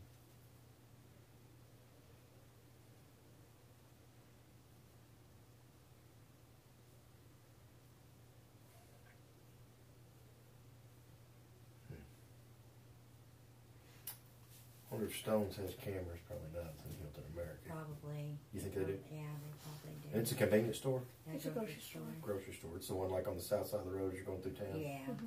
Okay. You go to the dumpster or get anything out of the back of the truck while you're over with him? And the truck was clean. Yeah. Who sat in the passenger side? I did. Passenger side front? I did. Didn't see any blood on the seat? No. Because we did this test where you spray it, kind of, I don't know if you've seen it, you spray it with this chemical and it reacts with blood, and it like lights up if it's bloody. And I mean, the passenger seat's got a handprint, big handprint and a big blood, just blood. But he, I mean, who knows, maybe he wiped it out for you guys. So was the you didn't get seats any on you, wet? did you? Was this? Did you notice the seats wet when you guys got in? No. Mm-mm. No. No, not wet. What about the floor mats? Anything about the floor mats? No. Mm-mm. Where were you sitting at? When you Behind me. Behind her in the back seat. Okay. Was there anything in the truck? No, it was spotless. Like nothing. Nothing was in there. Mm-mm. No. You know how most people just have stuff in their truck vehicles? Yeah, that's why I thought he went to a car lot and just was gonna test drive it or something. And just took it. Yeah, Yeah. So that's what I thought. Okay. Excuse me. Well, just so y'all know, like I said, we'll check out your story. And We got an awful lot of DNA. So I hope it doesn't pop with y'all. You know. And I hope you've been completely sincere and honest with us, because if you haven't, you're going to get caught. And I don't want you. Like I told you yesterday, I don't want to put you in jail. I don't want to put you. I just want to solve the case for the family. You know, they deserve it. I mean, they do. They got a dad and an uncle and a grandfather who's dead, and no one knows why. And in a weird way, you guys are also victims too, because through this whole mess, y'all are going to get drugged to the mud. It's called guilty by association. And when it's your family member that does something bad, people think that you might, you know,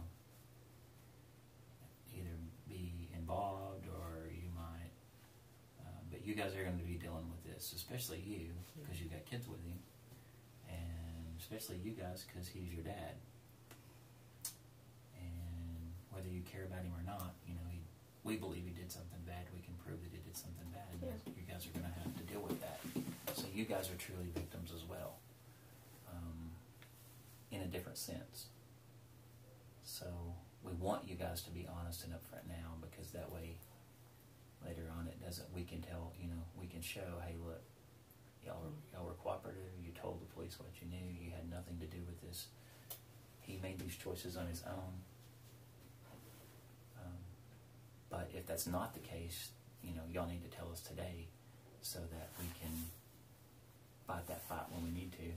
We can deal with it. We can deal with that. So everything y'all told us is on the up and up? Yes. Yep. Okay. What time was it about he made it into Stones? Probably 9:30. It had to be later than that if y'all didn't left the hotel till. Yeah, it was later than that. Because me, Mom, and Papa left, and then went to the land. I thought we got out there about 10. About 10:30, 11. Cause they were gone. That's after lunch in the daytime on Wednesday? I'm a little lost on the timeline. Well, okay, so he left that morning to go get money at Walmart at about 8. I got back about 9. And you guys left right after that. Right. So he picked you out there about 10 probably, somewhere in there, to Hilton. You left here about 9:30? Stones is Hilton. Mm-hmm. Okay, I keep thinking the other town, Ringling. Well, Teresa, I can't tell you how appreciative I am you came back. And you came back and you talked to us. I really appreciate it. And you too, Shelby. I mean, we hadn't talked to you. We talked quite a while with your mom yesterday. I'm sure it wasn't the best reaction or best interaction you've ever had with the police, but I do appreciate you coming back and talking to us. And if you, at this point, if something else comes into mind where you think, oh, well, I wasn't exact on that, or I didn't tell him this, or now I remember this, don't hesitate to call us. You have our numbers. You have our, you leave voicemails, we'll call back. Because something may pop into your head, and it goes for you too. Something may change. You may go, oh, wait a minute, that wasn't on Tuesday, that was on Wednesday, or that wasn't on Monday, that was on Tuesday, or whatever the case may be. If you think of, oh, well, maybe I did have a little blood on my shirt when I got out of the truck. Whatever the case may be. Anything changes, just let us know. Yeah, we'll make it work, you know. That's just, we had someone the other day that swore that something happened on a particular day. They said it was Friday, and we asked them 15 times. And then about a day went by, and they called us and said, no, it wasn't Friday, it was this day. And so that's okay. We can work with that. They were dead certain it was Friday. We're going to change our minds. We're going to change our minds about anything. But then they went home and started talking to somebody. And by the time we got back oh, here, crap. like, oh. It wasn't Friday because we did this on Friday. And sometimes our days run together. So if any of that happens, you'll let us know. Okay. I'm good if you are. I really appreciate y'all. Yeah, thank you guys. Thank you. You bet. Shelby, I'm going to give you my number and stuff too before I give your mom. Do we have your phone number, Shelby? Yes, I have her number. Based on Teresa Lloyd and Shelby Latham's statements, police pull security footage from a local motel the day of the murder. They find Jack Latham on the footage wearing the hat that was found at Marty's home. Investigators believe that Jack had slipped in his sobriety. Needing money for drugs, he had gone to Marty's home. Realizing what was happening, Marty had refused to give any cash. Latham had fought Marty, killing him, then stealing his wallet and Silverado. Jack Latham pleaded guilty to second-degree murder. He was sentenced to 25 years in prison. No one else has ever been charged in relation to Marty Lucas's homicide.